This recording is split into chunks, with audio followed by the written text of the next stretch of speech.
Chapter 424. This time, it was the demon's turn to be candles. In the Lingxiao Hall, Jun's expression changed with a whoosh. It became extremely gloomy and ugly. Boundless flames of fury surged around his body, shattering the void and distorting the laws of nature. Bang! The Magi deserved to die. Jun roared angrily as he smashed the glass cup in his hand. Instantly, a terrifying aura filled the air, suppressing the Yao gods below to the point of suffocation. Powerful, incomparably powerful. Compared to the previous great Magi Demon War, Jun had become even stronger. Just the aura he emitted was enough to make Daluo Jingxian unable to resist. Moreover, these people were not the weaklings among Daluo Jingxian. From this, it could be seen that Jun's strength was not far from that of primordial chaos Daluo Jingxian. However, even though he was so powerful, he was incomparably furious at this moment. That anger was not only directed at the Magi, but also at himself. Jun hated it. He hated the Magi for stopping him from achieving the Tao. He hated the Magi for establishing the Yin Court and sharing the destiny of the Heavenly Court. Just now, the Yin Court was established. In an instant, a quarter of the huge destiny that originally belonged to the Heavenly Court disappeared and flowed into the Yin Court. How could Jun not hate this? Ever since the establishment of the demon race, they had experienced countless hardships and countless battles. However, they had never suffered such a great loss like today. A quarter of one's providence was a price that was enough to make the demons suffer. Even when they were almost exterminated by the Magi last time, the demon race did not suffer such a great loss. The pain of having their bones dug out was greater than this. Of course, Jun hated himself even more. He hated himself for being useless and unable to do anything to the Magi. If he could be invincible in the primordial world, why would he be afraid of the Magi? Why would he be afraid of the 12 ancestral Magi? It was because he was not strong enough. Shame. A great shame. When the demon race was at its weakest, we had never been so severely injured. However, just when the demon race was at its peak, our demon race suffered such a heavy blow that our foundation was almost shaken.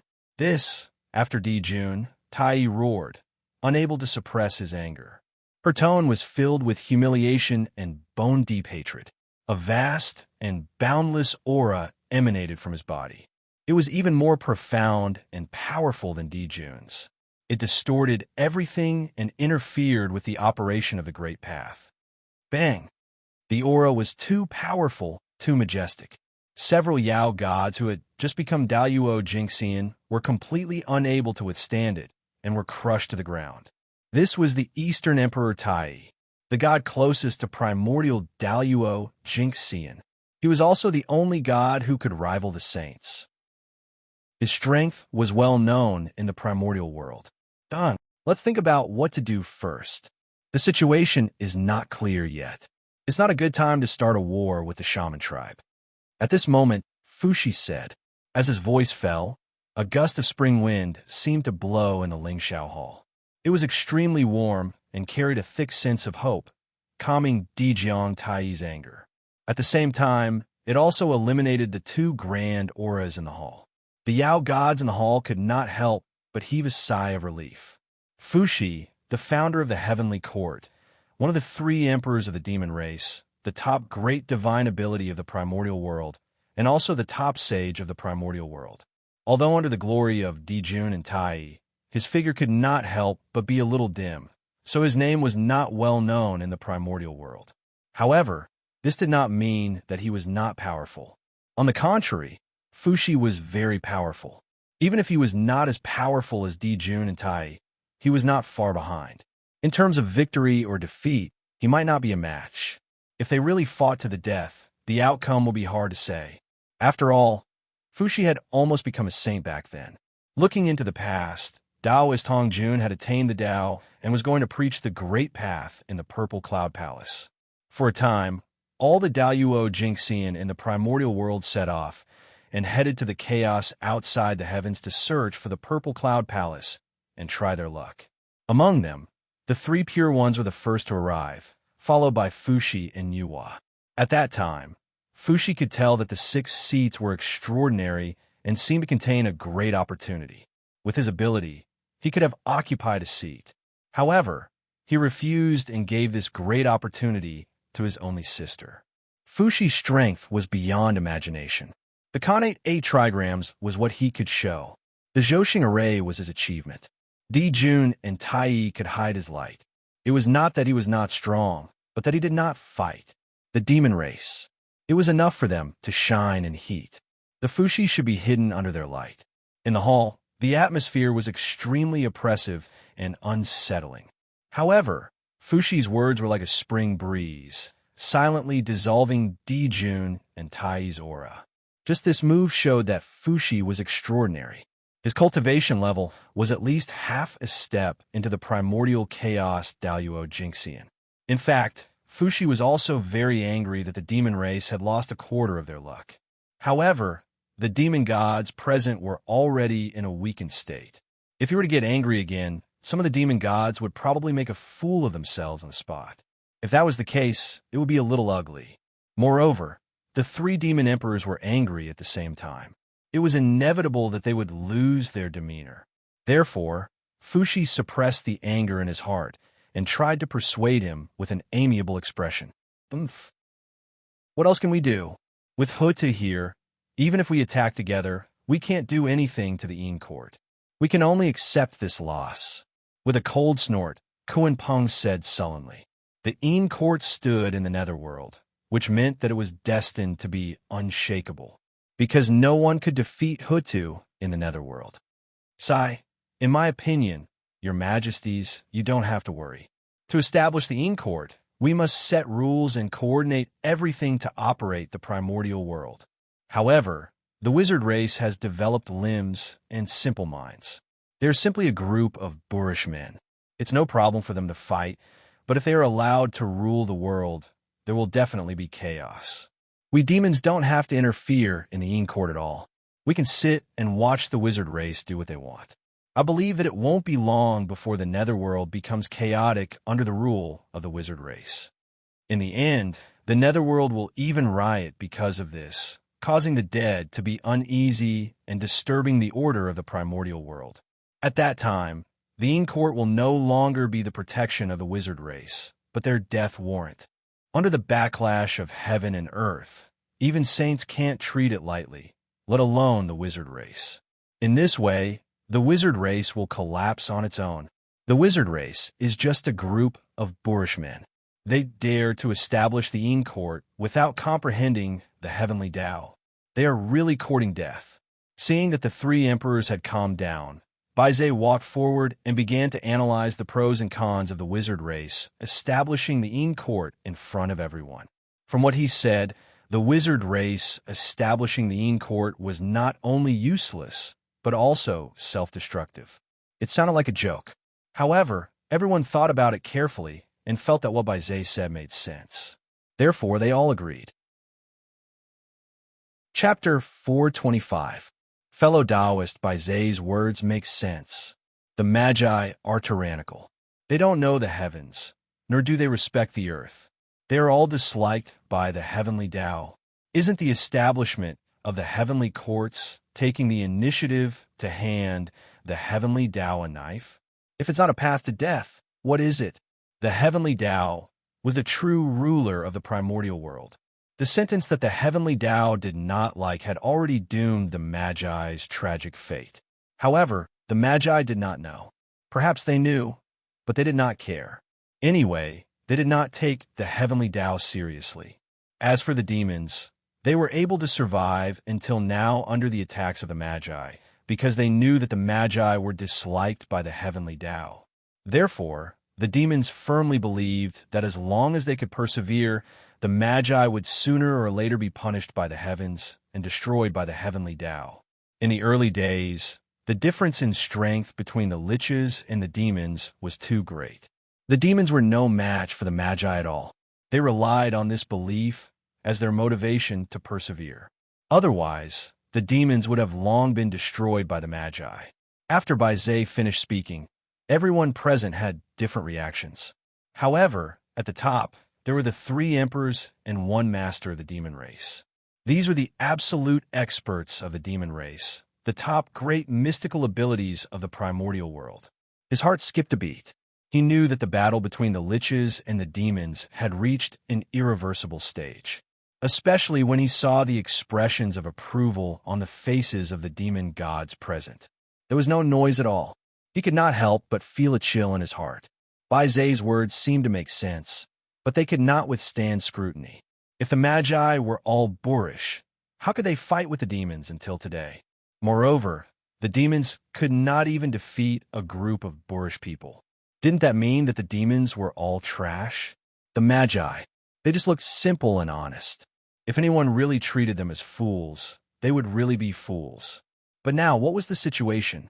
Bai Zai looked like he did not take the Magi seriously at all. The demon gods present were the same. It was as if they were not the ones who were chased and beaten by the Magi back then. Damn it! If the Magi were really so easy to deal with, why did the demons hide in the heaven realm and not live in the primordial world? This was not the future. The heaven realm was the world that everyone yearned for. It was the residence of the immortals. At this moment, the heaven realm was far inferior to the primordial world. No, it should be said that all the worlds were inferior to the desolate wilderness. That was the foundation of the primordial world, the origin of everything. It was the richest place in the primordial world. At this moment, the Yao gods were clearly showing signs of tribulation aura entering their bodies. Only in this way would they lose their minds and their previous calmness. They would think that the Magi were vulnerable and would have thoughts of lawlessness. Everyone present was Daluo Jinxian. This was especially true for the 10 great demon gods, led by Bai Zai. They were the best of the Daluo Jinxian and were about to become quasi-saints. However, it was still unknown whether or not the tribulation aura had entered such an expert's body. The tribulation aura was terrifying. From this, one could see the general situation. Of course, even so, it was still not enough to surprise Di Jun, Tai, Fushi, and Kuan Peng. How strong were they? They had experienced all kinds of storms and waves. Just the tribulation aura entering their bodies was not enough to move them. What really moved them was that the tribulation aura was so vast that it almost covered the entire heaven realm. This was the sign of the impending cataclysm. At the same time, it was also a sign that heaven and earth could not tolerate. The conflict between the 2 Magi had reached the point where even the heavenly Tao could not stand it anymore. It had specially sent down the cataclysm to force the 2 races to fight. At this time, even if the demon race did not want to fight, they had no choice. Under normal circumstances, these Yao gods respected Di Jun and the others and obeyed their orders. However, with the tribulation aura entering their bodies, Di Jiang and the others' restraint on these demon gods was not as good as before. They might not listen to the orders of Di Jun and the others. Your Majesty, the Yin court has just been established. It will definitely be chaotic and unstable. Our demon race should send people to sneak in and lie low to wait for the future. Seeing that Di Jun and the others did not speak, Bai Zai thought that his analysis had been agreed by them and hurriedly continued to suggest a plan. After saying that, Bai Zai had a smug look on his face. He was proud that he could come up with such a plan. However, he did not see the look of pity in the eyes of the 4 people at the head of the table. Looking at Bai Zai's current appearance, he no longer looked like a wise man of the demon race. He was completely bewitched by the tribulation aura and had lost his previous wisdom. Yes, I already know about this. You may leave first. I will consider it in my heart. Seeing the current appearance of the demon gods, Di Jun's anger disappeared. He only felt a deep sense of powerlessness. He waved his hand and dismissed the demon gods. How could a man fight against the heavens? If this was the will of the heavens, what could he do? Yes, when the demon gods heard this, they bowed and were about to leave the Lingxiao Hall. At this moment, they heard Tai say, Bai Zai, Ying Zhao, Fei Lian, Shangyang, Qin Yuan, Jiuing, Gui Che, Ci Tai, Fei Dan, Jiming, the 10 of you stay. I have something to tell you. The 10 demons that Tai had named were the 10 famous demon gods in the future. They were also the strongest among the thousands of Daluo Jinxian of the demon race. Sigh. After all, Tai cherished talent. He could not bear to see them be completely bewitched by the tribulation aura and create a tribulation, turning their cultivation into flowing water. Therefore, he planned to lend them a hand. Your Majesty Dong Wang, what orders do you have for us to stay? After all the demon gods had left, Bai Zhe asked respectfully. Tai looked at the 10 demons quietly and did not reply. Instead, he took out the Dongwang bell and gently rang it. Clang! The simple and heavy sound of the bell rang. It was like the roar of the great path, and the sound of the great path lingered. It was also like the singing of the gods, expounding the great path. It echoed in the Lingxiao Hall and in the hearts of everyone. When the bell entered their ears, it was like a thunderclap, exploding in the minds of the 10 demon gods. It caused them to shiver and their minds to go blank. Wah! Suddenly, the 10 demon gods came to their senses and spat out a mouthful of dirty blood. Their faces were extremely pale, and it was obvious that they were injured. However, their eyes were incomparably clear, and they were no longer as confused as before. In just 1 second, Tai had eliminated the tribulation aura on their bodies. It could be said that his divine might was boundless. Thank you, Your Majesty Dong Wang. At this moment, the 10 demon gods also realized what had happened. They thanked Dong Wang with cold sweat on their faces. Being caught in a calamity without knowing it was a sign of death. If Tai had not intervened, their fate would have been worrying. It's fine. I only eliminated the tribulation aura for you, but I did not eliminate your tribulation.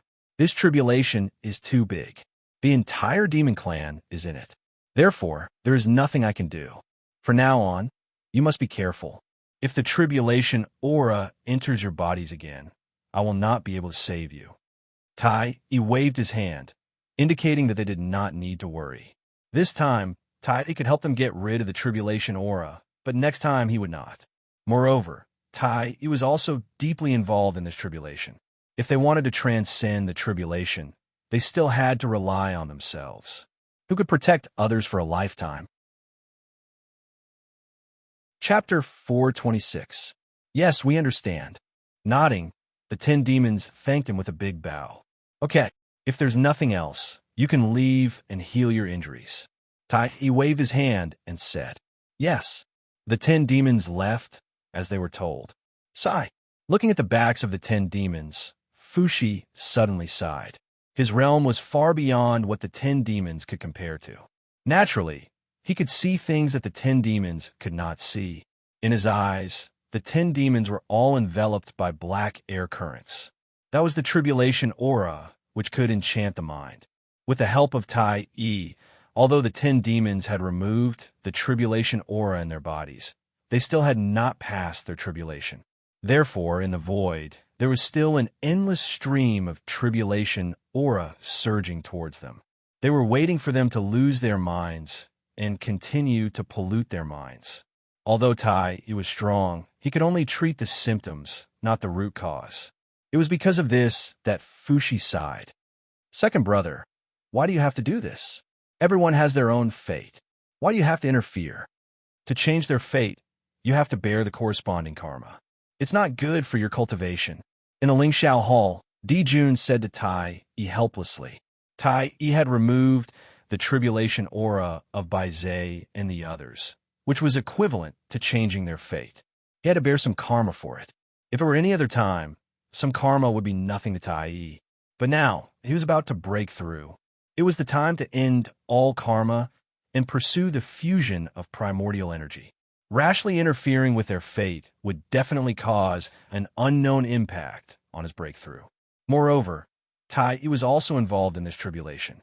Helping the 10 demons meant bearing a part of their tribulation. This way, it would increase his tribulation and cause unexpected danger. Therefore, in Dijun's opinion, Tai's action was extremely inappropriate. With their strength, it was impossible to remove the tribulation aura of the entire demon race. However, it was still possible to remove the tribulation aura of some demon gods. However, they did not do so. Instead, they allowed the demon gods to fall into the tribulation because they were worried about this. They were the protagonists of the tribulation and were in danger. If they helped others transcend the tribulation, their chances of survival would be slim. Big Brother, they are all outstanding figures among the demon gods, half-step quasi-saints. With my help, you can take that crucial step and become a quasi-sage. Then, in the battle with the sorcerer tribe in the future, the demon race will have a much higher chance of winning. Tai had his own plans for this matter. These 10 demons were infinitely close to the sage-to-be realm. However, they lacked some opportunities, which caused them to be unable to break through. Today, with his help, his emotions were in turmoil. If he could calm his heart and comprehend, he would definitely gain something. He might even be able to take that crucial step. Even if only one of the 10 demons broke through to the sage-to-be realm, the changes it brought to the demon race would be unimaginable. Although they were both in the realm of Daluo Jinxian, the gap between Daluo Jinxian and sage-to-be was like heaven and earth. If the demon race had 12 demi-saints, why would they need to fear the witch race? You're right. With the arrival of the cataclysm, everything will change. Things that were impossible in the past might become possible. No one can tell what his fate is. Jun's eyes flashed as he said with melancholy, "Cataclysm. Read as a cataclysm." However, it was not necessarily a cataclysm. If one could not overcome it, then it would be a cataclysm. If one could overcome it, then it would be a great opportunity. Did you not know that only during the cataclysm would experts emerge one after another? At that time, the chi of heaven and earth would arrive like bees, and the great Tao laws would be unusually active. Countless experts would rise in the chaos and achieve great achievements that were unimaginable. When the cataclysm broke out, it would be the era of great competition. Countless geniuses would emerge and compete for supremacy. This was a dazzling era. Although there would be countless experts falling, there would also be countless new people rising up. Whether they would continue to be glorious or turn into ashes would depend on their individual opportunities and whether they could seize that great opportunity. Brother Tai, you're right. Those 10 demons are indeed extraordinary. If they were born earlier, they might be able to compete with us. Beside him, Fushi also said, the Bay's 10 demons were indeed talented, but they were born too late and did not make it in time for the Tao ancestors' preaching. As a result, they were still hesitating in the Daluo Jinxian and had not become demi-saints. Otherwise, there would be a few more great divines in the wilderness. Baze was a connate god-fiend born from the Tao wisdom. He was known as the wisest of the demon race.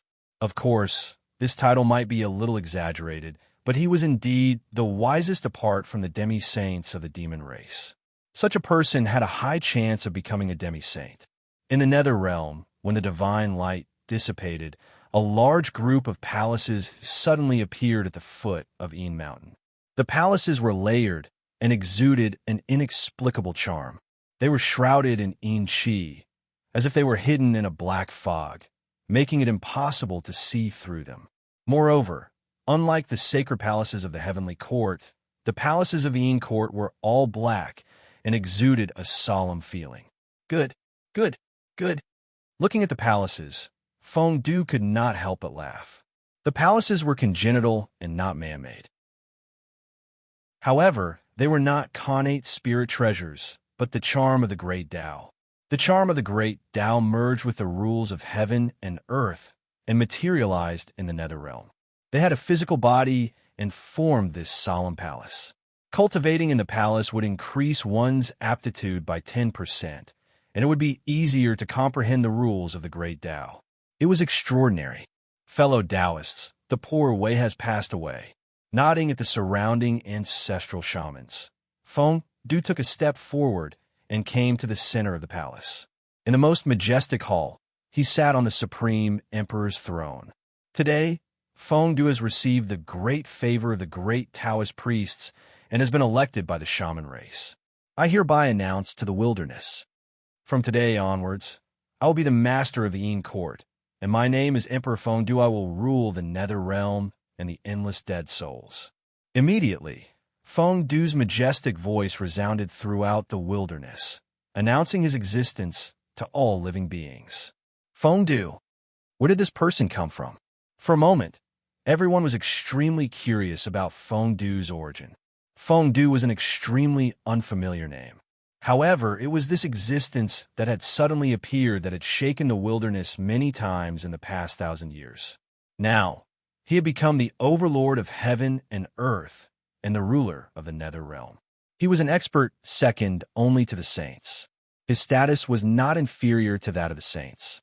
What was even more surprising was that he had only used a few thousand years to go from being unknown to being famous in the wilderness, and then becoming the overlord of heaven and earth.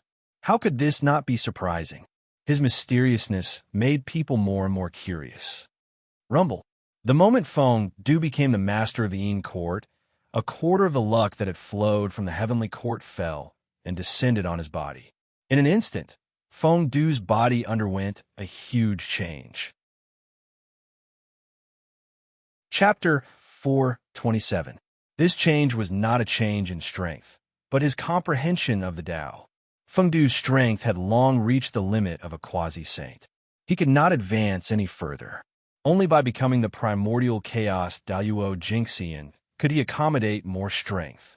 However, with the destiny of heaven and earth that he had now, it was obviously impossible for him to enter the legendary realm of primordial chaos. Therefore, after the destiny of heaven and earth entered Fengdu's body, it found that it could not increase his strength, so it expanded his horizons and enhanced his comprehension of the Tao, allowing him to observe the world from a higher perspective. In Fengdu's eyes, the world suddenly changed. Everything was constructed by Tao patterns and appeared in front of him in the most essential form. The mysteries of heaven and earth were all in it. At this time, Fengdu was only 1 or 2 levels weaker than the Taoist priest Feng Zichen's perspective. It could be said that it was extremely extraordinary. Why did the people pursue the destiny of heaven and earth? That was it. Even if he did not use the destiny of heaven and earth to increase his cultivation, he could still assist in his cultivation. This was the strongest cultivation treasure in the primordial world. But the destiny of heaven and earth added to his body, bringing changes to Fengdu. In his body, the imperial seal of Fengdu suddenly trembled violently. It flew out of his body and floated in front of him. Rumble. In the next moment, the power of heaven and earth came and gathered on the imperial seal of Fengdu, causing its level to soar. In the blink of an eye, it reached the limit of an innate spirit treasure and became a supreme grade innate spirit treasure. This treasure that was born with the destiny of the netherworld underwent an astonishing transformation as Fengdu became the lord of the netherworld. It became one of the strongest innate spirit treasures in one fell swoop. Strong. The seal of Fengdu represented the supreme authority of the netherworld. It had the ability to dominate life and death. It was easy to imagine how powerful it was. Fellow Taoists, now that the Yin court has been formed, I still lack some helpers. I hope that you can help me. After everything calmed down, Fengdu walked out of the hall and said to the ancestral shamans, without the experts of the shaman race to support them, wouldn't the Yin court become the joke of the primordial world with just the big and small cats of the ghost path? In the vast netherworld, not to mention the Daoyuo Jingxian, even the Tai Jingxian couldn't take it out. If word got out, who would think highly of the Yin court? In this way, how could the Yin court compete with the celestial court? Yin court had just been established, but it had already lost all of its prestige. This was a scene that Fengdu definitely didn't want to see. Therefore, after stabilizing the Yin court, Fengdu immediately went to the 12 ancestral sorcerers and urged them to quickly send people over.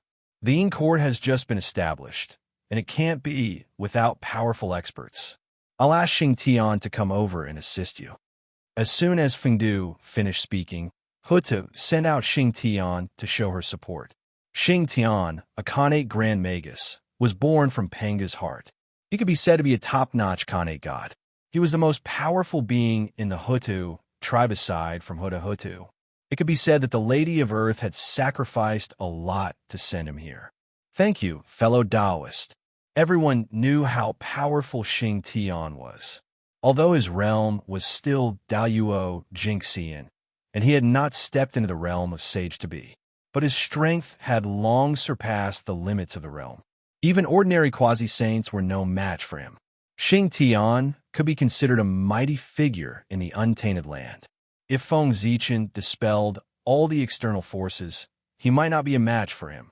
His strength was so strong that few people in the same realm could compete with him. However, Fengdu thought about it. If Xing Tian came, who would be in charge of the Hutu tribe? Fellow Taoist, if Xing Tian comes, what should the Hutu tribe do? Fengdu was puzzled, so he asked directly.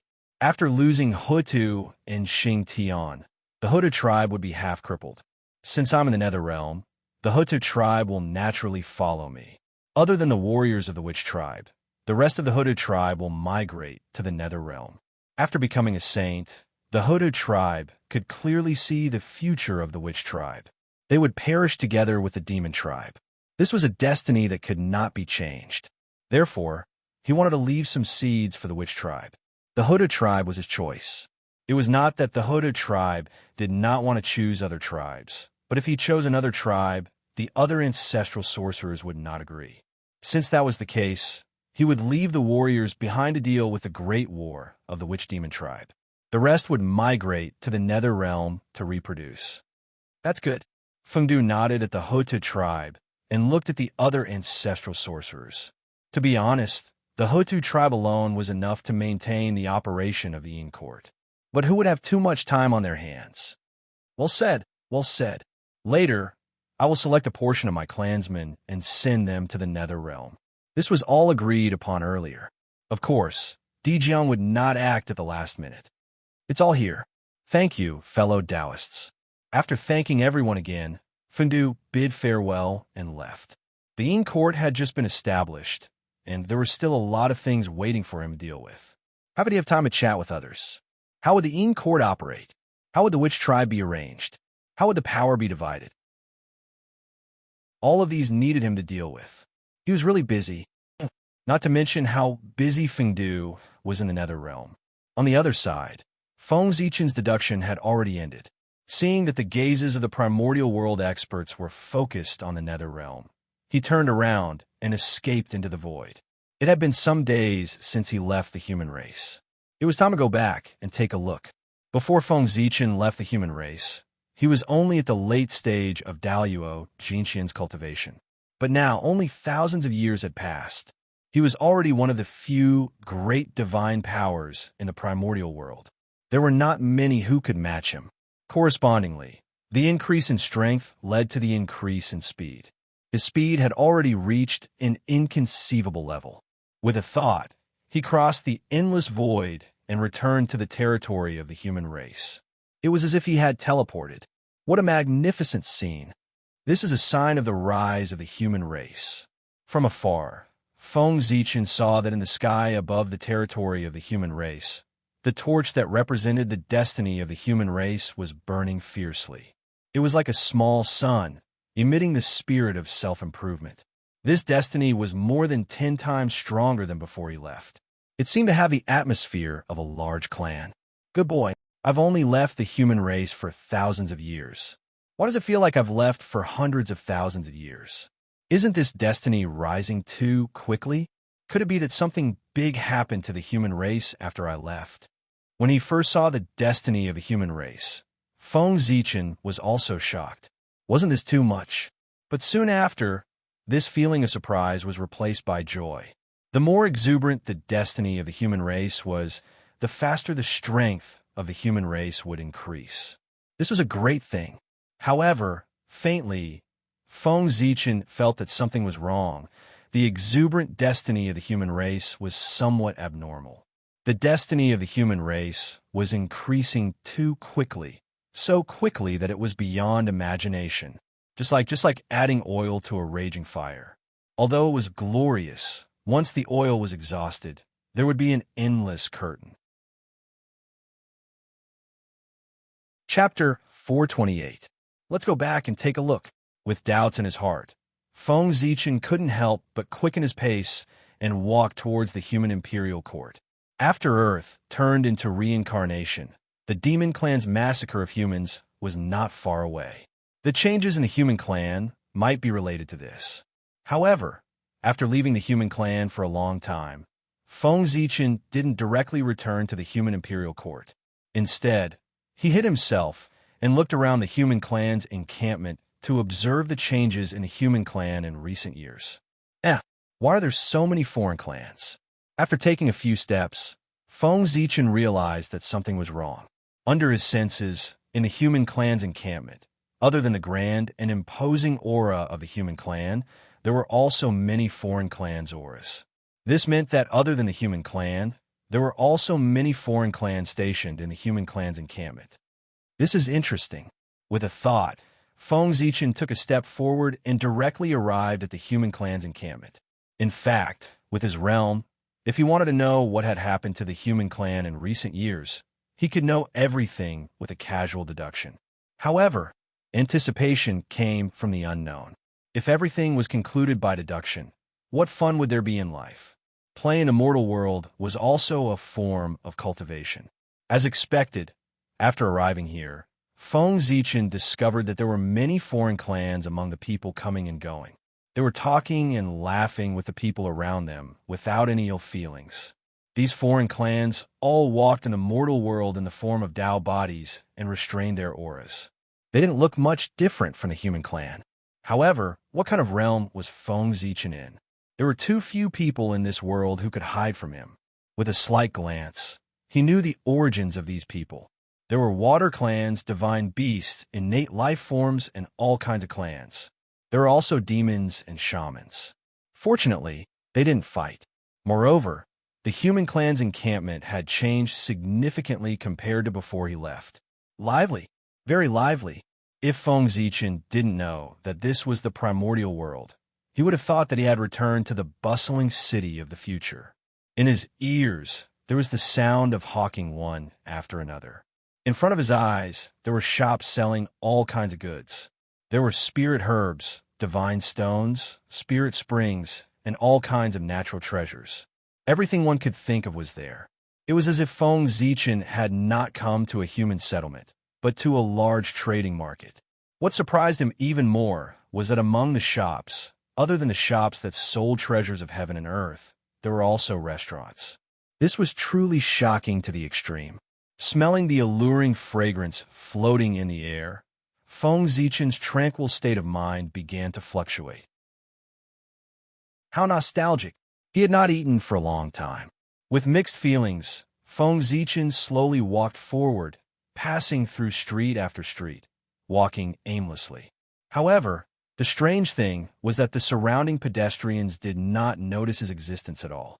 Even when Feng Zichen walked past them, it was the same. Feng Zichen did not feel irritated in the middle of a busy city. Instead, he felt a sense of familiarity. It was as if he had returned to the future. He couldn't help but smile and spread his arms, enjoying everything before him. I see. In a trance, Feng Zichen understood why the luck of the human race had increased so quickly. The reason was because of this trading market. He had gathered merchants from all over the world, countless races, and living beings from all over the world. Some flew in the sky, some ran on the ground, and some swam in the sea. There are many kinds of races.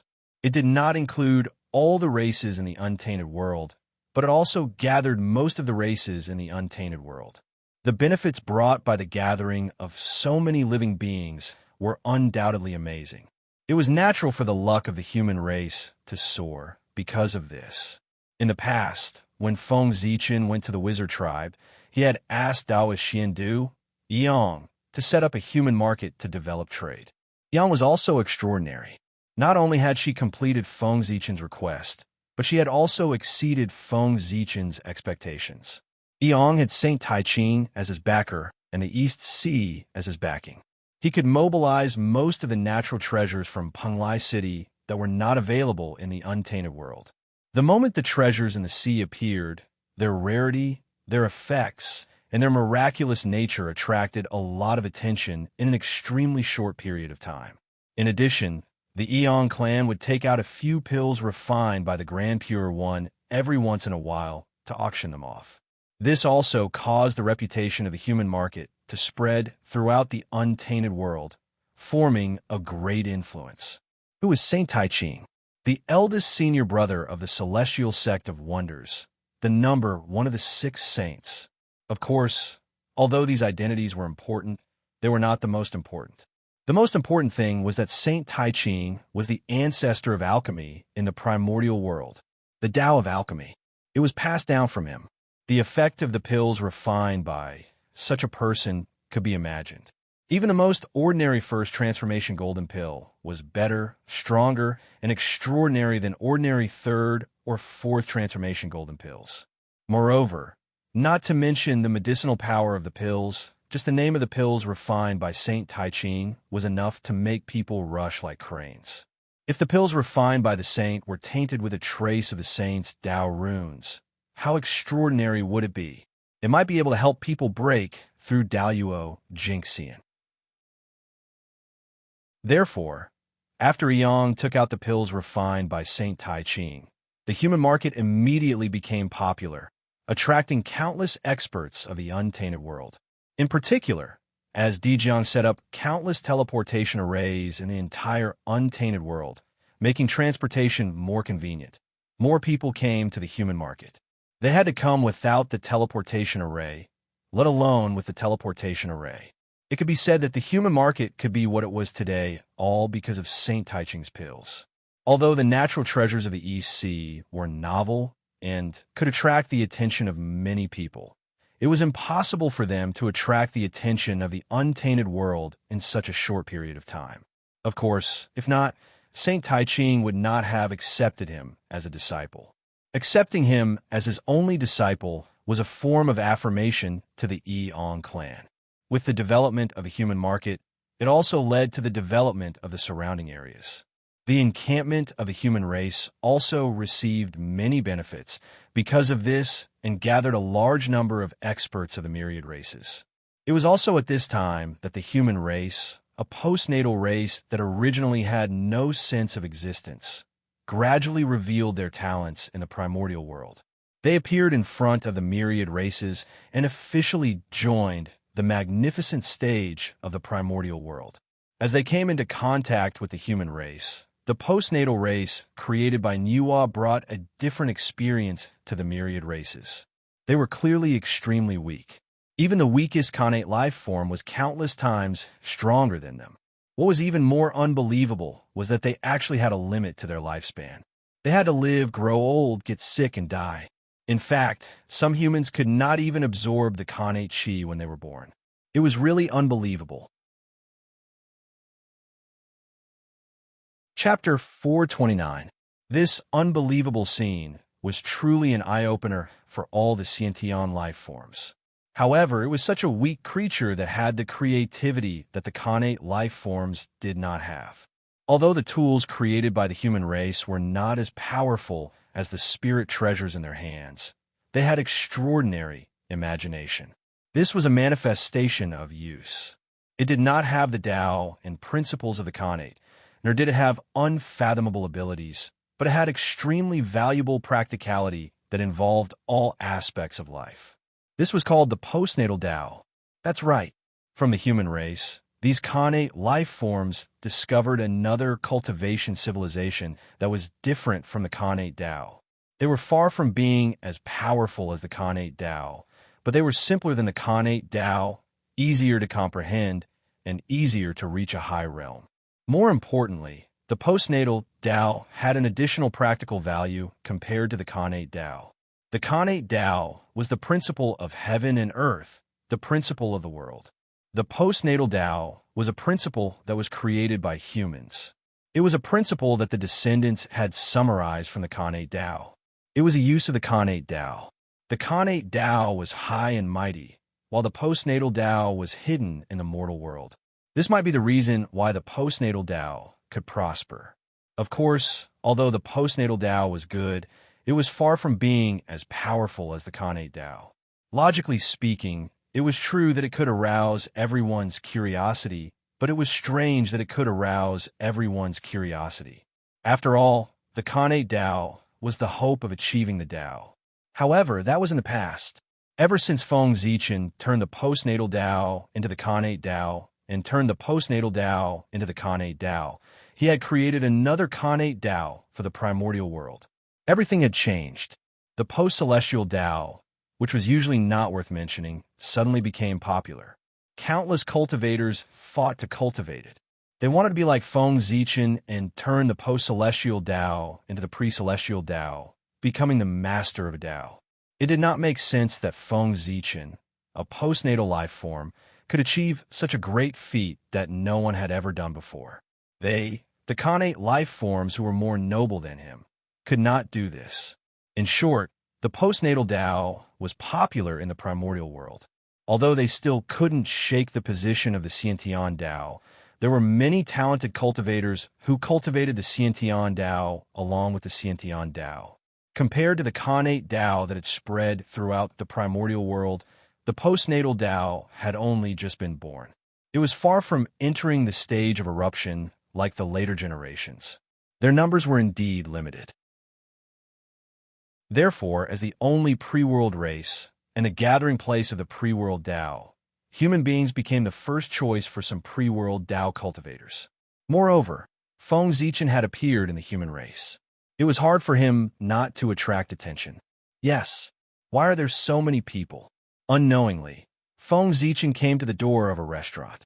He instinctively looked forward and could not help but be surprised. This restaurant's business was booming. There were no empty seats in the restaurant. There were even some people waiting outside. This was a sign of booming business. The people inside were eating meat and drinking wine in big mouthfuls. They were really happy. This wine was no ordinary wine. Instead, it was brewed from the primordial 5-spike fruit. Tens of thousands of years had passed since he obtained the Khanate 5-grain fruit. After so many years of painstaking cultivation by the human race, it had long been popularized among the human race and became their food. Seeing that there were more and more Khanate 5-grain fruit, Feng Zichen could not help but have other thoughts and use it to brew wine. In theory, Feng Zichen did not know how to brew wine, even though he came from the later generations and was in the era of information explosion. However, if he was not a person who specialized in this field, young people would not pay attention to these things. At most, they would occasionally see some related information when browsing the information. However, it was this one-sided knowledge that allowed Feng Zichen to brew wine. And it was good wine. The golden immortal of the great all-embracing heaven was so extraordinary. He only needed some residual information to deduce everything he wanted to know. Of course, Feng Zichen could brew good wine, not necessarily because of his skills. Perhaps it was because the Khanate 5-grain fruit was extraordinary. The Khanate 5-grain fruit contained the power of creation of the Khanate 5 elements and could improve a person's aptitude. The wine brewed with it naturally inherited this characteristic and had better effects. After all, wine was also one of the essences of food. Feng Zichen might not know how to brew spirit wine, but the wine brewed with the Khanate 5-grain fruit was spirit wine and had extraordinary effects. If the method to brew spirit wine in the future was born, it would be inspiration from this. Unfortunately, wine had already existed before Feng Zichen was born. Otherwise, he would have been able to obtain a portion of merit and occupy the position of the wine ancestor. However, Feng Zichen brewed wine for himself to drink, not to sell. Other than a small portion that he gave away, most of it was hidden by him. However, as he brewed more wine, the method of brewing wine could not be hidden. He did not know who learned it and sold it. This 5-grain wine could improve a person's physique and strengthen the origin. It was a rare treasure. It would be difficult for it not to become popular if it was sold. No wonder the business of this restaurant was so popular. Yes, after looking at the wine, Feng Zichen went on to look at the dishes on the table. What he saw really shocked him.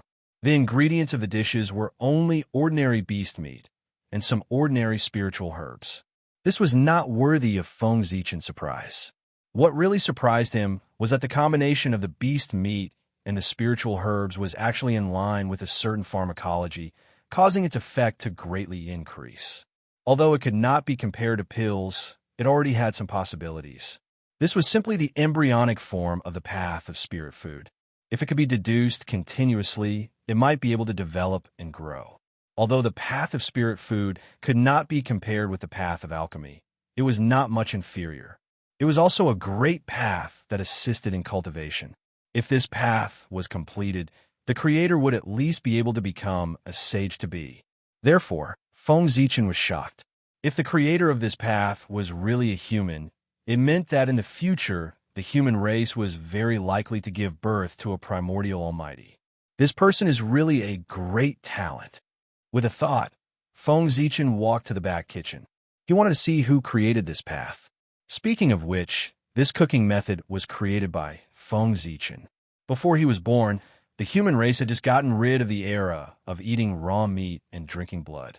Their food was mainly wild fruits and roasted meat. However, although roasted meat was good, who could stand eating people every day?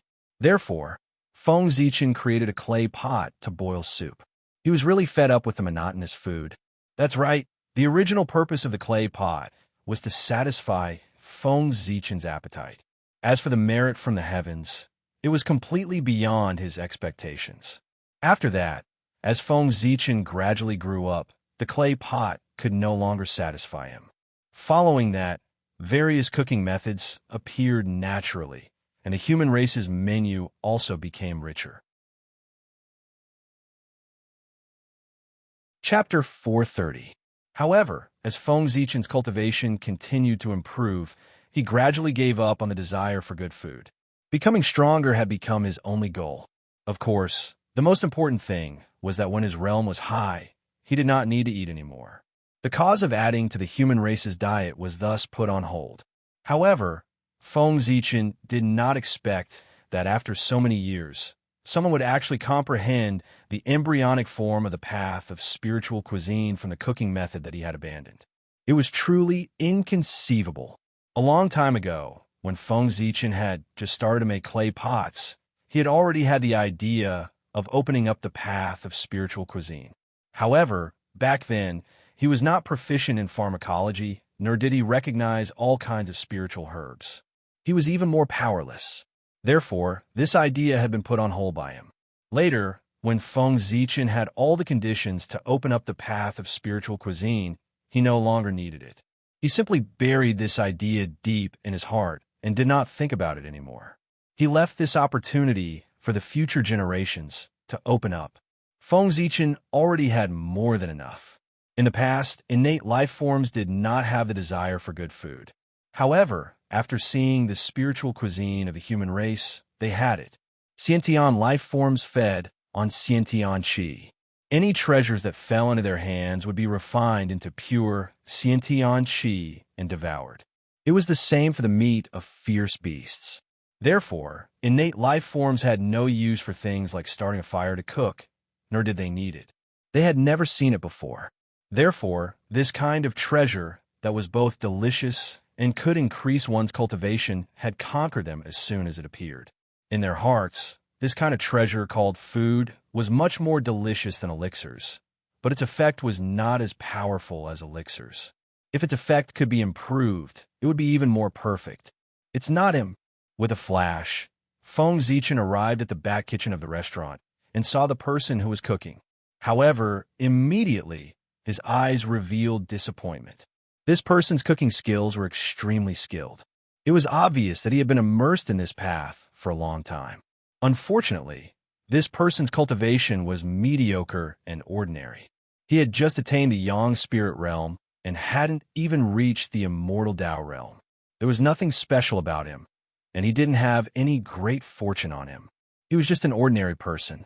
The Tao of spiritual cuisine was definitely not created by him. Those who could open up their own paths were all rarely seen heroes from past to present. Even if their cultivation wasn't heaven-reaching, they should still possess exceptional intelligence, possessing extraordinary auras, making others unable to forget them. Obviously, the person in front of him had nothing to do with either. However, that wasn't a big deal. Since the Tao of spiritual cuisine had spread among the humans, it definitely had something to do with the humans.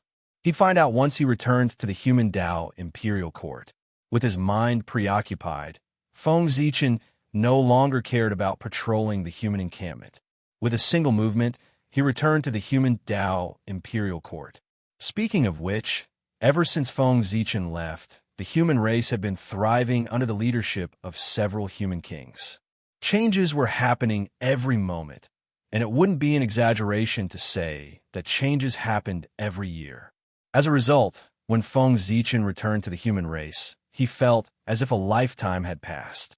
The people and things around him were too unfamiliar. If it weren't for some familiar faces and scenes, he would have thought that he had come to the wrong place. Even so, Feng Zichen was still extremely happy. It was a good thing that there were changes. It meant that the human race had been improving. If there were no changes, wouldn't that be a bad thing? In this world, if one didn't advance, they would regress. If the human race didn't change at all, they would be eliminated by the times. It wasn't a good thing to be conservative in any era. At this moment, Feng Zichen gradually realized that his previous worries were a little groundless. Although the reincarnation of the Earth had brought the calamity of the witch race's massacre closer, it definitely wouldn't be now. The Yin Court had just been established, and the situation of the liches and demons was unknown. The situation in the primordial world was even more strange and unpredictable. All the forces were restraining each other. If someone made the first move, they would definitely be attacked by the crowd. Therefore, all the forces were watching to see if there would be any other turmoil in the primordial world. In the current primordial world, every once in a while, something major would happen, causing the situation to change. It was overwhelming, and no one dared to act rashly. Therefore, at this moment, they had to be safe and silently wait for the fuse to appear. The various forces were involved with each other, and the primordial world would fall into a short period of peace. This was the precursor to the arrival of a storm, and also the time for the liches and demons to accumulate strength. The human race was temporarily safe, but at the same time, this was also the last time for the human race to be stable. Just as Feng Zichen returned to the human Tao imperial court and sat on the supreme throne that symbolized the human emperor, the entire human race was alarmed. A human expert couldn't help but stop what he was doing. He suddenly looked in the direction of the imperial court and muttered, "Your Majesty is back." In the next moment, hundreds of streaks of light suddenly soared into the sky above the human race and rushed towards the human Tao imperial court. The human emperor had returned. All the human kings, the elders, the leaders of the major tribes, and many human city lords had to enter the palace to pay respects and report the current situation. Swoosh! The first to arrive were the human kings. They all had cultivation bases comparable to Daluo Jingxian. In the blink of an eye, they could teleport through endless time and space and arrive at the human Tao imperial court. The next to arrive were the human elders. They were all connate life forms, the first humans. They had the legacy of goddess Niwa. Although they weren't as strong as the human kings, they were still quite extraordinary. They all had perfected Tai Jingxian cultivation bases. In terms of seniority, these people were all Feng Zichen seniors. After the human elders, the city lords of the major human cities also arrived one after another. Their cultivation bases were also perfected Tai Jingxian. There were even a few who had reached the half-step Daluo Jingxian realm. Moreover, although they were all perfected Tai Jingxian, the auras of these city lords were clearly stronger than those of the human elders. They had an additional murderous intent. This was a bit shocking. One had to know that unlike the human elders, these city lords were mostly born into the human race after birth. After they were born, the legacy left behind by goddess Niwa had been exhausted. Therefore, they weren't as blessed as the elders. In other words, these city lords were able to achieve what they had today because of their own efforts and not because of the legacy of their ancestors. In other words, they were much stronger than the human elders. That was also true. The human elders had been in charge of the human race for many years and hadn't made a move for a long time. and these city lords guarded an area and fought with foreign races all year round. Those who could survive were all elites. The strength of his battle prowess could be imagined. These people were the mainstays of the human race. Seeing them arrive, even Feng Zichen couldn't help but reveal a friendly look. They were all Feng Zichen's peers and juniors, so their relationship was naturally different from the elders. The last to arrive were the leaders of the major human tribes. Seeing them, Feng Zichen couldn't help but feel a little angry. Chapter 431. These tribe leaders had the best resources, but their cultivation levels were unsightly. Most of them were only at the late stage of Tai Jingxian. Only a few had barely stepped into the perfected stage of Tai Jingxian. Moreover, their essence, energy, and spirit lacked vitality. All of them exuded a sense of laziness. Only some tribes far away from the human race were eye-catching. The rest were infuriating to look at. The pressure these tribes faced was still too little. Ever since the human race moved out of the EC, the human race's sphere of influence spread out in a fan shape with the human Dao imperial court as the center. The outermost layer was the human race's city. It was also the front line of the war between the human race and the foreign race.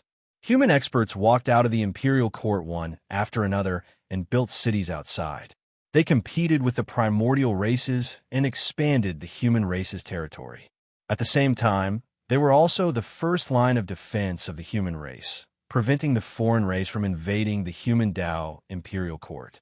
After the human race's giant cities were the major tribes of the human race. This was the second line of defense of the human race. They were stationed around the imperial court to protect the human emperor. However, because there were the major cities in front of them, the danger these tribes encountered was much less. In particular, as time passed, the human warriors stationed in the city became stronger and stronger after the baptism of blood and fire. This caused the pressure on the tribes at the back to become smaller and smaller. As time passed, it was inevitable that they would slack off. It was easy for people to fall behind.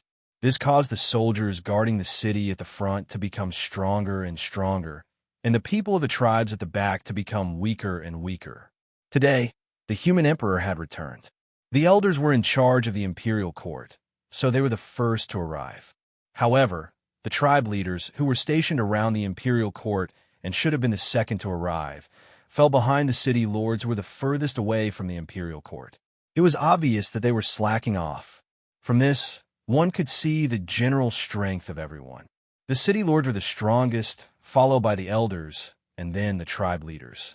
The current upper echelons of the human race were made up of these three forces: the city lords, the tribe leaders, and the elders. Of course, the human emperor was high and mighty and was not among these three forces. However, they had always been stationed at the front line, leading the human elites to war and expanding the human race's territory. This was also the reason why the tribe leader had fallen so low. The reason why Feng Zichen established the human king was not only to nurture the Daluo Jingxian for the human race, but also to relieve himself of the pressure and let the human king help him deal with the affairs of the human race. According to Feng Zichen's plan, he would leave the human race's affairs to the human king. But who knew that they were all battle maniacs and were all leading their troops outside? Feng Zichen left, and so did they. As a result, there was no one to watch over the tribes, and they gradually fell into degeneration. Otherwise, the leaders of those tribes would have no lack of natural treasures. If he had worked hard to cultivate, he wouldn't have such a low cultivation. Are all the elders well? When almost everyone had arrived, Feng Zichen asked the elders.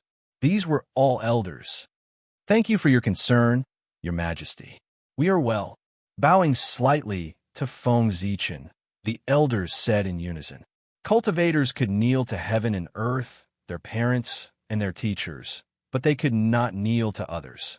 Heaven and earth gave birth to all living things, their parents gave them life, and their teachers passed down the great Tao. These were all great favors, so of course they could kneel. But they could not kneel to others. Attaining the Tao relied on a single breath. If they knelt, they would lose their courage and it would be difficult for them to attain the Tao again. Therefore, there was no kneeling in the primordial world. Even Jun, as the celestial emperor, only bowed and did not kneel. It was only when the Lady of Earth transformed into reincarnation that all living beings knelt to thank her for her kindness. This was a rare thing in the primordial world, and it had only happened a few times since ancient times. This was something that the six saints could not compare to. Only when Hong Jun merged the Tao could he compare to it. It's good that the elders are well. Nodding, Feng Zichen looked at the city lords and praised with a smile. You are very good. The human race is proud of you. When the city lords heard this, they could not help but look proud, but they kept saying, Your Majesty, you flatter us? You flatter us.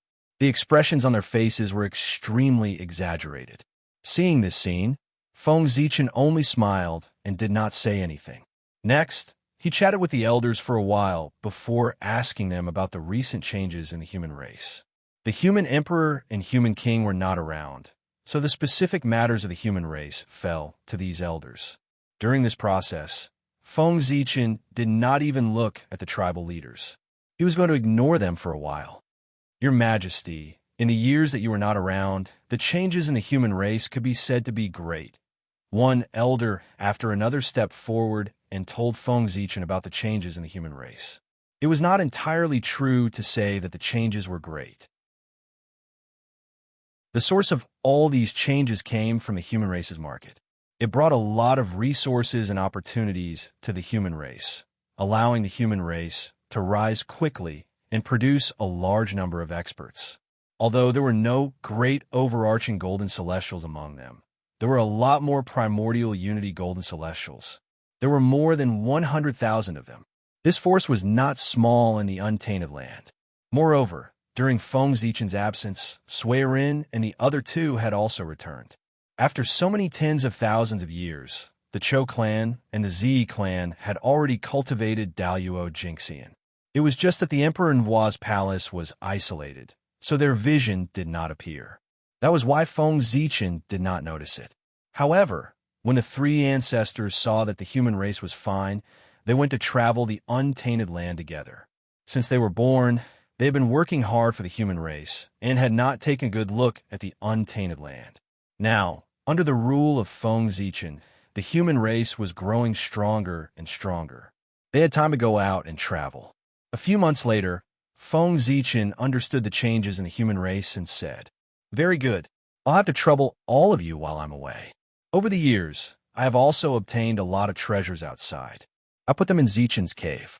You can go there and try your luck. After that, without waiting for the others to reply, Feng Zichen waved his hand and sent the human race elders and the city lords to Zichen's cave. Some things were useless to Feng Zichen. It was better to give them away to strengthen the human race. At this time, only Feng Zichen and the tribe leaders were left in the hall.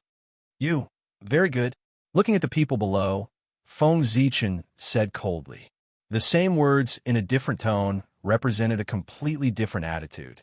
Immediately, the people were so scared that their faces changed. Your Majesty, please calm down. Over the years, we have been slacking. We are ashamed of the cultivation of the human race. We are guilty. We are willing to guard the giant city to atone for our sins. To be a tribe leader, they might not be strong, but they must be smart. Without Feng Zichen's words, they could guess why Feng Zichen was angry. Therefore, they directly asked for forgiveness. Chapter 432. Feng Zichen hadn't even glanced at them since they entered the hall. At that time, these leaders already knew that the human emperor was displeased with them. However, the human emperor was in a meeting with the elders.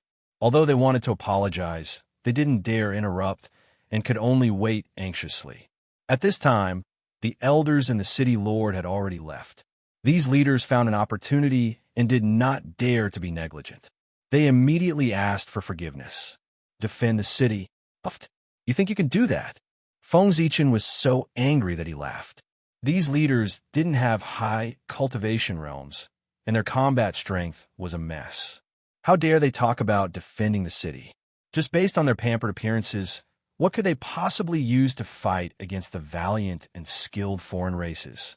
If they were asked to defend the city, it wouldn't take long for the impregnable human cities to be breached by the foreign tribes. The great advantage that the humans had gained with great difficulty would be ruined, and they would fall into danger. Even if they dared to go, Feng Zichen wouldn't dare let them go. Go report to the lords and kings yourselves. Go to the front lines and expand the human race's territory. After a moment of silence, Feng Zichen said indifferently, "The lords and kings have been fighting outside. That was the most dangerous place for the human race and the best place to train people. These people were used to being lazy. Only there could they achieve great things." Hearing this, these leaders were naturally unwilling. How could the front lines be as happy as the tribes?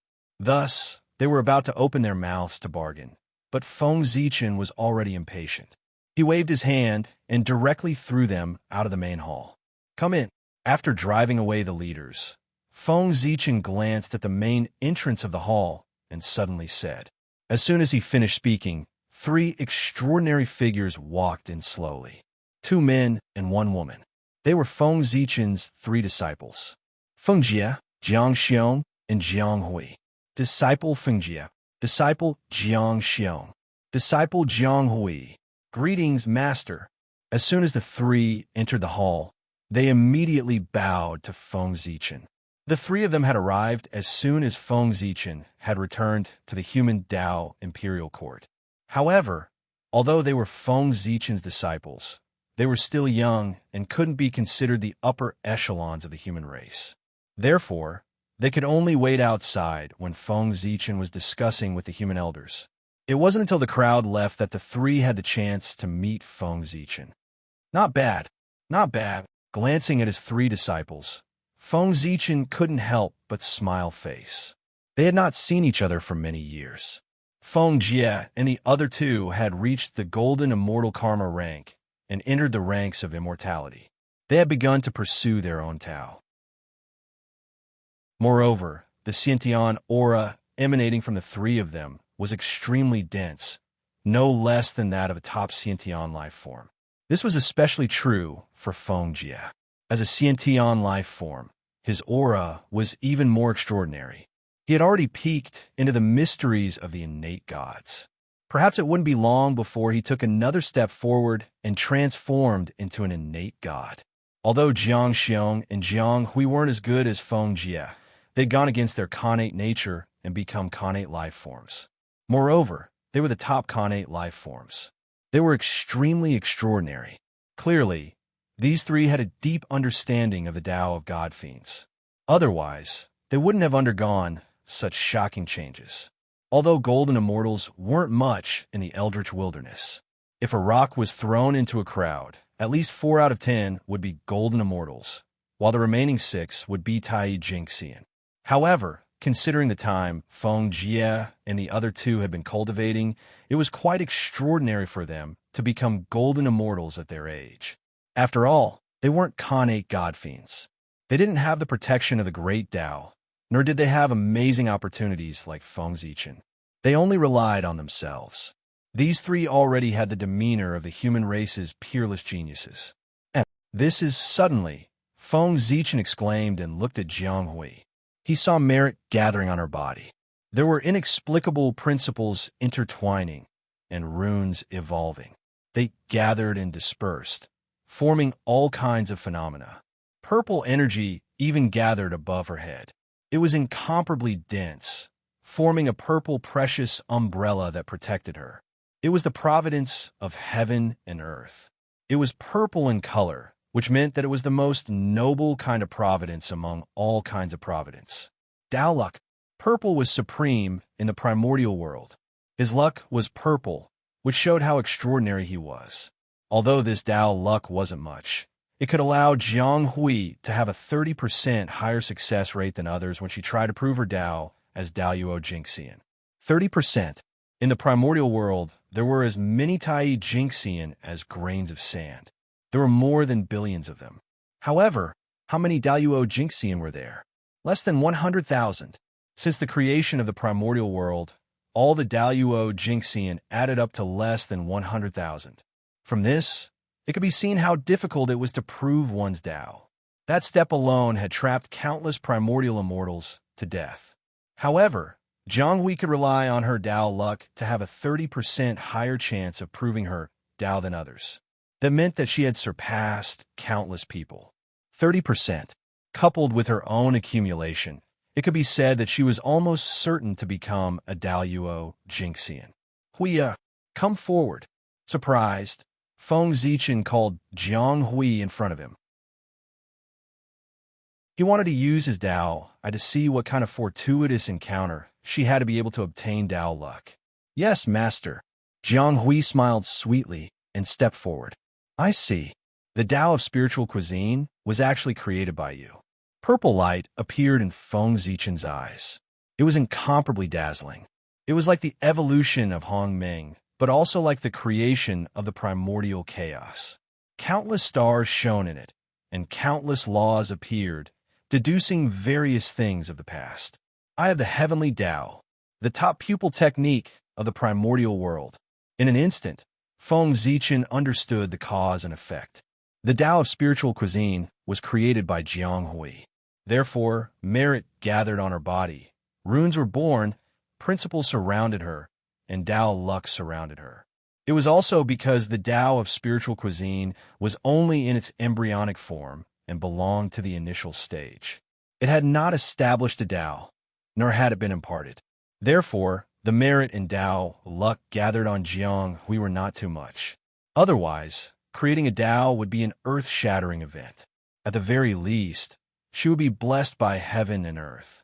Boundless merit would be added to her body, and all evil would not invade her.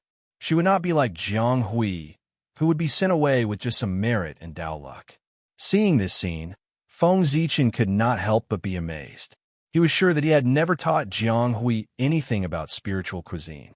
She had comprehended all of this herself. Her wisdom was truly extraordinary. As expected of the reincarnation of the innate, indestructible spirit light of the treasure of wisdom. It has only been a short while, and she has already begun to show her extraordinariness. Jiang Xiong and Jiang Hui, the siblings, had extremely extraordinary origins. In their previous lives, they were supreme-grade, innate spirit treasures born from the Tao of wisdom. Because they were too extraordinary, they were envied by the heavenly Tao. As soon as they were born, they were destroyed by the heavenly Tao, and the innate indestructible spirit light was shattered. Among them, the two largest innate indestructible spirit lights somehow fell into the human race and were conceived by humans, giving birth to Jiang Xiong and Jiang Hui. It was also because of this that the two of them were accepted as disciples by Feng Zichen. Chapter 433. Master, what's wrong? Did I do something wrong? Jiang Hui asked nervously when she saw Feng Zichen fall into deep thought after glancing at her. You're good. He's much better and stronger than your two senior brothers. Feng Zichen put away his messy thoughts and patted Jiang Hui's head with a smile. Really? Jiang Hui couldn't help but feel a little proud after being praised by Feng Zichen. Hui, how did you come up with the idea of combining spiritual herbs and ferocious beast meat to form the effective pills? Tell me about it. Feng Zichen didn't answer Jiang Hui's question and asked about the spiritual cuisine instead. Oh, Master, you're asking about this. Jiang Hui thought for a while and replied, ferocious beast meat can improve one's cultivation, and so can spiritual herbs. Different ferocious beast meat has different effects, and different spiritual herbs have different effects. I thought that since the two are so similar, ferocious beast meat can be used as a kind of spiritual herb. Why can't I use it to refine pills? So, I wanted to give it a try. However, at that time, I didn't know much about medicine, nor did I know how to refine pills. But I know how to cook. I experimented with spiritual herbs and ferocious beast meat, and found that when they were combined, the effect was indeed increased by several times. Unfortunately, compared to medicinal pills, its effects are much worse. At that time, I understood that not only can spiritual herb be used to refine pills, but ferocious beast meat can also be used to refine pills. After that, I asked for the method of refining pills from Uncle Master Eong, and I succeeded in refining pills. As she spoke, Jianghui took out a few pills and placed them in front of Feng Zichen for him to evaluate. Her little face was full of pride, and she looked as if she wanted him to praise her. Feng Zichen glanced at the pills. They were indeed good. Although they were only third-grade pills, their color and appearance were all superior grade. At a glance, he could tell that they were made by a master alchemist. However, looking at the pill, Feng Zichen was speechless. Using ferocious beast meat to make pills was indeed not bad. It could be said that it promoted the development of alchemy. Just based on this point, Jiang Hui could be called a grandmaster of alchemy. If she went to the Eight Visions Palace on Mount Shouyang, even the Grand Pure One would have to meet her personally and give her some benefits to commend her contribution to the Tao of Pills. However, these benefits were nothing compared to opening up the path of spiritual cuisine. Establishing a Tao, just how extraordinary was that? It could be said to be a great accomplishment that shook the heavens and the earth. It was enough to leave one's name in history, and one could be called an ancestor. That was the achievement of existing forever with the heavens and the Tao, surviving through myriad tribulations. In the future, he would at least become a quasi-saint. Compared to that, the benefits of becoming a grandmaster alchemist were nothing. At most, it would bring about a Daluo Dao fruit. It was clear at a glance who was stronger and who was weaker. But Jiang Hui gave up. He gave up on the path of spiritual cuisine and turned to study the more advanced path of alchemy. To be honest, Feng Zichen could understand Jiang Hui's choice. Alchemy was a supreme Dao, while the path of spiritual cuisine was just a small Tao that was discovered by chance. Its future was unknown and was far inferior to alchemy. In fact, even in the future, when cultivation flourished and the path of spiritual cuisine was widespread, it was far inferior to alchemy. Pills, formations, artifacts. These three Taos had a high status throughout the entire history of cultivation. Their status was irreplaceable. Between the path of spiritual cuisine and alchemy, most people would choose alchemy if they had a choice. However, that was not learning, but creating. No matter how deep one learned, it could not be compared to creating. No matter how good alchemy was, one would always be inferior to others in the path of cultivation. Creating the path of spiritual cuisine was the ancestor of a Tao and was respected by the world. Sigh. It was not Jiang Hui's fault. She was intelligent, but she was still too inexperienced. If a Daluo Jingxian was faced with such a situation, he would choose to continue researching the path of spiritual cuisine without hesitation in hopes of opening it up. He would not change his path of cultivation. That was a matter of experience. The higher one stood, the further one could see. Jiang Hui's cultivation realm was too low, and the future she could see was limited. She did not understand the significance of the Tao of spiritual cuisine to the primordial world. Therefore, she gave up on researching the Tao of spiritual cuisine and chose the more advanced path of alchemy. Looking at the smug Jiang Hui, Feng Zichen could not bring himself to praise her. He really wanted to say something. Silly girl, you've really lost a watermelon and picked up a sesame seed. However, he could not say that out loud. Although Jiang Hui gave up on the Tao of spiritual cuisine, it was quite extraordinary that she could think of using ferocious beast meat as medicine. Ferocious beast meat is the same as spirit herbs. They are both formed from Kane Qi. Of course, they can be used as medicine. That's such a simple logic, but no one thought of it. Huier, the fact that you can think of something that ordinary people can't already proves that you're extraordinary. This is your resource for the Tao in the future. Just based on this, Daluo Jingxian can look forward to your future. Your two senior brothers are far inferior to you. After a while, Feng Zichen could not help but praise her. No matter what, Jiang Hui had achieved quite extraordinary achievements. If he did not praise her, it would inevitably dampen her enthusiasm. Only by doing what ordinary people could not do could one achieve great things. Jiang Hui, who had achieved this, could become Daluo Jingxian in the future, even if she did not have the Tao of spiritual cuisine. All things are formed from Kanei Qi? Doesn't that mean that all things can be used as medicine? Feng Jian murmured and suddenly asked. Yes. My good friend, Xian Qing, the celestial lord of the nine heavens, was a great master of this Tao. In his hands, all things can be used as medicine. Feng Zichen nodded and praised himself without blushing or skipping a beat. That person is also formed from Kanei Qi. Can he also be used as medicine? Jiang Xiong seemed to have thought of something and asked. That's right. Not only humans, demons, witches, Kanate spirits, Kanate gods and demons, etc., can all be used as medicine. Nodding, Feng Zichen said to Jiang Xiong. However, looking at his increasingly excited eyes, Feng Zichen could not help but frown. He had to warn him. Xiong, if you dare to use a living person as medicine, I will refine you before anyone else does. Jiang Xiong, with the name Xiong, one could tell that his character was extremely murderous. When the heavenly Tao destroyed the treasure of wisdom, Jiang Xiong's predecessor was accidentally contaminated with the murderous aura of heaven and earth, which created his current character.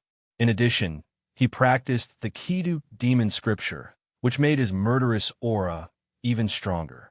Now that he asked this question, who knew what he was thinking? Hee. Master, don't worry. I'm just asking. I don't know how to refine pills. I can't use people as medicine, even if I want to. Jiang Xiong said with a simple and honest smile. That's good. Feng Zichen also knew that Jiang Xiong would not do such a thing, but his murderous aura was too strong. It was inevitable that people would think too much. Huia, there's something I don't understand. Chapter 434. Since you've discovered that the combination of spiritual herbs and ferocious beast meat can increase the effect, why don't you continue researching? She was his disciple after all, so he still had to give her pointers. How could a pill Tao Grandmaster be compared to a Tao Master? Master, although this method is not bad, its effect is limited and far inferior to pills. If I want to choose, I naturally have to choose the best. After thinking for a while, Zhang Hui answered, How do you know that this Tao is inferior to the pill Tao? Have you studied it? Do you know how many years of development and how many people's efforts have taken for the pill Tao to reach its current state? Do you know what it was like when the pill Tao was born? It might not be better than the spiritual cuisine method you discovered. With a thought, Feng Zichen used his divine ability and found the scene when the Grand Pure One comprehended the pill Tao from the long river of time. That was not when the Grand Pure One announced the birth of the pill Tao to the world. That was the process of the Grand Pure One creating the pill Tao from nothing. This history was the glory of the Grand Pure One. It was witnessed by the primordial world and engraved in the depths of time and space for future generations to admire. When one's strength reached a certain level and had a great understanding of the pill Tao, one could see this memory from time and space and experience the difficulties of their ancestors. Although Zhang Hui's understanding of the pill Tao was deep, her realm was too low, and she could not see these scenes from the depths of time and space. Therefore, Feng Zichen used his divine ability to let her come into contact with the scene engraved in history in advance and experience the spirit of creation. Thank you, Master. If not for Master's guidance, I would have missed a great opportunity. Jiang Hui was a person of great wisdom.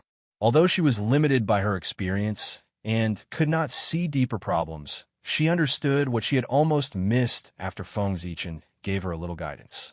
It was a supreme opportunity, a great opportunity that could allow one to become a quasi-saint karmic rank. If it's yours, it will be yours in the end. If it's not yours, you can't snatch it away. You're fated with this Tao. The Tao of spiritual cuisine is destined to be open in your hands. Even if I don't say it, you will understand it one day in the future. What I'm doing now is just bringing this time forward. The incarnation of the treasure of wisdom was destined to achieve extraordinary achievements. The path of spiritual cuisine was a part of Jiang Hui's glorious future. Come, I'll teach you this technique. It might be useful to you. With a tap of his hand, Feng Zichen passed Xian Qing's understanding of alchemy to Jiang Hui. This was not about alchemy, but Xianqing's summary of the medicinal theory of spiritual herbs. Although it was called the Tao of pills, it was actually more like the Tao of medicine of the later generations. This was exactly what Jiang Hui lacked. In order to truly open up the path of spirit cuisine, one must have an understanding of the medicinal properties of spirit herbs in order to create the best recipes. Now that Feng Zichen had taught Jiang Hui about pharmacology, she would have the foundation to open up the path of spiritual cuisine. She would definitely be able to open it up even faster. Ugh, Feng Zichen had given her too much information, and Jiang Hui couldn't accept it all at once. She had no choice but to seal a portion of it and read it later. When Jiang Hui returned to normal, Feng Zichen pondered for a while and suddenly said to the three disciples below, "Now that your cultivation has reached the complete golden immortal realm, you are about to reach the Tai Jingxian realm. It's time for you to travel and prepare for your future breakthroughs." It just so happens that Jiang Hui wants to open up the path of spirit cuisine. Ferocious beasts and spirit herbs are indispensable. The three of you can go out and travel together. On the way, catch some ferocious beasts and collect some spirit herbs for Jiang Hui. Now that the witches and demons were biding their time, the situation in the untainted land was gradually calming down. It was a good time to go out and train. It just so happened that Jiang Hui and the other two had enough cultivation. They could take advantage of this opportunity to travel and try their luck to find a chance to break through. Moreover, Jiang Hui wanted to open up the path of spirit cuisine. Ferocious beasts and spirit herbs were indispensable. Traveling could solve this problem. Traveling and training could not be delayed. It was perfect. Moreover, if they missed this opportunity, they would never see the untainted land of today again. Go! You must work hard to cultivate. In the near future, the human race will face a great calamity. Everyone may die.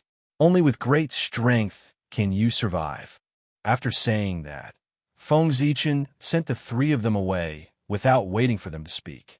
When the calamity of slaughtering people broke out, Feng Zichen could not even take care of himself. How could he take care of others if he wanted to transcend the calamity? In the end, he still had to rely on himself. In the blink of an eye, 10,000 years had passed since Feng Zichen returned to the human race. During this period, because the upper echelons of the witches and demons had all entered seclusion in order to enter a higher realm, nothing major happened in the untainted land, and it ushered in a long-awaited peace. However, all the experts knew that the peace in front of them was an illusion. It was the calm before the volcano eruption. There would definitely be a great battle between the witches and demons. It would be a turmoil that would affect the entire untainted land. No one could stay out of it. The current peace would not last long. The war would break out at any time. But now, the untainted land was peaceful and stable. The 10,000 races had entered the stage of cultivation. During this period, Feng Zichen did not stay idle. Sensing the great calamity in the future, he took out the treasures he had accumulated over the years and opened the treasury of the human race. He did not hesitate to increase the strength of the human race. Unfortunately, it was too difficult to attain the Tao. It was the foundation of the human race. 10,000 years had passed. There were many more people in the Tai Jingxian realm, but none of them were in the Daluo Jingxian realm. Now, there were only 6 people in the human race who had attained the Daluo Jingxian realm. In Suiren, there were the Chou clan, Zi clan, Youyu clan, Dao Xiandu, Eon clan, and Feng Zichen. 6 Daluo Jingxian was already a lot. In the 10,000 races of the untainted land, they could be ranked in the middle. However, compared to the calamity that the human race would face in the future, it was nothing. It could not even cause a ripple. One had to know that the demon race had at least 3,000 Daluo Jingxian. The gap between them could be imagined. It was too easy for the demon race to destroy the human race. It could be said that it was completely effortless. Even Feng Zichen had to admit that the human race was no match for the demon race. There was no comparison at all. Even if he was the great Taoist priest, it was the same. The great Taoist priest was only invincible to the Daluo Jingxian. However, The three emperors of the demon race had already stepped into the half-step primordial chaos realm. They were half a step away from the Daluo Jinxian realm. If they really fought, Feng Zichen was no match for them at all. Therefore, Feng Zichen had no choice but to use the plan that he had made in his early years. He sent a portion of his clansmen out of the primordial world through the Tree of World to the 3,000 sectors in order to achieve the prosperity of the human race in the future. At this moment, Feng Zichen was the one who planned this. He set up 12 secret realms in Zichen's Grotto Heaven for his clansmen to train. He also set up an arena in the human race's market for the younger generation of the human race to compete with the descendants of the 10,000 races. His goal was to select those with extraordinary aptitude from among them. Chapter 435. After all, the 3,000 boundless worlds had not been completely nurtured, and the ability of the world tree was limited. Feng Zichen could not send all his clansmen away. Then, he could only choose the most outstanding clansmen. Although this was a little unfair, how could there be fairness in this world? Moreover, Feng Zichen did not intend to send all of these talented clansmen away. In the end, he had to leave a portion of his clansmen behind to fight to the death for the human race. He had to fight for the human race's momentum, dignity, and future. Before the great calamity broke out, all the clansmen who had cultivated Tai Jinxian had to stay. Not only did they have to protect the human race, but also because when one's cultivation reached Tai Jinxian, the heavenly Tao would not allow them to enter the boundless world. The boundless world was far inferior to the primordial world. The Khanate god fiends that were nurtured there were at most golden immortals. If a Tai Jinxian went there, wouldn't they be invincible in the world? Then wouldn't everything in the boundless world have nothing to do with the Khanate god fiends?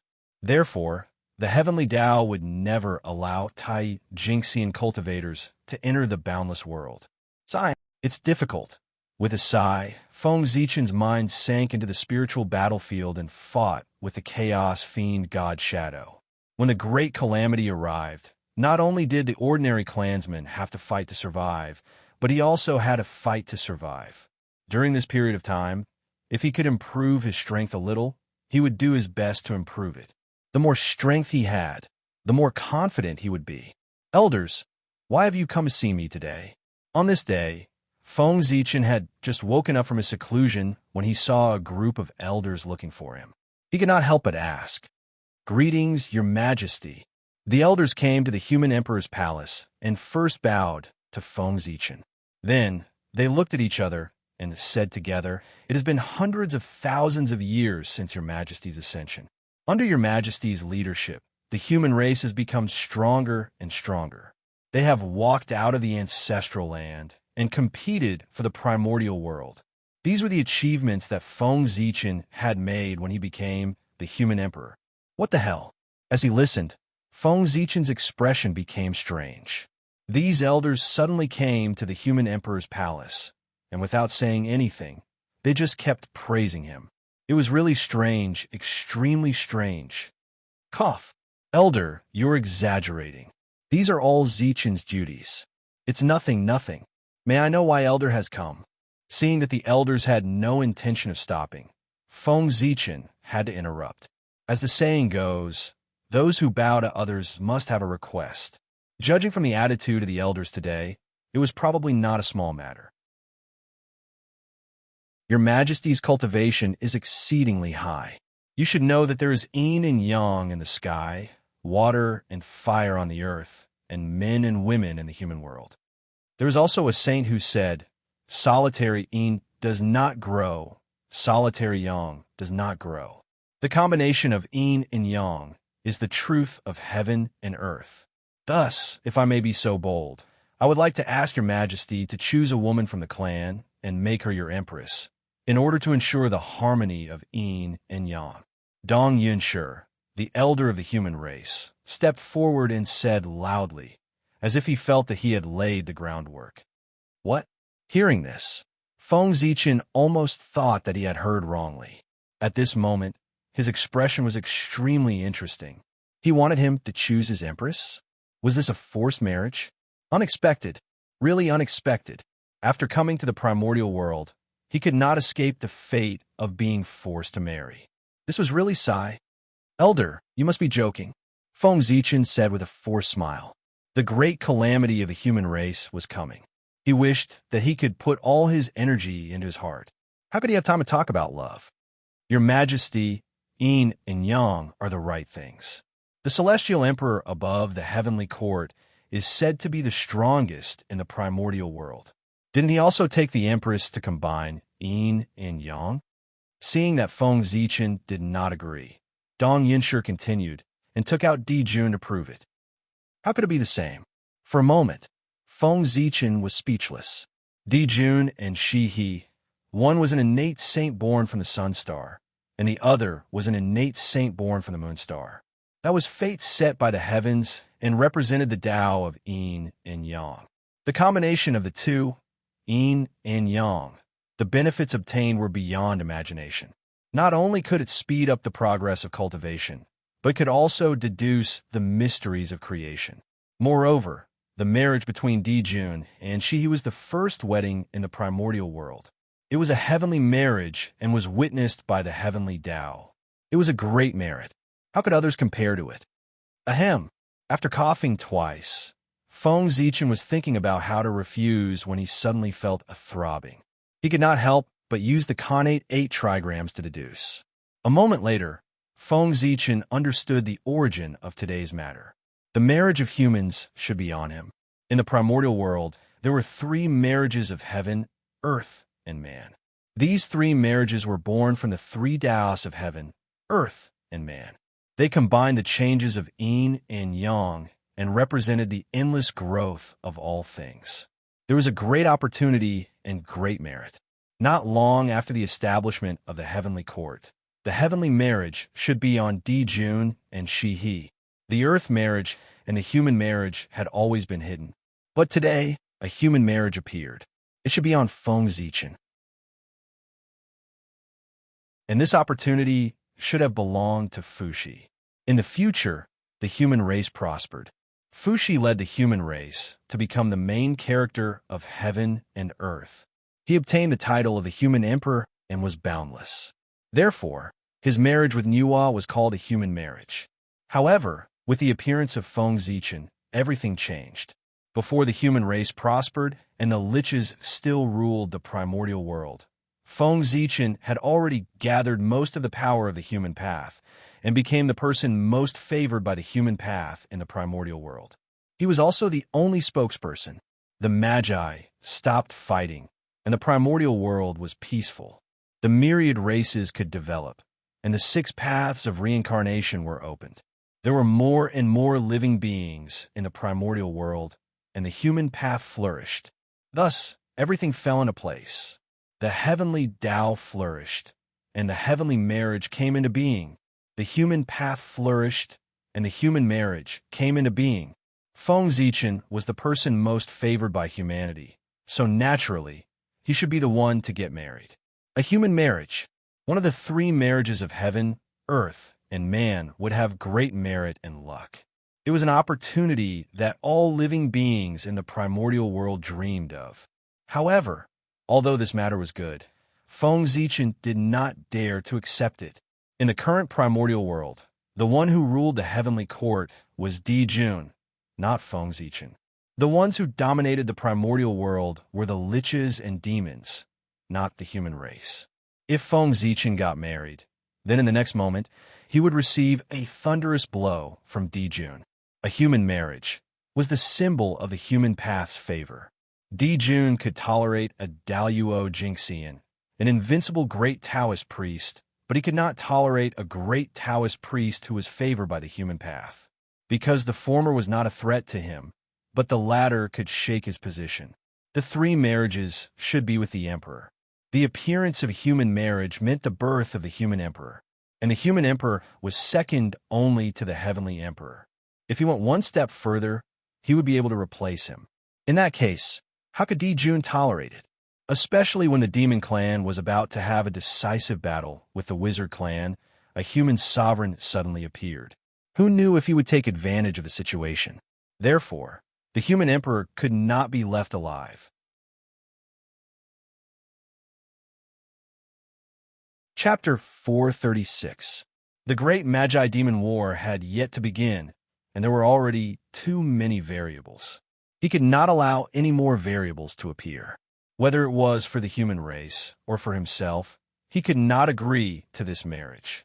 If he agreed, he would die.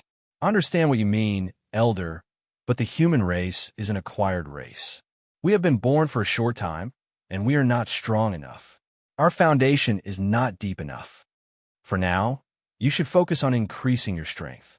As for the rest, it won't be too late to talk about it when the human race becomes stronger. Having made up his mind, Feng Zichen refused again. Your Majesty, since you want to strengthen the human race, you must establish a queen that is based on the principles of yin and yang to strengthen the destiny of the human race. Unfortunately, the matter of human marriage was proposed by the elders, but it was actually promoted by the human race. The elders of the human race were inspired by the human race and unanimously believed that Feng Zichen's queen would strengthen the destiny of the human race. No matter how they argued, they could not shake their will, and Feng Zichen was annoyed. In the end, there were even dozens of city lords who returned and went to the human emperor's palace to pressure Feng Zichen with the elders and persuade him to establish a queen. F***CK. This group of people is too much. It's none of your business whether I get married or not. Feng Zichen was really helpless. This group of people was getting more and more enthusiastic. Okay, stop talking. I agree. In the end, Feng Zichen was really forced to agree in order to be quiet. Your Majesty is wise. Hearing this, everyone hurriedly bowed. Was this wise? Feng Zichen was so angry that he almost laughed. Establishing a queen was wise? Then this Sheng Ming was really worthless. However, although that was what he thought, Feng Zichen did not say it out loud. Instead, he said to the crowd, "Since this matter was proposed by the elders, then I'll have to trouble you to choose a gentle and graceful woman from the clan to marry me, so as to complete my yin and yang." These words sounded like he was gnashing his teeth, fully expressing the dissatisfaction in Feng Zichen's heart. Of course, hearing this, everyone bowed again. Huh, naive. Seeing everyone's reaction, Feng Zichen couldn't help but sneer in his heart. Did he really think that he had given in? As the Run Huang, he did everything according to his heart. How could he be swayed by outsiders? He was just annoyed by their noise, so he dealt with it casually. Furthermore, a promise was a promise. Whether or not this matter could be accomplished was still another matter altogether. With a thought, Feng Zichen continued, "Elders, please remember that the person who marries me must be worthy of me. Otherwise, the excess of yang and the decline of yin would cause an imbalance between yin and yang. It would be a disaster and not a blessing." Feng Zichen emphasized the words worthy as if he was afraid that the elders wouldn't understand. In order to be compatible with his yin and yang, the woman's identity must be as noble as his. Otherwise, how could she complete the marriage? However, Feng Zichen was the grand Taoist priest, the authentic Pangu Taoist priest, one of the noblest existences in the untainted land. As noble as he was, there were only a few female immortals who were worthy of him in the untainted land, let alone the small human race. It would be a miracle if they could find one. Feng Zichen believed that even if the elders of the human race searched through the entire human race, they wouldn't be able to find a woman worthy of him. He had agreed to this matter, but if the elders of the human race couldn't find a suitable person, they couldn't blame him. Your Majesty is right. We will go to the human race to find a suitable woman. We won't disturb your Majesty's cultivation here. Your Majesty will take our leave. They weren't afraid of Feng Zichen's opinions, but they were afraid that he wouldn't agree. Now that Feng Zichen had agreed, their goal had been achieved. They didn't want to stay here any longer and were about to leave immediately. Go. This matter concerns the fate of the human race and is of great importance. Elders, don't worry. You can take your time to find one in case something goes wrong. With a plan in mind, Feng Zichen wasn't in a hurry and said to the crowd calmly, "We understand." After bowing to Feng Zichen, The crowd turned and left. Just as the crowd was about to step into the palace, Feng Zichen suddenly had an ominous premonition in his heart. He faintly felt that something was wrong with this matter, as if there was something that he hadn't noticed. Wait, elders, please wait for a moment.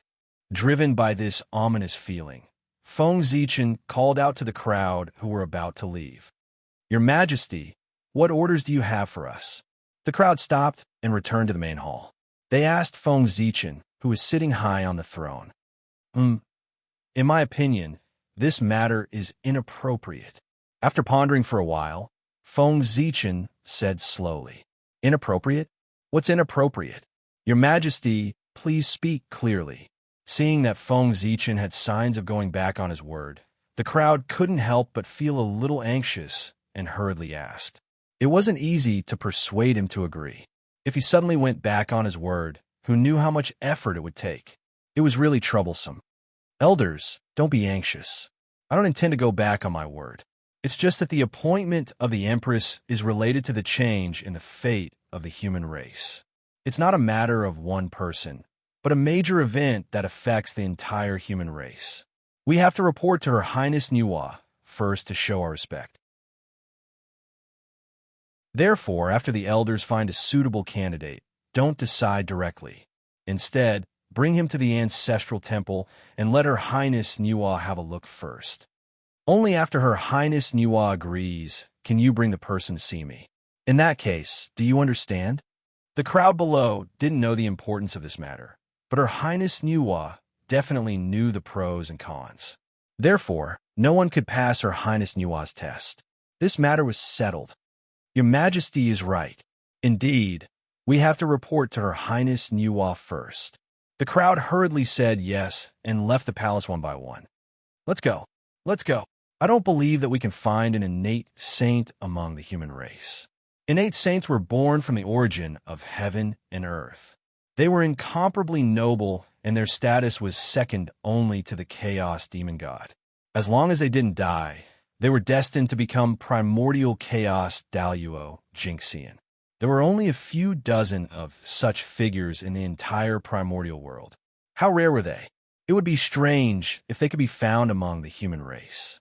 The probability of this was like winning the lottery in a modern world. It was completely impossible. In the blink of an eye, 10,000 years had passed since the elders of the human race left the palace. In these 10,000 years, just as Feng Zichen had expected, many elders of the human race searched the human race several times but couldn't find a suitable candidate. However, they still didn't give up. Every day, they stared at the newborn babies and waited for a suitable candidate to be born. This way, the elders didn't have time to bother Feng Zichen. He was happy to do so. He devoted himself to the spiritual battlefield and fought with the demon god Phantom, trying his best to improve his strength. Just like that, another 10,000 years passed. It had been 20,000 years since the elders of the human race proposed that Feng Zichen be the empress.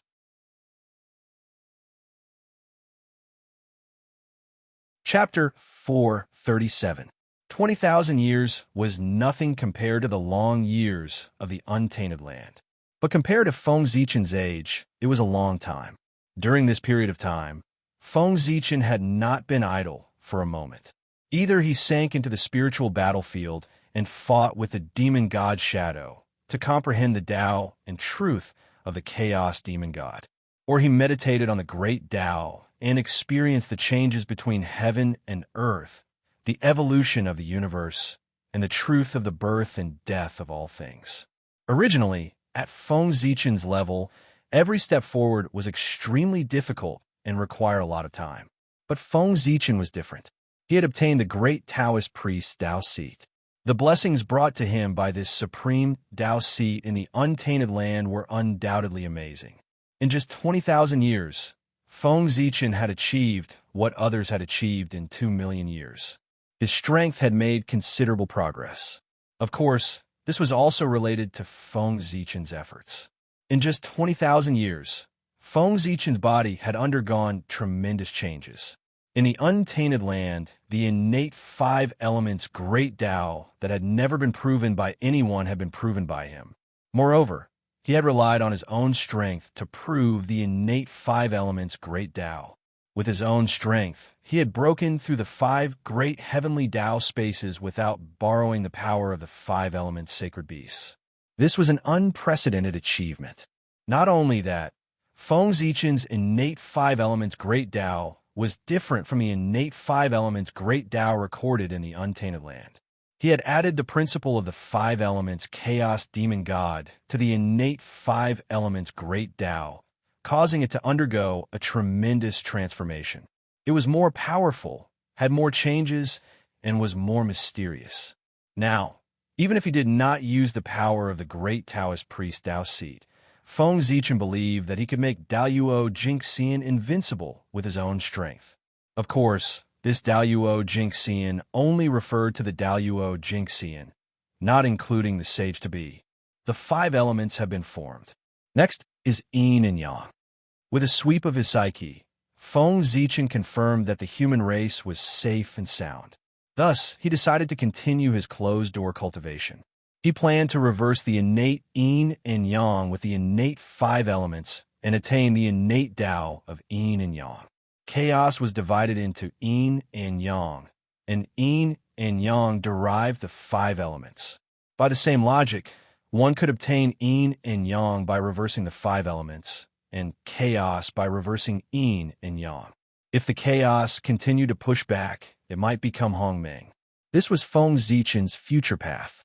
In the primordial world, he wanted to be the Lord of the Stars because he was Great Emperor Ziwei. In the chaos, he wanted to be the Lord of Hongmeng because he was in charge of Hongmeng Daozhong. Achieving Hongmeng was achieving eternity. This was a realm that was on par with the Great Tao, a supreme realm. This was also the achievement that Feng Zichen was most likely to achieve. The Great Tao was Panga's pursuit. Hongmeng was Feng Zichen's pursuit. Unfortunately, although Feng Zichen had the Hongmeng Daozhong in his hands as the oldest principle, the Tao of Hongmeng was too obscure and difficult to understand. He could not understand it at all and had only grasped the surface. However, just the tip of the iceberg allowed him to possess extraordinary power. If it was the complete path of primordial chaos, how extraordinary would it be? Therefore, in order to comprehend the Tao of Hongmeng, Feng Zichen thought of using the five elements to reverse the Hongmeng Daozhong. Just like that, step by step, he had mastered the foundation of the Tao of Hongmeng. With the help of the Chaos Bead and the Hongmeng Daozhong, he would definitely be able to comprehend the Tao of Hongmeng in the future. Moreover, even if he did not comprehend the Tao of Hongmeng, it would not be a big deal. These innate principles could be integrated into the Tao of Stars and strengthen the power of the Tao of Stars. In the future, he might be able to use the Tao of Stars as the foundation to refine various great Taos and billions of laws to achieve the Tao of Hongmeng. Now that the Tao of the innate five elements had been completed, Feng Zichen had taken the first step. He was going to reverse the five elements and use the changes of yin and yang to achieve the supreme Tao. Feng Zichen's body suddenly emitted a five-colored brilliance. It was dazzling and abnormally gorgeous. However, this five-colored brilliance was extremely unstable. It trembled violently as if it would shatter at any moment. Faintly, black and white colors appeared in the five-colored brilliance, filled with mysterious Tao runes. That was the phenomenon caused by Feng Zichen adding his own understanding of the Tao of yin and yang into the Tao of the innate five elements. He wanted to deduce the Tao of yin and yang. Unfortunately, his understanding of the Tao of yin and yang was far less profound than the Tao of the innate five elements. He could not deduce it. This caused the five-colored brilliance to be unstable and show signs of collapse. Chaos be out. Hongmeng Daozhong out. Seeing that the five-colored brilliance was about to collapse, Feng Zichen summoned the Chaos Bead and Hongmeng Daozhong. With a soft tremor, the Chaos Bead and Hongmeng Daozhong appeared from the void and landed in the heavenly flower and earthly flower above Feng Zichen's head. Strands of Chaos Qi and Hongmeng Qi hung down. As for the Primal Chaos Aura and Grand Mist Aura, They continued to transform and decompose as they descended. When they reached Feng Zichen's body, they had completely turned into the innate yin-yang qi. In an instant, the five-colored brilliance on Feng Zichen's body stabilized. All kinds of understanding of the innate yin-yang Tao surged into his mind, helping him understand the mysteries of the changes of yin and yang. This was Feng Zichen's confidence in reversing the Hongmeng Tao. Although the Hongmeng Tao was obscure and difficult to understand, it was much simpler compared to the chaos yin-yang Tao and the five elements Tao. With the help of the Hongmeng Daozhong and the chaos bead, it was even easier to comprehend. Hongmeng could only be accomplished if it was easy first and difficult later. Gradually, more yin-yang Tao light appeared on Feng Zichen's body and gradually replaced the five elements Tao light. Obviously, with the help of the two treasures, his understanding of the Tao of yin and yang had deepened. And just as Feng Zichen was comprehending the innate yin-yang Tao, the matter of establishing an empress that he no longer cared about suddenly changed. On the distant lunar star, a beautiful figure walked into the origin space of the lunar star. As she moved, innate Tao patterns appeared under her feet and resonated with the origin of the lunar star. Boom! One day, among the stars, the lunar star suddenly shone brightly. Countless Tao patterns appeared and attracted the surrounding star power to form a terrifying power.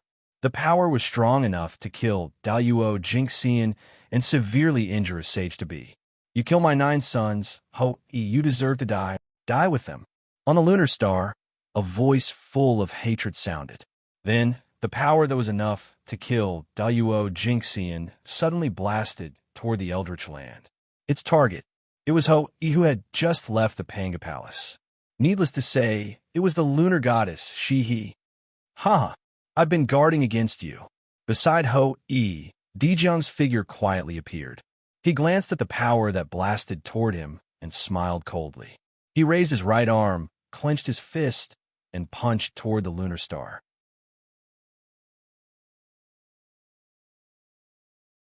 Chapter 438. In an instant, a terrifying power burst out, shattering the vacuum, rules, great Tao, and everything else. It crashed into the power coming from the Tying Star. Boom! At this moment, Dijiang's power as the overlord of the world was fully displayed. The power that was enough to kill a golden immortal was directly annihilated by the huge force the moment it collided with Dijiang's fist mark. Then, the punch continued, shattering time and space. It suddenly arrived on the Tying Star and blasted toward Shiha. Dijiang, you're courting death. Although Dijiang was strong and could be called the overlord of the world, the Tying Star was Shiha's territory. She was not invincible here, but she was not far from it. Shiha waved her hand gently, and countless runes appeared on the Tying Star. Khanate Tying Shi surged out and condensed above Shiha's head. It turned into a jet-black immortal light, emitting endless coldness, and brushed toward Dijun's power. Whoosh! Khanate Taoist rhymes danced in the air, and the Tying law spread. A coldness that could freeze everything appeared, condensing and annihilating Dijiang's punch. Kill! Shia shouted. She formed a seal with her hands and activated the power of the Tying Star. It turned into a jet-black immortal light, piercing through countless dimensions and charging toward Dijiang and Ho-E on the Eldritch Land. She had planned to kill Ho-E quietly when the sorcerer tribe let down their guard. Therefore, she had used all her strength to avoid attracting the sorcerer ancestors' attention. But now that she had been exposed, there was no need to hold back. Therefore, she had used her strongest combat power to attack the two of them. The jet-black immortal light was the supreme theurgy that Feng Zichen had been searching for, the Khanate Tying divine light. It was a supreme theurgy derived from the Khanate Tying Tao. It could freeze everything and kill all life. At this moment, this supreme theurgy appeared in Shia's hands and blasted toward Dijiang and Ho-E. Good timing. Seeing the Khanate Tying divine light coming, Dijiang was not angry. Instead, he was happy. He raised his right arm and punched a few more times, each punch stronger than the last. Incredible power burst out, shaking the space. Then, a huge spatial storm formed around Dejiang, annihilating everything and shattering the innate Tai in divine light. However, supreme divine abilities were supreme divine abilities, exceeding one's imagination. They reached the source of the great Tao, possessing inconceivable abilities. After the innate Tai in divine light shattered, it landed on the barren land and formed a freezing storm. It triggered the Tai in Tao between heaven and earth and continued to attack the duo. At the same time, on the Taiyin star, Shiha activated the origin of the Taiyin star with all her might. Countless beams of Taiyin innate divine light rained down like a storm, intending to kill the two. In an instant, the area where Dejiang and Ho-Yi were was completely transformed into a world of ice and snow, and a heart-palpitating chill pervaded the air. Fellow Taoist Shiha, you won't be able to kill me and Ho-Yi. Around Dejiang, the power of the spatial storm was getting stronger and stronger. There were even void Tao patterns appearing. No matter how powerful the innate Tai in divine light was, it couldn't break through the void storm and hurt Dejiang and Ho-Yi. Shia's strength was not as strong as Dejiang's.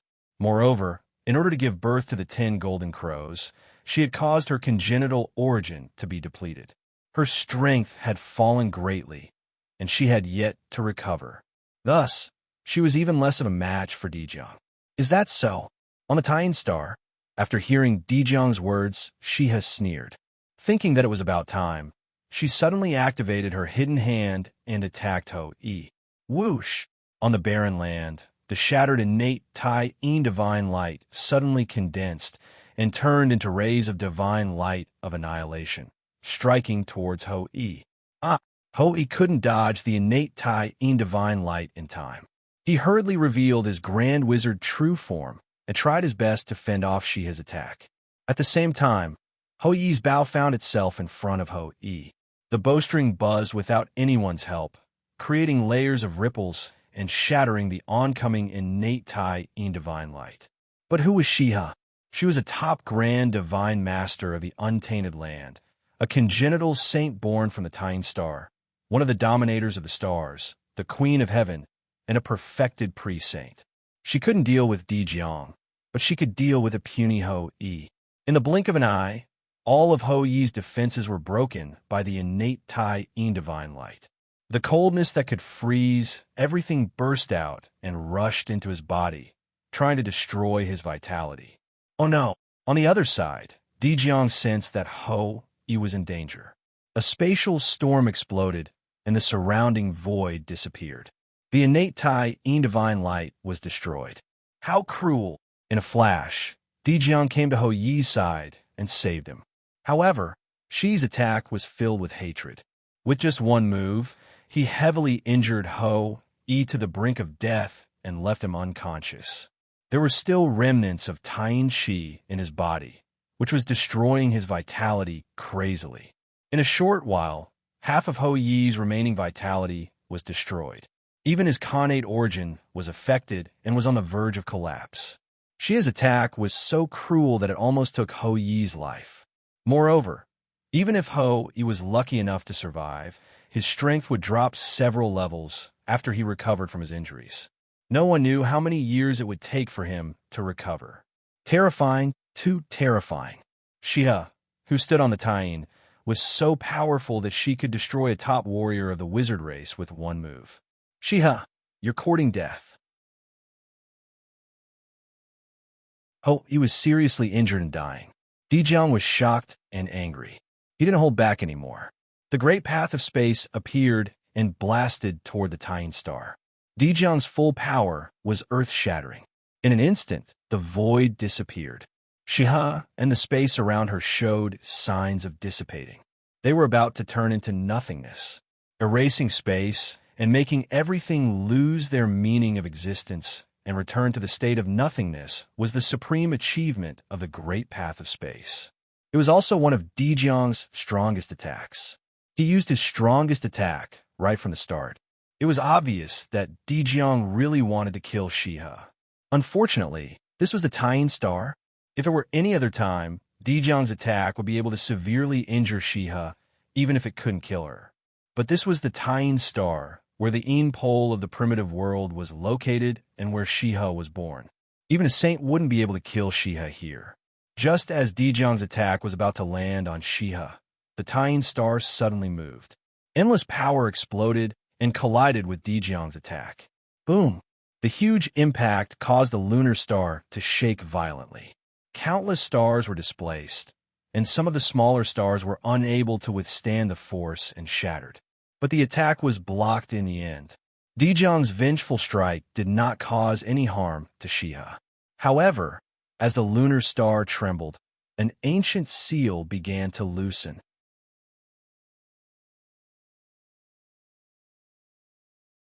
Chapter 439. The lunar star was lonely, cold, and lifeless. This was its true portrayal. Here, far away from the noise of the mortal world, everything returned to peace. But today, the peace on the lunar star was once again broken by the battle between Dijiang and Shihi. The entire star was trembling violently. Earth and rocks collapsed, and the earth cracked. It was a doomsday-like scene.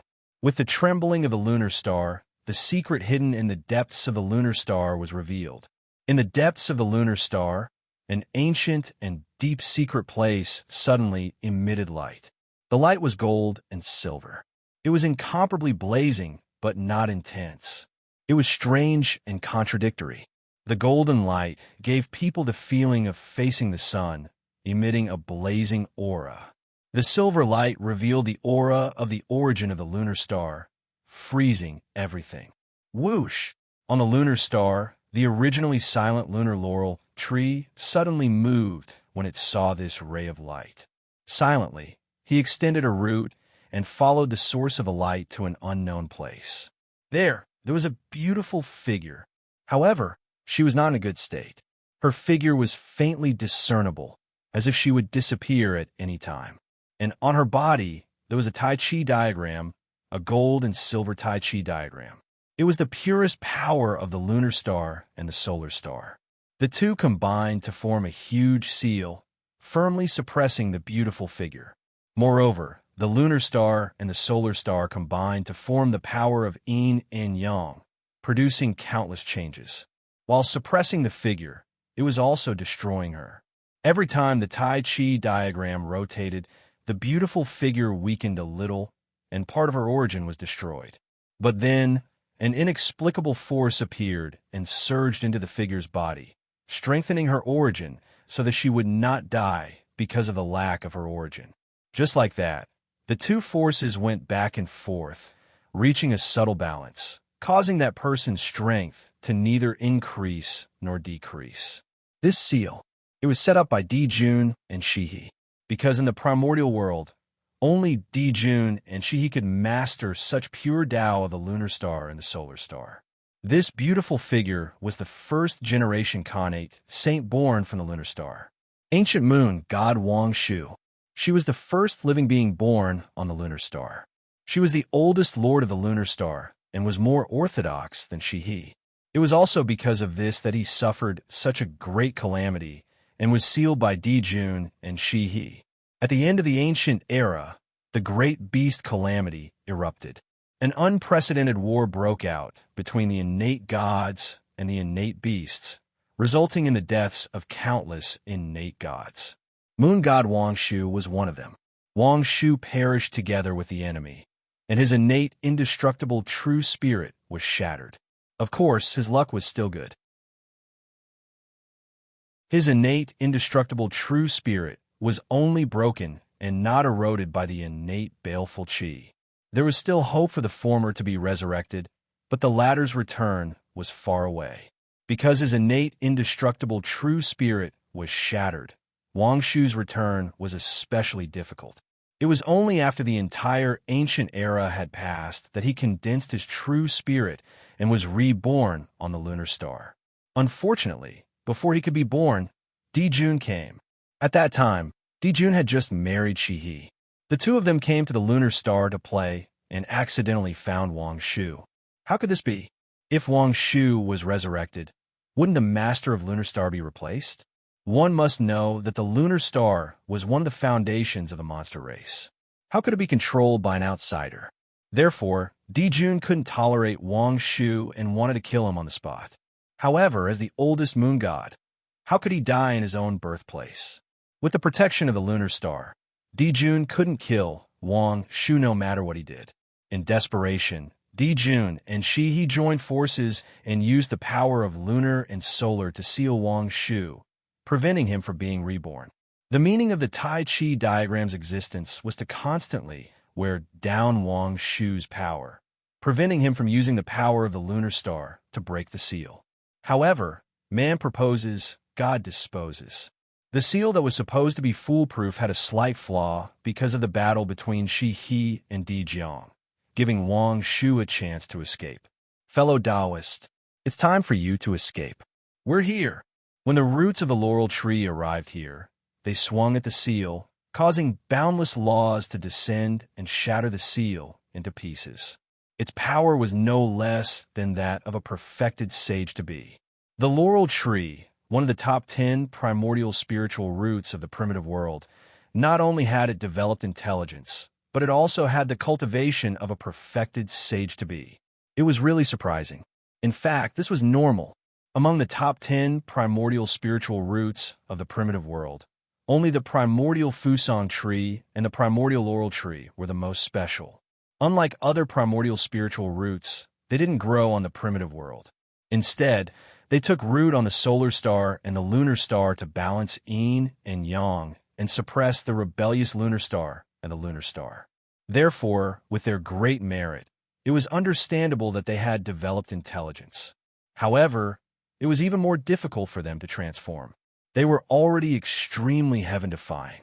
With the addition of merit, if the heavenly Tao didn't go crazy, it wouldn't let them transform. As the only two creatures on the lunar star, the laurel tree and Wang Shu had accompanied each other for hundreds of millions of years. Naturally, their friendship was very deep. A long time ago, he had been planning to save Wang Shu. Unfortunately, she was very wary of him, so he couldn't find a chance at all. Now, the lunar star was shaking, and there was a flaw in the seal. The laurel tree seized the opportunity to break the seal and save Wang Shu. Thank you, fellow Taoist. Regaining freedom. Even though Wang Shu was indifferent by nature, he couldn't help but be happy at this moment. However, before he could be happy for long, he suddenly heard a loud roar from the void. Di Jiang, how dare you? Then, the He Tu and the Luo Shu flew out from great sky, combined with each other, turned into a 9-palace map, and attacked Di Jiang. At the same time, on the lunar star, a big golden hand appeared and grabbed at Wang Shu. It was Di Jun who had made a move. From Shi's attack on Ho Yi to the appearance of Di Jiang, to the battle between the two and Wang Shu breaking out of the seal. This series of events seemed to be extremely long, but in fact, not even a breath had passed. It was because the sage-to-be powerhouses had begun to close their own timelines. Their battle had long transcended time and space and drifted away from time. Whether it was a breath or 10,000 years, it was the same in front of them. Time had lost its meaning to them. It was also because of this that when Di Jun felt the movement, it was already too late to salvage the situation. Dong! After Di Jun made a move, Tai Yi's attack followed closely. After that, there were also the supernatural powers of Fushi, Kuan Peng, and a series of demon experts. All kinds of lights bloomed, and it was incomparably beautiful. It was like a sea of light that wanted to drown Di Jiang. Let's go. Seeing so many supernatural powers coming at him, even Di Jiang couldn't help but feel his scalp go numb. He didn't dare to take it head-on. He grabbed Ho Yi and quickly left.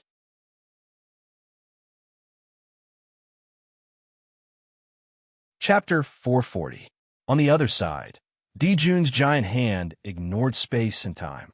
It carried enough power to annihilate everything and covered Wang Shu's head. The surrounding space suddenly froze and blocked all of Wang Shu's escape routes. He wanted to kill Wang Shu with one blow. My friend, leave quickly. I'll stop Di Jun. Seeing that Wang Shu was about to be killed by Di Jun, the bay laurel tree could not help but roar. Its branches danced wildly like dragons and snakes and stabbed the giant golden hand with all its strength. Boom! With a thunderous sound, June's golden hand was penetrated by the bay laurel tree and turned into pieces in midair. However, after the golden hand was broken, its pieces did not melt. Instead, they exploded and turned into the purest grand sun primordial fire, burning in all directions. The grand sun primordial fire was the hottest flame in the untainted land. Moreover, it was released by June, the master of the sun. Its power had reached an incredible level. Burning the sky and boiling the sea was not enough to describe its power. In a flash, the branches of the bay laurel tree were burned to ashes by the grand sun primordial fire. Without the protection of the bay laurel tree, Wang Shu's weak innate true spirit was directly exposed to the grand sun primordial fire. Boom! The grand sun primordial fire burned mercilessly. Wang Shu's innate true spirit became more and more illusory, as if it would disappear at any time. Fortunately, although the branches of the bay laurel tree could not block the surging grand sun primordial fire, the bay laurel tree was an object of tying after all. Even though it was destroyed, it still weakened the power of the grand sun primordial fire. As a result, although Wang Shu's situation was not good, he was not in great danger. After being weakened by the bay laurel tree, the power of the grand sun primordial fire was not enough to refine Wang Shu's innate true spirit. Humph! Above the great sky, June looked in the direction that Jiang had left and snorted. He did not chase after him, but turned and rushed to the Tying star. If Jiang wanted to leave, who in the untainted land could stop him? Only ancestor Hong Jun himself could stop him. Therefore, chasing after him was just a waste of time. It was more important to solve the problem on the lunar star first. That was a major matter that could shake the foundation of the demon race. Shiha, have you forgotten that you are an innate god born in the Tying star? Are you really going to join hands with that June and kill Wang Shu? On the lunar star, the innate lunar kasha tree roared furiously at Shihi. He originally wanted to use the origin of the lunar star to help Wang Shu escape. Unfortunately, Shiha acted first and firmly suppressed the source of the lunar star, not allowing the lunar kasha tree to use it. Even Wang Shu, who was also a moon god, could not use the origin of the lunar star to recover his power under his suppression.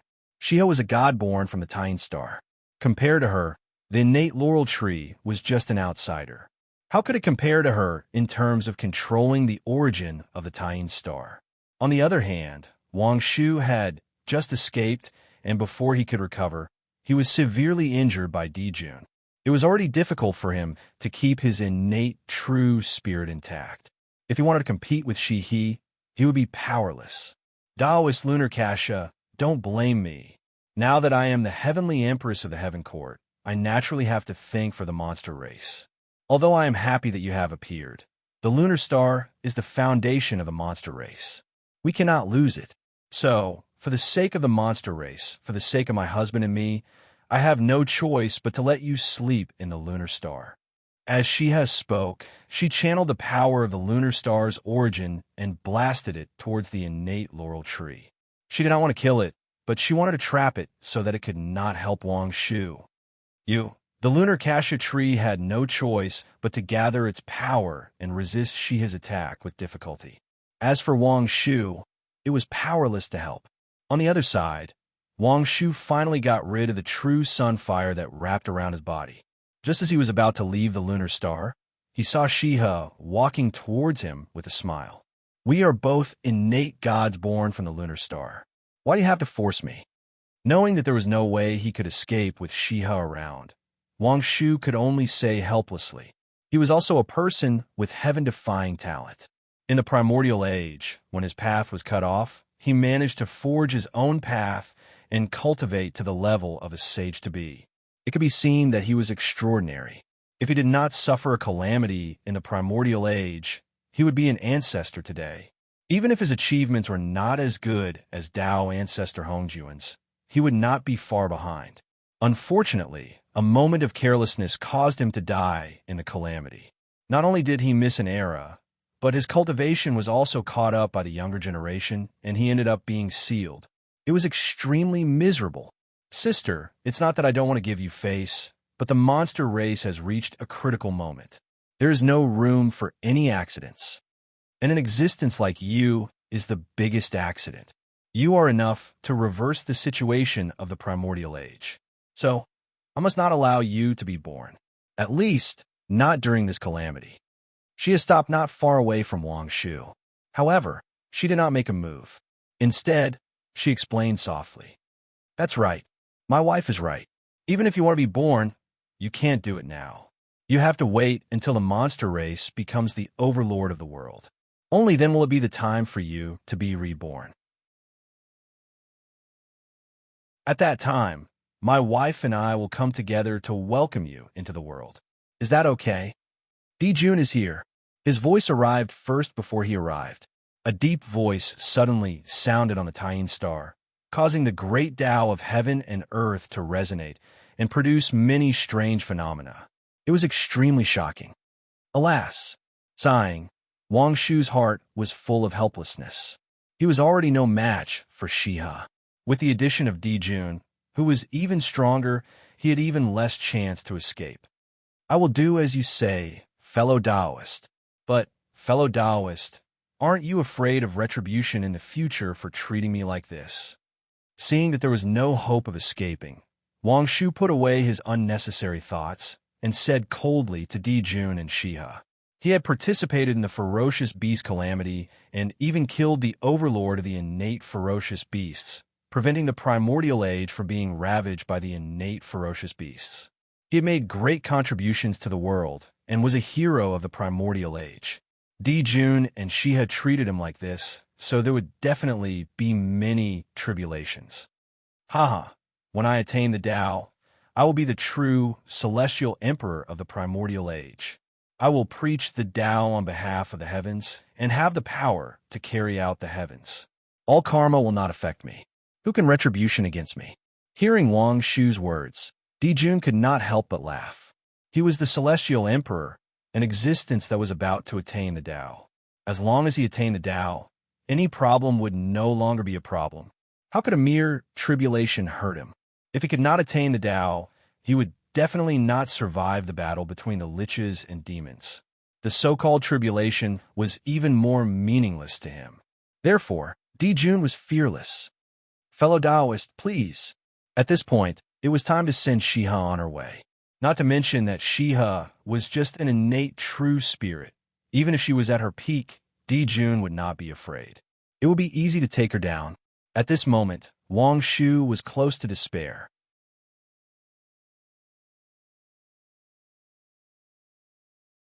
Chapter 441. Dijun attacked while Shihi assisted him. Who in the Eldritch world could escape from them in a one-on-one battle? Perhaps, but it was definitely not Wang Shu. Fellow Taoist, run. Just as Wang Shu was in despair and Dijun and Shihi were about to win, the connate laurel tree that they had neglected suddenly erupted. Tao sounds rumbled between heaven and earth as billions of rays of light bloomed from its body. Innate talismans danced in the air as infinite power emerged, allowing the connate laurel tree to break free from the origin of Taiyin. Whoosh! The connate laurel tree shook its branches as infinite light shone like an ocean of light. It was unusually bright and vast as it swept towards Dijun and Shihi. The light was dazzling as the connate Taoist rhymes flowed. The Tao patterns were endless, containing the coldness of the Tao of Taiyin and the rhythm of the connate with elemental Tao. Loneliness and life coexisted, contradictory yet balanced. This was the Tao of the connate laurel tree, the coexistence of Taiyin and wood elemental Tao. In an instant, endless talismans appeared and drowned Dijun and Shihi. At the same time, the power of Taiyin and the power of life erupted. One froze everything, the other obliterated all life. Dijun and Shihi were careless and were successfully ambushed by the connate laurel tree, freezing them into ice sculptures. However, Dijun was too strong. The connate laurel tree could not hurt him at all. It could only trap him while he was careless. But this did not last long. In the blink of an eye, June shattered the ice on his body and got out of the trap. But this was enough. In a battle between experts, a moment was eternity. A moment was enough for Wang Shu to break free. Tying Pearl, activate. Seeing an opportunity, Wang Shu instinctively activated his eternal spiritual treasure, the Tying Pearl, without thinking. A silver light rose from Wang Shu's body, growing bigger and bigger until it gradually turned into a bright moon.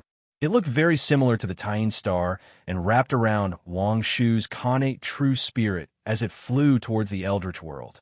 The lunar divine pearl was the first connate spiritual treasure nurtured by the lunar star.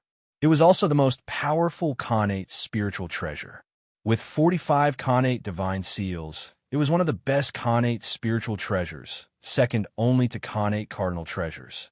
Although it was called a pearl, the Tying divine pearl was actually a miniature version of the Tying star. It had all the power of the Tying star, but it was not as powerful. You want to leave? Not so easy. At this moment, June had already broken free. When he saw Wang Shu escaping with the lunar divine pearl, he threw out a punch without hesitation. With a boom, the entire starry sky shook.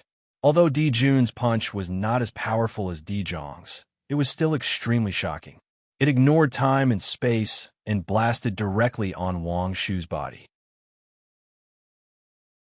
Even with the protection of the Tying divine pearl, Wang Shu's innate true spirit was shattered and he was on the verge of death. He didn't die. Then give me another punch.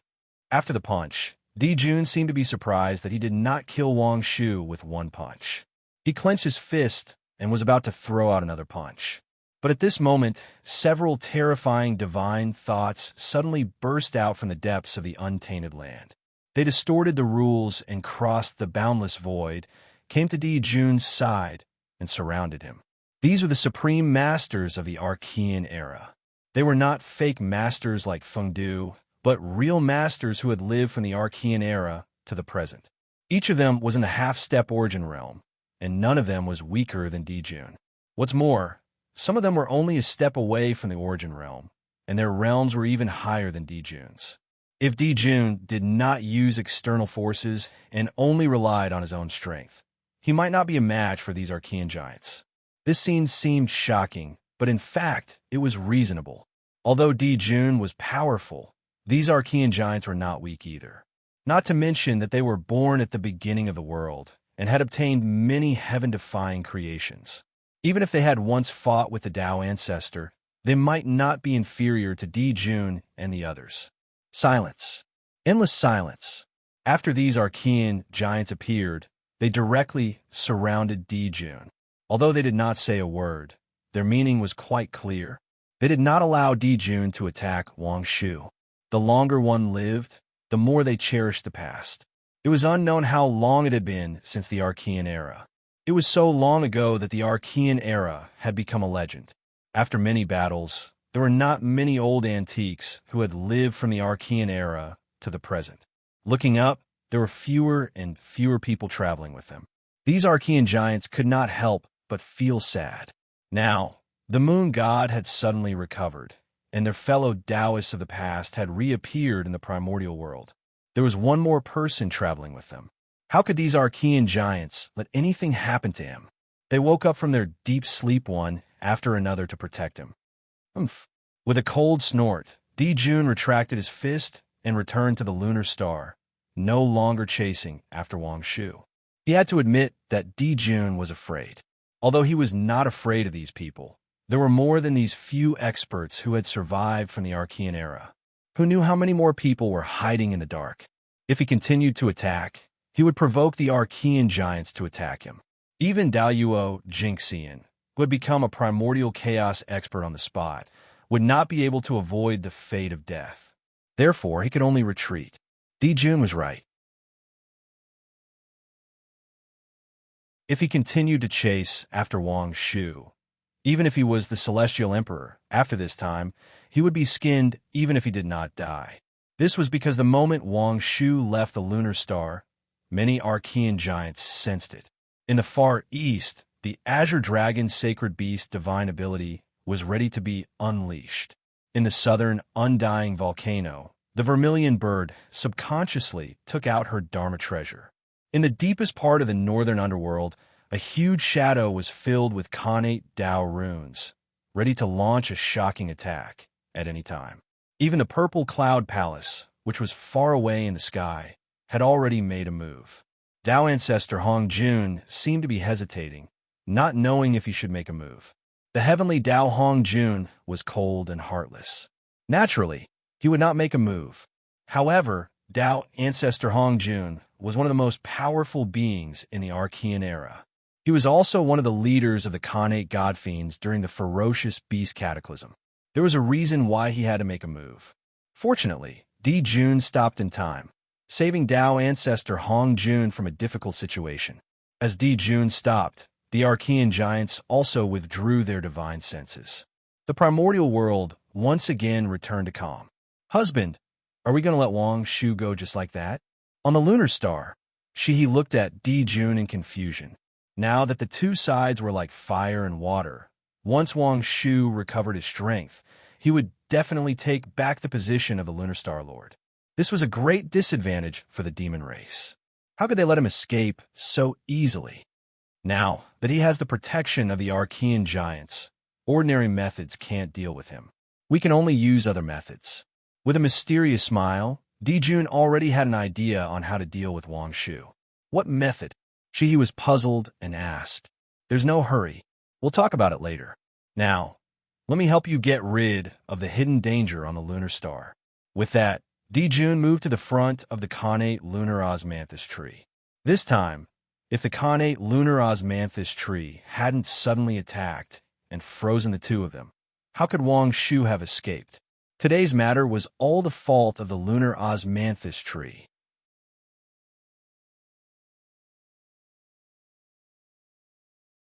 Chapter 442. Fellow Taoist, why are you doing this? Wang Shu is the moon god. Isn't she he? In front of the laurel tree, Di Jun's heart was filled with anger. Who would have thought that the laurel tree, which had not moved for countless years, would suddenly give him a big surprise? It caught him off guard and allowed Wang Shu to escape. Damn it! What kind of person was Wang Shu? He was one of the peerless experts of the primordial era, a peerless figure who had once competed with the Tao ancestor. His escape this time was like a hidden dragon entering the sea. He would definitely soar into the sky. Not to mention recovering his cultivation. Even if his cultivation was one step higher, it would not be a problem for him to cultivate to the top realm of the primordial era. At that time, the demons would be in big trouble. However, such a figure had escaped because of the laurel tree. How could Di Jun not be angry? At the same time, Di Jun was also a little glad in his heart. He was glad that the laurel tree had erupted at this time and not at another critical moment. If the laurel tree had suddenly erupted during the battle between the liches and demons, it would have given the demons a ruthless blow. The consequences would have been unimaginable. Fortunately, the laurel tree, an unstable factor, had been exposed, allowing him to be prepared in advance and not be flustered when the time came. It was not necessarily a bad thing for Wang Shu to escape. A moon god. Is she worthy of calling herself the moon god? The lunar star and the lunar star are both supreme stars. They are divided into two extremes of yin and yang. They command endless stars and have no difference in strength. But ever since Shihi married you, the lunar star has become a foil to the sun star and is weaker than the sun star. Shihi is really a good moon god. A divine thought was sent out from the laurel tree with a strong sense of ridicule, which made Shihi, who had rushed here, very angry. However, what the laurel tree said was the truth. She really could not refute it. Don't talk too much. Since fellow Taoist Laurel doesn't know how to appreciate favors, don't blame us for being ruthless. From the laurel tree's attitude, it was not difficult to know that he was determined to go against Di Jun. Thus, Di Jun did not waste any time and directly attacked. Rumble. The power of the sun surged out and shrouded the innate lunar cassia tree. At the same time, on the other side, seeing Di Jun make a move, Shiha also made a move. Silver-white Tai-Een power danced in the air, surging towards the connate moon osmanthus tree. Seal! The Tai-Een and Tai-Yang danced together, forming a huge Tai Chi diagram that isolated space and blocked all Daos, completely sealing the space where the connate moon osmanthus tree was. Ha! Dijun, Shihi, the two of you are plagued by tribulations and don't have long to live. How long can you seal me? Knowing that it was useless to struggle, the connate laurel tree did not resist and allowed Dijun to seal it. He was the supreme spiritual root that suppressed the lunar star. He had immeasurable merit, and no one dared to kill him. The amount of negative karma was so great that even a saint would not dare to touch it. If Dijun killed him, even if the demon race was not exterminated, their vitality would be greatly damaged. Therefore, even though Dijun was furious, he did not dare to kill him. He could only seal him. This was also the reason why the connate laurel tree was not afraid of Dijun, knowing that he would not die. He was naturally not afraid of Dijun. This was the benefit of having the heavenly Tao. No matter how powerful he was, he had to follow the rules of the heavenly Tao and could not act recklessly. Otherwise, if a saint was invincible in the primordial world, wouldn't he be able to kill whoever he wanted? Wouldn't the primordial world be in chaos? Let's go and see fellow Taoist Fushi. After sealing the connate laurel tree, Dijun pulled Shihi and walked towards the sky. If he wanted to deal with Wang Shu, he would need Fushi's help. Only he could calculate Wang Shu's location. Fellow Taoist Fushi, this is the case. Please help. Inside the Fushi Palace, Emperor Jun told Fushi everything that had happened. There was no need to hide anything. Dijun did this for the demon race. He had a clear conscience, so there was naturally no need to hide anything. Moreover, he could not hide it in front of Fushi. Fellow Taoist, what do you want me to say? If there is such a thing in the future, can you let us know? After hearing Dijun's words, Fushi could not help but feel a headache. He really did not want to get involved in this matter, but it involved the foundation of the demon race, so he could not ignore it. This was really a headache. If this matter was only related to Dijun, Fushi would be happy to watch a joke. However, it concerned the future of the demon race, so he could not refuse. His involvement with the demon race was too deep. It had reached the point where they were bound together for good or ill. He could not sit back and watch the demon race fall. I did not consider this matter carefully. I have caused a lot of trouble for the demon race. Please forgive me, fellow Taoist. Dijun was also a little helpless. His plan was clearly good, but who knew that it would turn out like this? From this, it could be seen that the tribulation aura in the world had begun to affect Dijun's luck, causing him to lose the privilege of doing everything as he wished. Fellow Taoist, it's not difficult to find Wang Shu, but after finding him, what should we do? To Fushi, even if it was a saint, he could still be considered 1 or 2 points. It was not difficult to find Wang Shu's whereabouts. What was difficult was how to deal with Wang Shu after finding him. Kill him? That was impossible. If he really did that, he would probably be torn to pieces by the 2 powerful giants. It was also impossible to imprison him. This person could not be killed, imprisoned, or let go. He was really troublesome. Fellow Taoist, this is easy. Look at what this is.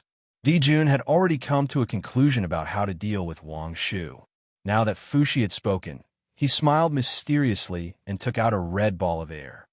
This is the aura of the red embroidered ball? Fushi looked at the red ball of air in Dijun's hand and felt that it looked familiar. After thinking for a while, he remembered that the aura emitted by the red ball of air was exactly the same as the aura of the red embroidered ball in his sister's hand. That's right. This is the aura of origin emitted by the red embroidered ball. Nodding, Dijun said, back then, it was fortunate that fellow Taoist Nuwa went to the lunar star to act as a matchmaker for me. That was how I was able to win Shihi and complete the heavenly marriage. And the red embroidered ball witnessed my marriage with Shihi. This also allowed it to share some of the heavenly marriage merit and become one of the symbols of marriage. The red embroidered ball contains the power of the path of marriage. At this point, Jun stopped and did not continue, because there was no need to say anymore. The people present were all extremely smart people. Since Jun had said this, Fushi and Shihi naturally guessed his plan. Marriage. This plan was formed around marriage. The red ball was a supreme treasure that symbolized marriage. It could trigger the red lawn star, tie the red line, and set the marriage for people. The red line of the later generations was made based on the red embroidered ball. The red airflow in Jun's hand was the aura of origin of the red embroidered ball. Although it was unknown how he obtained it, this power possessed all the abilities of the red embroidered ball. Of course, this aura of origin could only be used once. After one use, it would be exhausted. However, once was enough to deal with Wang Shu. Jun clearly wanted to use the power of the red embroidered ball to trigger Wang Shu's red lawn star and make him fall into the love tribulation, thus destroying Wang Shu's Dao fruit. This plan could be said to be brilliant. Even if the ancient giants discovered it, they would have nothing to say. If Wang Shu could not transcend the love tribulation, his state of mind was not good enough. How could he blame outsiders? Fellow Taoist plan is really brilliant. Even Fushi had to admire Jun's wisdom. In an instant, he could think of a brilliant plan. He had to admire him. No, there are still imperfections in this plan. Even if it's a love tribulation, it should be a man and a woman facing it together. Among them, she already exists. There's still a man left. Who could he be? Suddenly, Fushi's heart skipped a beat as he thought of a possibility. Hoi. Could this person be Hoi? Previously, Hoi was severely injured by Shihi, causing the origin of the moon to enter his body and almost die. With the ability of the witch race, it was not difficult to save Hoi's life. However, it was difficult to completely remove the origin of the moon in his body. It was almost impossible. The origin of the moon was already tightly entangled with Hoi's origin. If he wanted to completely remove it, he had to remove Hoi's origin as well. In this way, if he lost his origin, how could Hoi live? However, if he did not remove the origin of the moon, Hoi would not be able to unleash 10% of his strength. He would even be attacked by the cold energy of the moon and be in extreme pain. Therefore, the origin of the moon had to be removed. However, in the primordial world, other than the origin of the moon, only the origin of the sun could remove the origin of the moon. The ones who controlled the origin of the sun were Jun and Tai Yi. Naturally, they would not save Hoi. Then, the only thing that could save Hoi was the origin of the moon. Coincidentally, other than Shihi, another existence that controlled the origin of the moon had escaped into the primordial world. If Jun took this opportunity to use the origin of the red embroidered ball and use the connection as a basis to forcefully tie the two of them together and drag the two of them into the love tribulation in one fell swoop, it was completely feasible. Only Shihi could cure Hoi's injuries. If the two of them met, this love tribulation, they would definitely not be able to avoid it. They would definitely be trapped in it. I see. Brother, you really have a good method. What a good method. At first, Fushi was only guessing. However, later on, he could already be sure that Jun must have planned it this way. This plan could be said to be perfect. Firstly, he could solve the problem of Wang Shu. Secondly, he could take revenge on Hoi and make him suffer a fate worse than death. In the primordial world, there was no one else who wanted to get rid of the two of them at the same time, except for Jun and Shihi. That's right, just as you thought. Hoi killed my 9 sons. How can I let him have it easy? Death will be too easy for him. Only by making him suffer a fate worse than death can I relieve the hatred in my heart. Seeing Fushi's expression, Jun knew that he had guessed all of his plans. He could not help but grit his teeth and say, ever since Jun was born, he had never hated a person so much. He wished he could skin him alive and torture him day and night. Hoi had killed his 9 sons. That hatred even exceeded his hatred for the Magi. One could imagine his killing intent. However, Jun was good at enduring and could hide all his emotions in his heart. That was why he did not let others discover it. Brother, you are really talented. Fushi is far inferior to you. It was not difficult to come up with this plan. Fushi asked himself that if he was given enough time, he could also set up such a perfect plan. However, to be able to come up with such a huge plan and perfect it in an instant was far beyond Fushi's ability. Few people in the primordial world could compare to his intelligence. She had attacked Ho-E on her own accord. She had not discussed it with anyone beforehand. Fushi was sure that Di-Jun did not know about it previously. From this, it could be seen how terrifying Di-Jun was. From the time Ho-E was injured to Wang Shu's escape, it had only been a moment. He had set up such a huge and perfect plan. Such wisdom was truly admirable. Fellow Taoist, there's no time to lose. It's better to act quickly so that there won't be any delays and other changes. Fushi was still thinking about Di-Jun's plan to see if there were any omissions. He was already a little anxious from waiting and urged him. To Shi-He, Wang Shu could escape, but Ho-E had to die. Yes, things will change if we delay. I'll find Wang Shu's location now. Nodding, Dao light appeared on Fushi's body and converged in the air, forming a connate 8 trigrams diagram. It mixed with heaven and earth and searched the endless space-time for Wang Shu's whereabouts. In just a moment, Wang Shu's image appeared in the connate 8 trigrams diagram. However, he was not in a good state. Di-Jun was still too strong. Although Wang Shu was blocked by the divine pearl of Tying, Wang Shu was still affected. His innate, true spirit, which was already weak, became even weaker and showed signs of collapsing.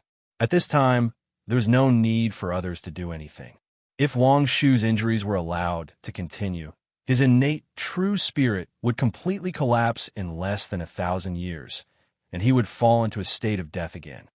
That's even better. I was just thinking about how to hide from Wang Shu's perception. I didn't expect him to be so weak. Seeing this scene, Di-Jun could not help but be surprised. Although his plan was perfect, there were still shortcomings. No matter what, Wang Shu was still a figure who stunned an era. How could he be at his mercy? However, Wang Shu's serious injuries gave him a chance. Fellow Taoist, hurry up and do something. Let's work together to seal Wang Shu's true spirit and force him to reincarnate. In that case, won't he be at our mercy? The innate true spirit, which was on the verge of collapse, lost the memories of his previous life. The possibility of Wang Shu escaping from Di-Jun's hands was almost zero. Okay, with a loud shout, Di-Jun, Fushi, and Shi-He attacked together. They used their most powerful means to break through layers of the void and hit Wang Shu in the distance. Boom! In the blink of an eye, the Tying Divine Pearl was hit until its spiritual light dimmed and retracted into Wang Shu's body. Without the protection of the Tying Divine Pearl, 3 powerful forces directly hit Wang Shu's body and turned into 3 unbreakable power seals, sealing Wang Shu's spiritual intelligence. Again, the first attack worked, and the second attack came right after. Last time, it was to seal Wang Shu's spiritual intelligence. This time, it was to let him reincarnate. Rumble! The void was shattered, and the laws were distorted. A pitch-black crack appeared and swallowed Wang Shu's true spirit. This was the reincarnation passage that Di-Jun and the other 2 opened with supreme magic power to ensure that Wang Shu could only become the most ordinary creature in the untainted land after his reincarnation.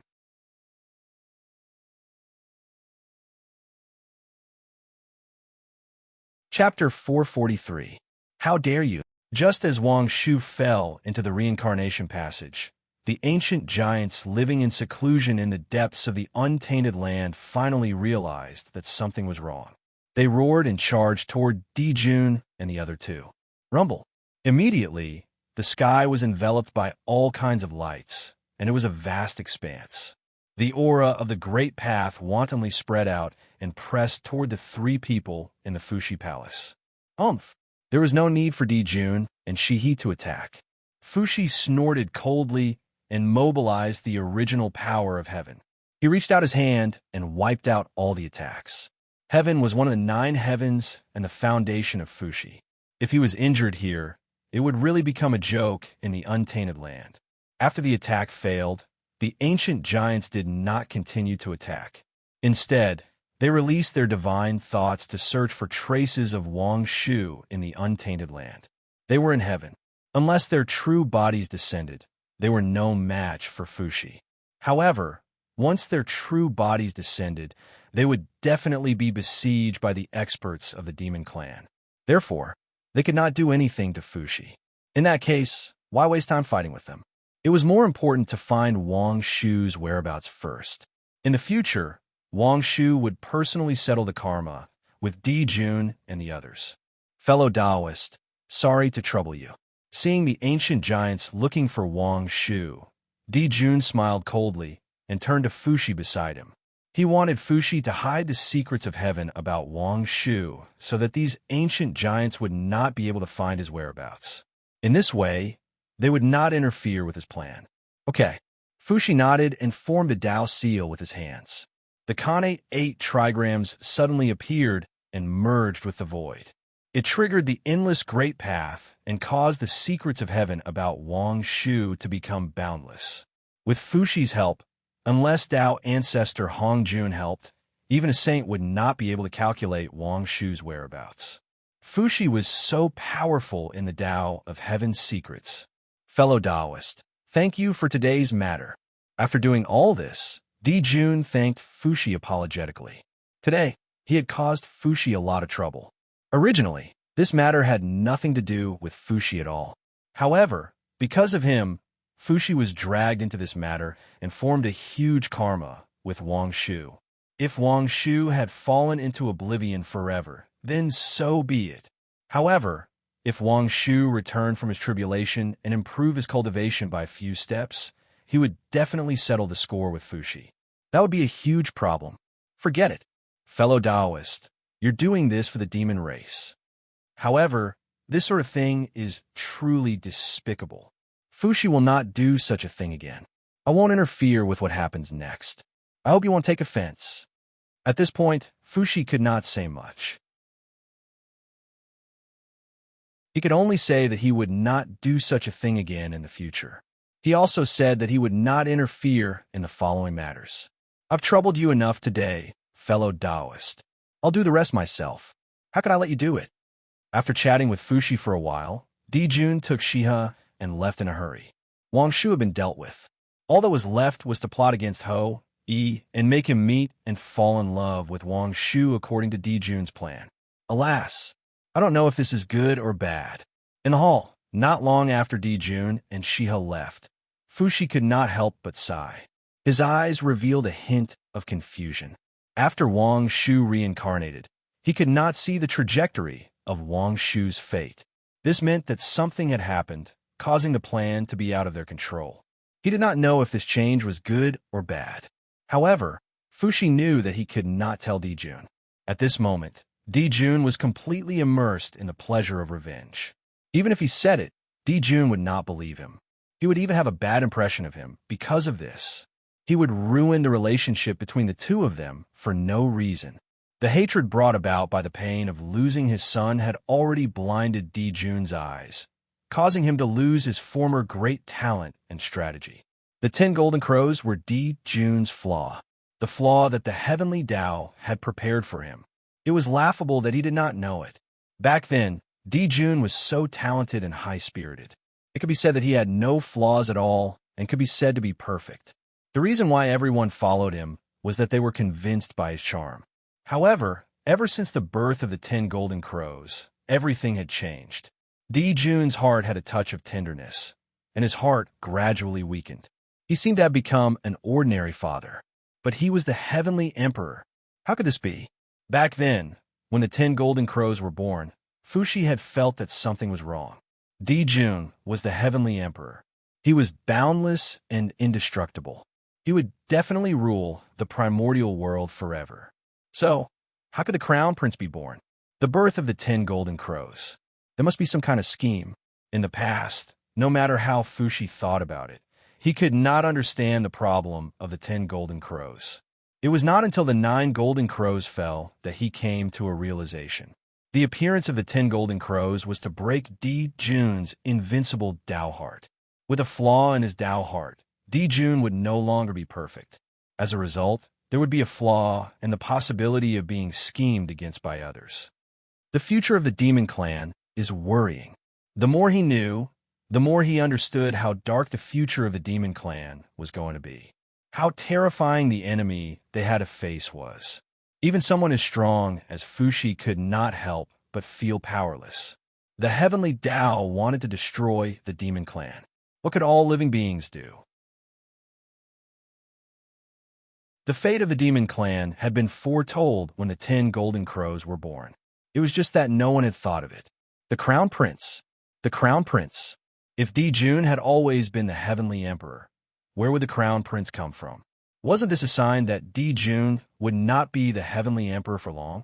Not to mention the demon clan. After Wang Shu's intelligence was sealed by Di Jun and the other two, he completely lost his consciousness. Even when he was sent into the reincarnation passage, he did not feel anything. He was ignorant, like a newborn baby. Therefore, no matter what Di Jun arranged for him, he could not resist. However, Wang Shu could not resist, but it did not mean that other things could not resist. Buzz, buzz, buzz. In Wang Shu's body, the tiny divine pearl sensed that its master's situation was not good. Suddenly, it trembled violently. Wisps of connate Tying origin surged out of its body and poured into Wang Shu's connate true spirit. When the Tying divine pearl saw that Wang Shu was in danger, it did not hesitate to destroy its own foundation to help him escape. The Tying divine pearl was simply a miniature version of the Tying star. Its origin power was the most compatible with Wang Shu.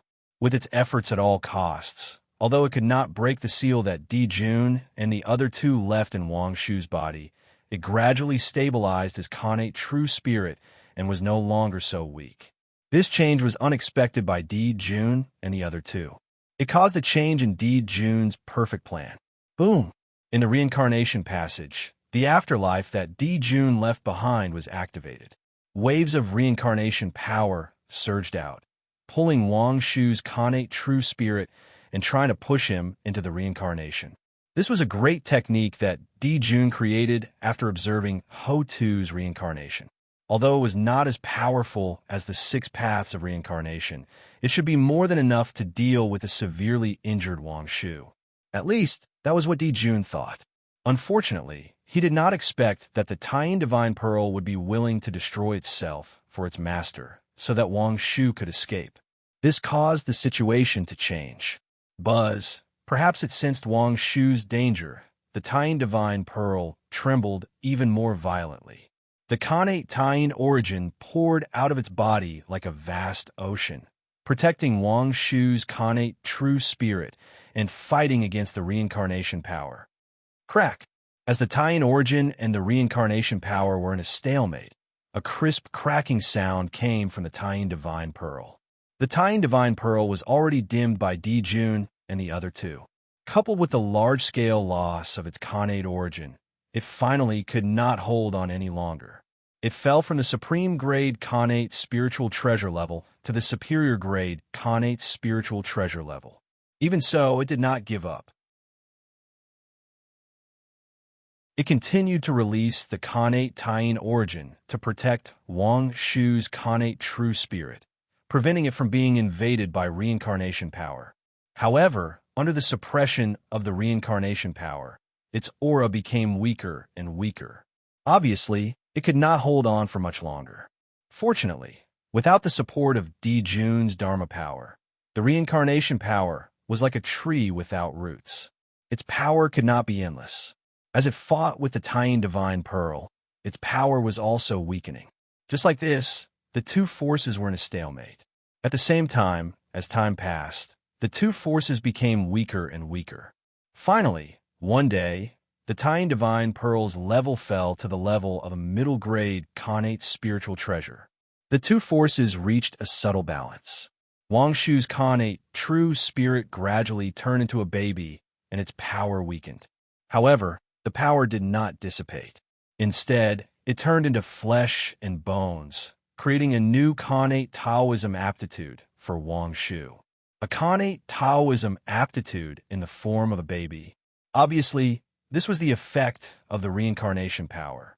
However, the strange thing was that Wang Shu did not reincarnate into any race in the primitive world. Instead, he still existed in the appearance of a Khanate god fiend created by heaven and earth. Although the newborn Wang Shu's power was very weak, and he was only in the Khanate realm, his essence was indeed a Khanate saint and incomparably noble. Dijun's plan to reincarnate him into an ordinary creature of the primitive world was declared a failure. Speaking of which, if Chang was really an ordinary human, as a noble Khanate god fiend, why would she be interested in a filthy Khanate god fiend? One had to know that. In the eyes of Khanate god fiends, Khanate Chi was the most filthy existence in the world. It was like a mortal looking at feces and urine. Think about it. If it were you, would you like an item made of feces and urine? No matter how beautiful it was, you wouldn't take a second look at it. The moment Wang Shu's reincarnation succeeded, the reincarnation passage suddenly shattered, and Wang Shu fell into the primitive world. One day, a meteor suddenly fell into a valley shrouded in moonlight in the primitive world. Then, within 10,000 miles of this place, divine light shone, auspicious chi fell, and auspicious clouds shrouded the area, creating thousands of strange phenomena. In a deep valley, there was an illusion of a bright moon. It was faintly discernible, interweaving with countless mysterious Khanate runes. It was incomparably sacred. The phenomenon in the sky naturally attracted the attention of the surrounding races. They thought that a treasure had appeared, and they all rushed here. Coincidentally, the strongest faction here was one of the human tribes, the Chang tribe. After discovering this place, he didn't dare to act rashly. On one hand, he set up a formation to seal this place. On the other hand, he notified the imperial court of the abnormality here, asking them to send experts to deal with it.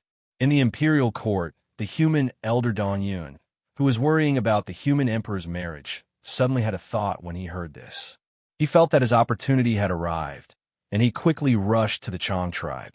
The birth of an innate god fiend was extraordinary. Even after Wang Shu reincarnated, she only had the cultivation of the innate realm. There were still countless strange phenomena, but the commotion was smaller. When the phenomenon ended, it was already 3 years later. Wah, wah, wah, wah. As soon as the phenomenon ended, the cries of a baby could be heard from the depths of the valley. Each cry was louder than the last, moving one's expression. What a great fortune! After hearing these cries, Dong Yin was not shocked. Instead, he was overjoyed. Without the slightest hesitation, Dong Yin leaped up and rushed into the depths of the valley. He was not worried about the danger at all. Of course, he did not need to worry about the danger. Dong Yin was now very powerful. He was promoted by the human emperor's choice of marriage. With the human emperor's protection, no danger could hurt him. Even if someone wanted to kill him, they would be punished by the human emperor. Good, good, good, a heavenly goddess. Only then can she be worthy of our emperor. The moment he saw Wang Shu, Dong Yun felt that the human emperor had appeared in front of him. He immediately understood the identity of the baby girl in front of him. The empress chosen by the human emperor. You were born in the Chang clan. From now on, you will be called Chang. Dong Yin went forward and picked up Chang. Chang represented the human tribe. He described a woman's beautiful appearance. Together, Chang, he meant the most beautiful woman in the Chang tribe. Dong Yin gave Wang Shu this name because he said that when she grew up, she would be a peerless beauty. After that, afraid that outsiders would discover the abnormality of this place, Dong Yun first instructed the members of the Chang tribe not to leak any information about this place. Then, he brought Chang back to the imperial court as quickly as possible. When Chang arrived at the imperial court, Feng Zichen, who was in seclusion, suddenly frowned. He vaguely felt that something about him was about to happen. However, no matter how he deduced, he did not gain anything. He could only give up. Feng Zichen could not tell that Fuxi had personally interfered with the heavenly secret. However, in his heart, he was secretly vigilant. He was now a popular figure in the primordial world. It was hard to guarantee that no one would secretly plot against him. They had to weigh the weight of him, the great Taoist priest. The waters of the primordial world were too deep. Even a saint could fall if he was not careful, let alone Feng Zichen. It was better to be careful. Feng Zichen could not tell that Fuxi had personally interfered with the heavenly secret. After Dongyun brought Chang back to the imperial court, he did not bring her to the ancestral temple to pay respects to Niuhua. Instead, he placed her in the home of a human couple. No matter how good Chang Yi's background was, she was only in the Khanate realm and was a baby. Of course, she could not be the empress. Therefore, according to Dongyun's plan, he had to wait for Chang to reach the golden immortal realm before bringing her to pay respects to Niuhua, to see if she was qualified to become the empress. After that, when Chang grew up a little, Dongyun taught her the lunar scripture and asked her to cultivate hard in order to reach the golden immortal realm as soon as possible.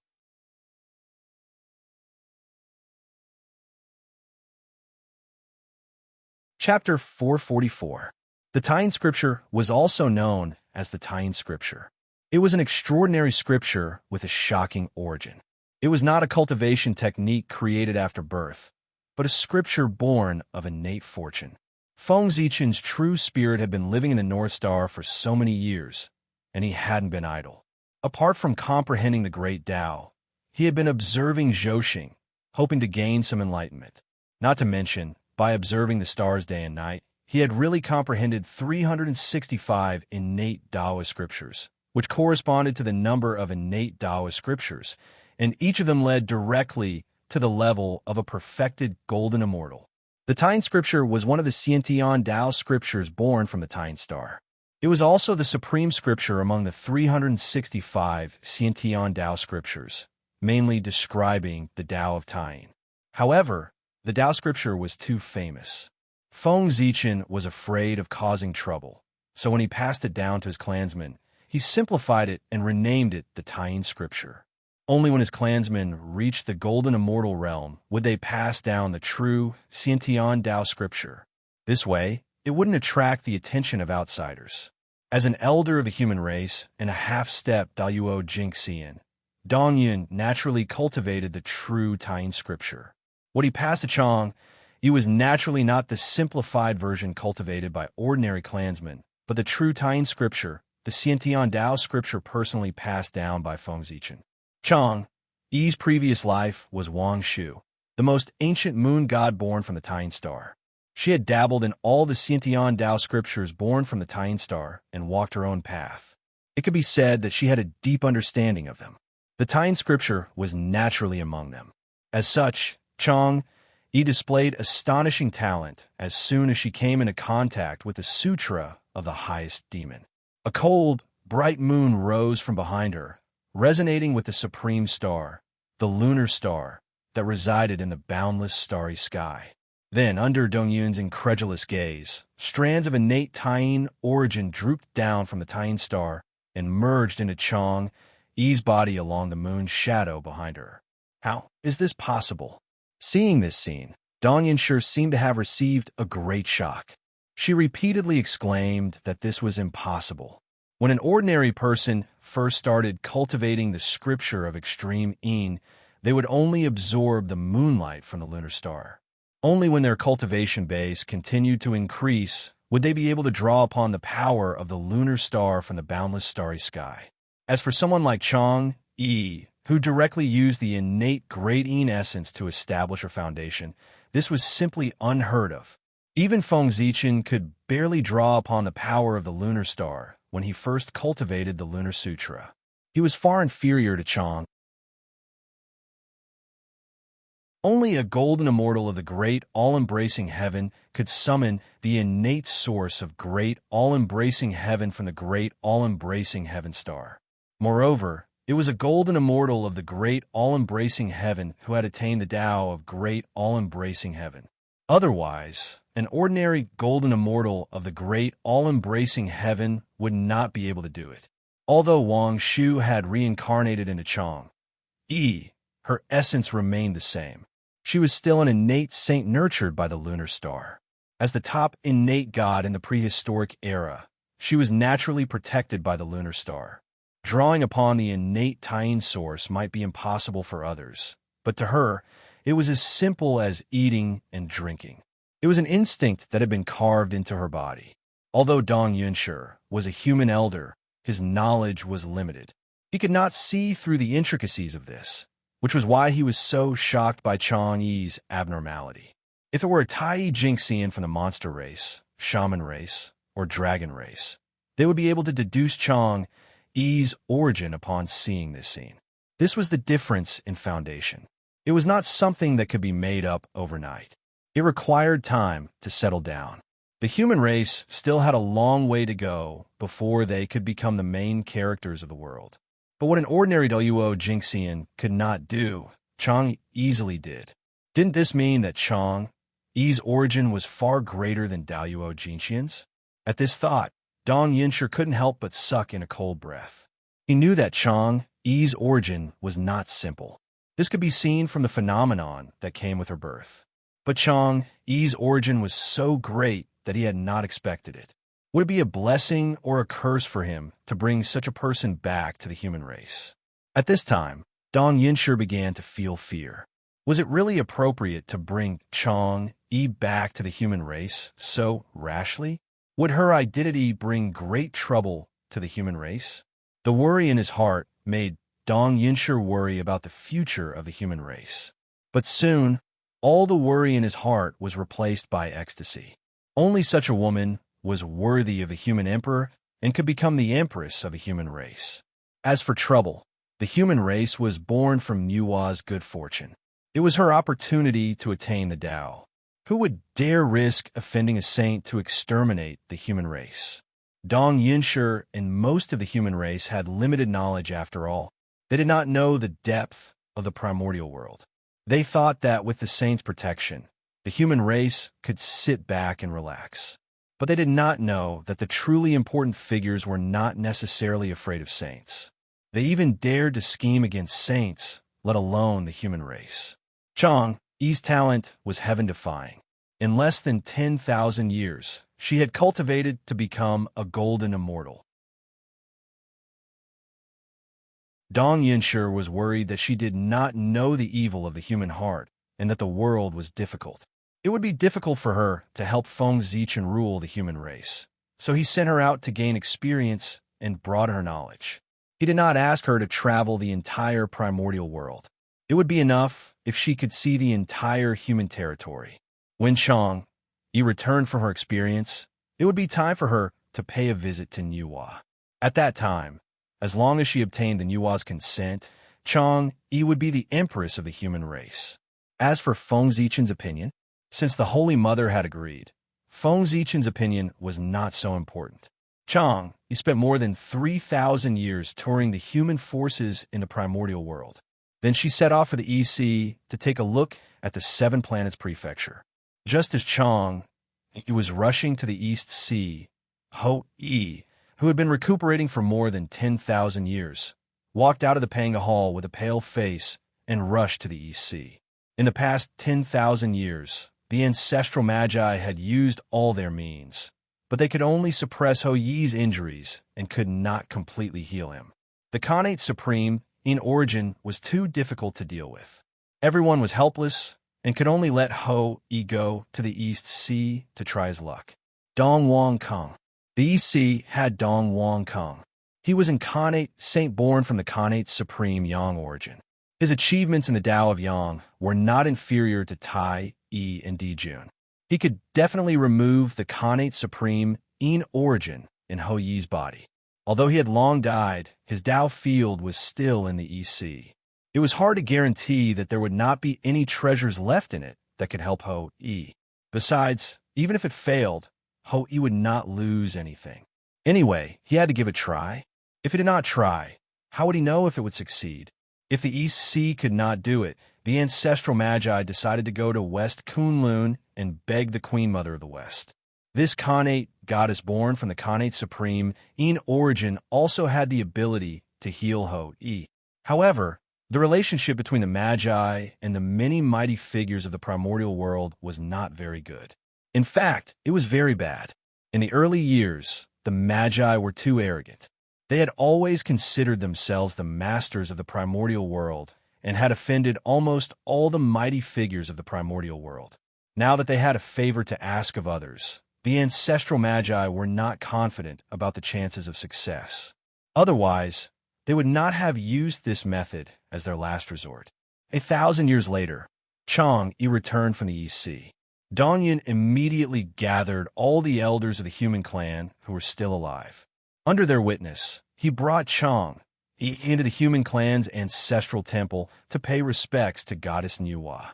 Goddess Jean and Dongyun has something to ask of you. In the ancestral temple, Dongyun bowed respectfully to the statue of Goddess Nuwa. Greetings, Goddess Mother. After a long time, although the statue of Nuwa did not move, Dongyun felt a gaze coming from the underworld and watching him. He immediately knew that Goddess Nuwa had arrived. He did not dare to be negligent and hurriedly bowed. What's the matter? An indifferent voice sounded, as if the great Tao was rumbling, resounding in Dongyun's ears. Goddess, the human emperor has been ruling for a long time and has not appointed an empress. We are worried that the yin and yang are out of balance. Therefore, we have searched for tens of thousands of years and found a gentle woman. We want to ask the human emperor to appoint her as the empress. Goddess, you are the goddess of the human clan. Naturally, the empress has to be approved by you. Therefore, I specially brought Chang'e to pay respects to you and let you see if she has the potential to become an empress. When Nuwa asked, Dongyun did not dare to hide anything. He hurriedly told her the purpose of his visit. Choosing an empress for Feng Zichen? Hearing this, Nuwa could not help but find it funny. What kind of status did Feng Zichen have now? In the primordial world, there are only a few goddesses who are worthy of him. How could a mere human find a woman worthy of him? But since Dongyun had brought Chang'e here, it would be unreasonable to not take a look. With this thought in mind, Nuwa turned her gaze to Chang'e.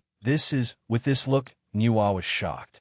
She actually felt an extremely pure lunar origin from the woman in front of her. It was not inferior to Shihe's at all. But how was this possible? Shihe was the goddess of lunar origin, the ruler of the lunar star. No one in the primordial world should be able to defeat her in the Tao of lunar origin. Strange, really strange. In confusion, Nuwa could not help but carefully size up Chang'e. Only then did she realize that the person in front of her was an innate saint. Like Shihe, she was an innate saint born from the lunar star. Boom! This discovery shocked Nuwa. She could not care less. With a thought, she directly moved Chang'e from a human clan's ancestral temple to Empress Wa's palace. Nuwa's movements were so fast that Chang'e did not notice the slightest abnormality. By the time she reacted, the surrounding environment had already changed. Greetings, Nuwa. Chang'e could not help but feel a little flustered when she suddenly came to an unfamiliar place. But when she saw the person in front of her, she calmed down and bowed gracefully. Although she had never really seen Nuwa, who else could make a move in a Nuwa temple other than Nuwa?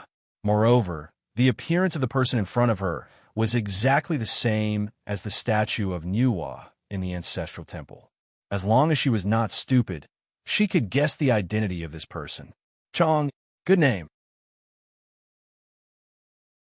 At this time, Nuwa had already recognized Chang'e's origin and understood the series of plans surrounding her. Although Fushi's methods were strong, he could not hide it from his biological sister. Although the methods of the human Tao were hidden, Nuwa had become a saint by completing the human Tao. Her relationship with the human Tao was naturally very close. Coupled with her achievements in the Tao of marriage, the matter of human marriage could not be hidden from her. Therefore, after understanding all of this, Nuwa immediately made a decision in her heart. She must facilitate this matter at all costs and let Feng Zichen and Chang'e complete the human marriage. She did this not only for the human clan, but also for Fushi. In Wang Shu becoming Chang'e, Fushi had played a big role in it. The karma between Wang Shu and him was very deep. If Wang Shu returned, he would definitely settle accounts with Fushi. At that time, it would be troublesome. Therefore, Niwa planned to erase the karma in advance before Wang Shu returned. The human marriage was the method that Niwa thought of. Human marriage should be born for the human Tao. It would bring great merit and great luck. If Chang Yi and Feng Zichen completed the human marriage, she would definitely obtain a lot of merit. With this merit, it would be much easier for Chang Yi to return to the peak or even go further. She would not need to spend a lot of time. She could also use this to get rid of Dijun's scheme. It could be said that she could kill several birds with one stone. Yes, with this, the karma between Wang Shu and Fushi could be considered to be settled. Although she had suffered a calamity because of Fushi, she had also obtained great merit because of it. Everything had its own destiny. That was how it was. Moreover, marrying Feng Zichen was not a disgrace to Wang Shu. He was the descendant of Pangu, the primordial sword ancestor, the great Taoist priest who was invincible in the Daluo Jingxian realm. In the future, he would definitely become the primordial Daluo Jingxian. In terms of status and future achievements, he was not inferior to Wang Shu and even surpassed her. What was there for her to be dissatisfied with? It was not certain who would be wronged.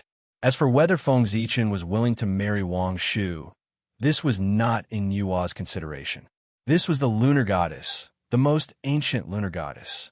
To be able to marry her was a great fortune. Disagreeing? Was he crazy? To be honest, Niwa could still make the decision for Feng Zichen. Just the fact that the human race was created by her was enough. From the beginning to the end, Niwa did not have the intention to kill Chang Yi. It was because an existence like Wang Shu could not be completely killed. Even if she died, she would be resurrected at any time. Especially this kind of great divine ability who had contributed to the primordial world, they could not even completely seal her. There would always be all kinds of accidents that would help her escape. Wang Shu was the best example. Dijun and Shihi working together could not be said to be weak. However, the two of them worked together to seal Wang Shu, and she still escaped. This already explained everything. Just like Red Cloud, with the ability of the Western Saints, it was not difficult to make her unable to revive. However, the two of them did not do so. Instead, they quietly waited for Red Cloud to revive so that they could achieve the Tao and end the karma. It was because the two of them understood that as long as the primordial world was not destroyed, Red Cloud would never die. She would be resurrected at any time to find them to repay the karma. If they stopped Red Cloud from resurrecting, they would be causing trouble for themselves. Imagine the two of them had just sealed Red Cloud forever. Someone here did not like the two of them and secretly released Red Cloud. Hiss! That scene was really terrifying just thinking about it. With the previous hatred and old hatred, no matter how good Red Cloud's temper was, she would not let Juni rest in peace. Therefore, Juni was so smart that he would never leave such a big flaw for the enemy. The higher one stood, the more they could see the essence of things, and the more comprehensive their consideration. Turning a disadvantage into an advantage and achieving the greatest results at the smallest price was what they had to do.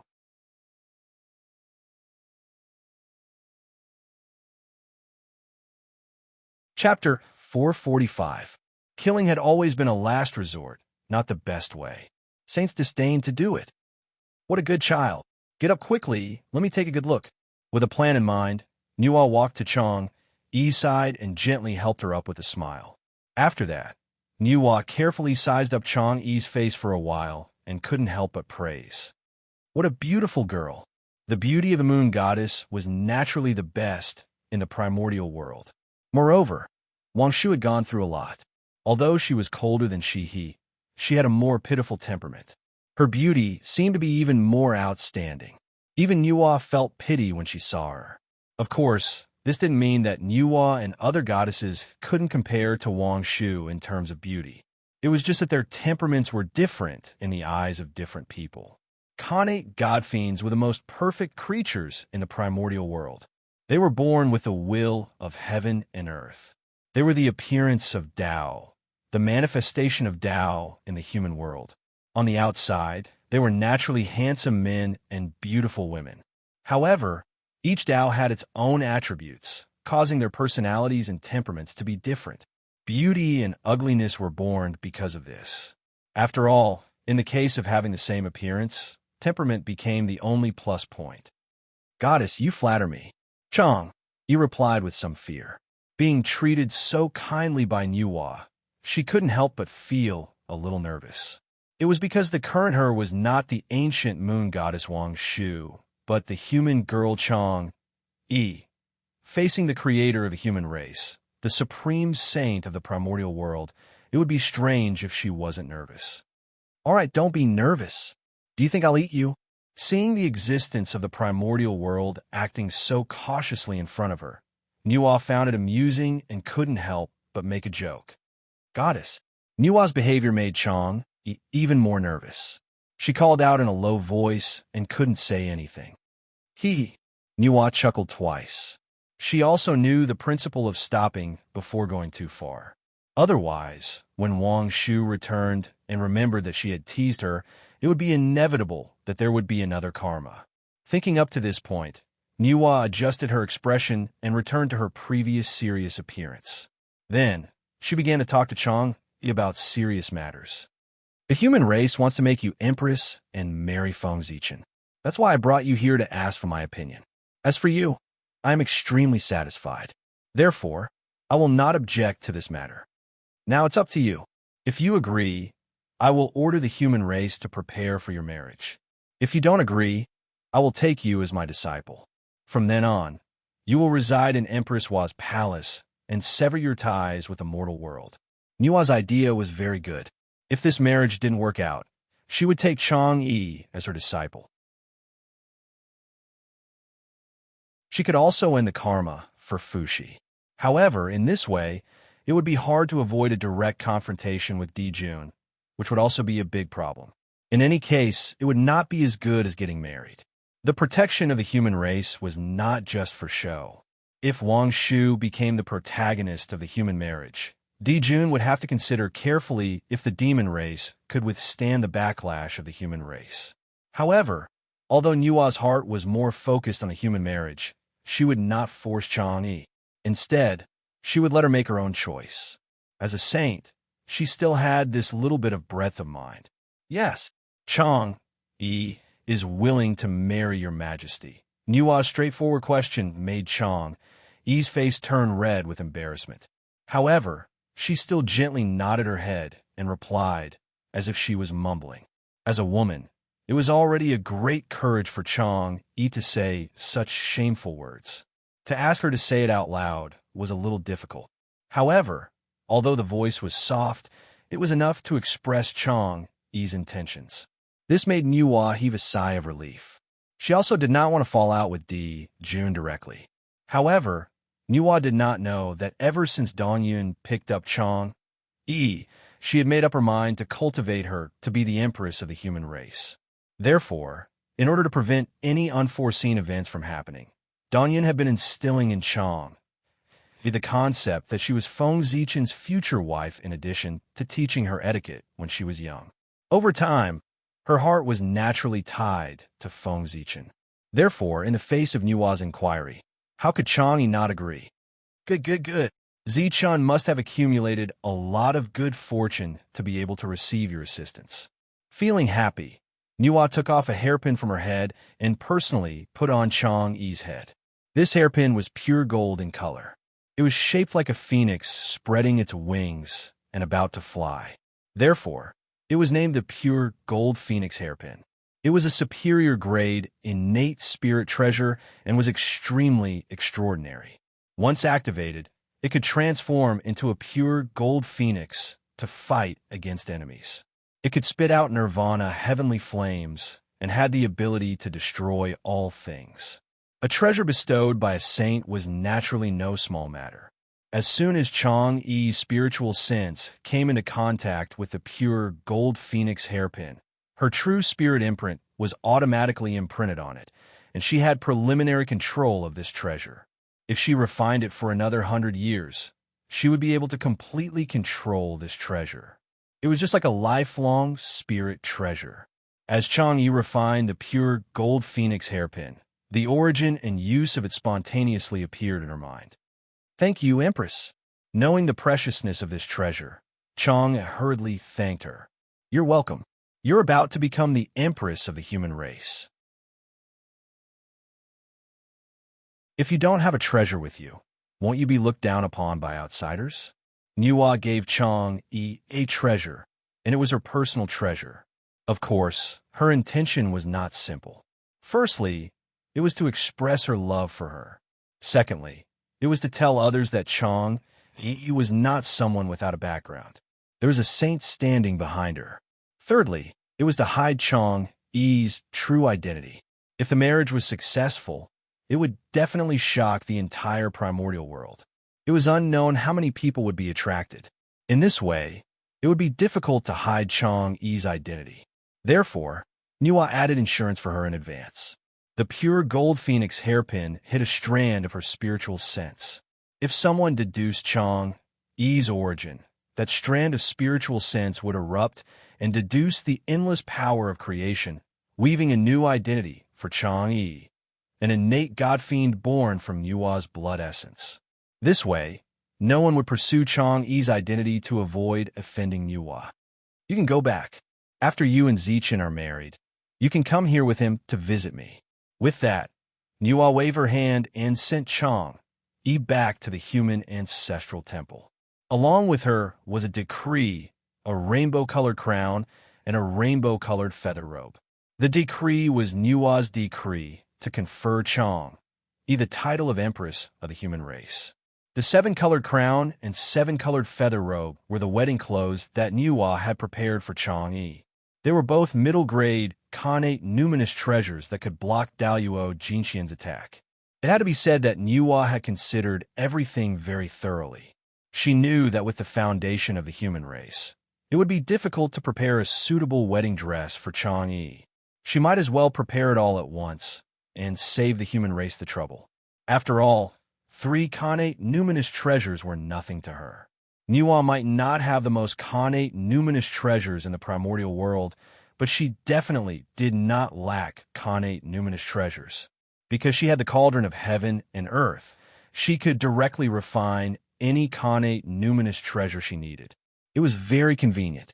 The 7-colored crown and 7-colored feather robe fell and disappeared into Chang'e's glabella. The decree was laid flat on the altar and displayed in front of everyone. What was recorded on it was nothing more than Niwa agreeing to make Chang'e the Empress. "Her Majesty has agreed. She ordered us to prepare for the wedding." Dongyan took a step forward and saw the contents of the decree clearly. She could not help but be overjoyed and said to everyone. After that, everyone paid their respects to Goddess Niwa, and then they left to prepare for the wedding. During this process, no one told Feng Zichen, and no one cared about Feng Zichen's opinion. It was because Niwa had said that she would personally talk to Feng Zichen about this matter. This made the human race elders heave a sigh of relief. Although they had acted unusually tough in the human emperor's palace and forced Feng Zichen to bow his head, if Feng Zichen was determined to disagree, they could do nothing. Back then, Feng Zichen had agreed because he had predicted that they would not be able to find a suitable candidate, but he had missed the human race. The human race elders could not find a suitable candidate, but could the human race not find one? A moment of carelessness had caused a lot of trouble for himself. What's going on? Why am I suddenly feeling uneasy? It seems that something big is about to happen to me. Just as the human race elders were preparing for his wedding with Chang'e, Feng Zichen, the protagonist, finally sensed that something was wrong and woke up from his cultivation. Damn it! Why can't I divine it?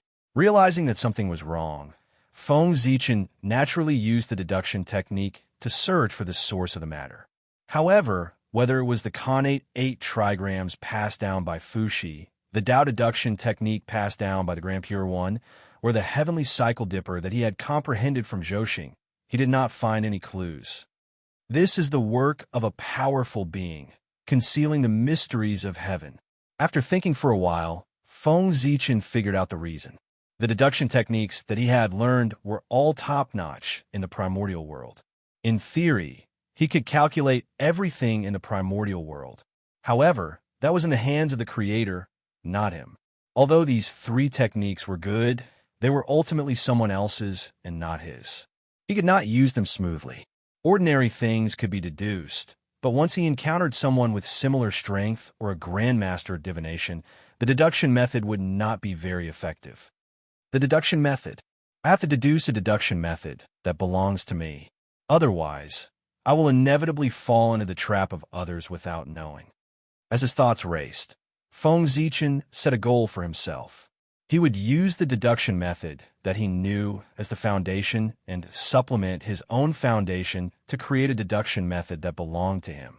Those who learn from me will live, and those who follow me will die. If he kept cultivating other people's methods, he would never be able to surpass the creator of the method. Only by walking his own path could he be on par with his predecessors, or even surpass them. However, this matter was not urgent. What he had to do now was to figure out who was scheming against him. With a thought, Feng Zichen was about to summon Hongmeng Daozhong. Hongmeng was the beginning of everything. All the principles in this world were evolved from him. Even the secrets of the heavens were no exception. With the help of Hongmeng Daozhong, Feng Zichen's deduction method could be improved to the level that was second only to Fuxi and the others, reaching the realm of a grandmaster. In the primordial world, there were not many things that could hide from him. However, before he could make a move, a consciousness descended and invited him to go to outer space. Goddess Niwa summoned me. With a jolt of his heart, Feng Zichen followed the consciousness and rushed out of the sky. Niwa summoned him at this time. It must have something to do with the matter that made him absent-minded. Perhaps he could get the answer from her. With the saint's guidance and Feng Zichen's leg strength, in an instant, Feng Zichen crossed countless space-time and arrived at the beautiful palace of Goddess Niwa. Speaking of which, this was the first time Feng Zichen had come to Jinxiu. If it were in the past, he would definitely look around at the scenery here. But now, he had something on his mind, so he had no time to appreciate the beautiful scenery here. He walked directly to the palace of Goddess Niwa. Zichen pays his respects to the Holy Mother. Walking into the main hall, Feng Zichen bowed to the beautiful woman in palace attire, standing in the hall. Zichen, there's no need to be so polite. Get up quickly. Niwa was very happy to see Feng Zichen. Over the years, Feng Zichen had greatly made her proud. This made her awe-inspiring in front of the other saints for a long time. I wonder why the Holy Mother has summoned Zichen here. Is there anything important? After chatting with Niwa for a while, Feng Zichen asked about the purpose of this trip. I called you here because I have a good news to tell you. Niwa smiled and said, Good news? What's the good news that the Holy Mother is so moved? On the other side, Feng Zichen asked in surprise as soon as Niwa finished speaking.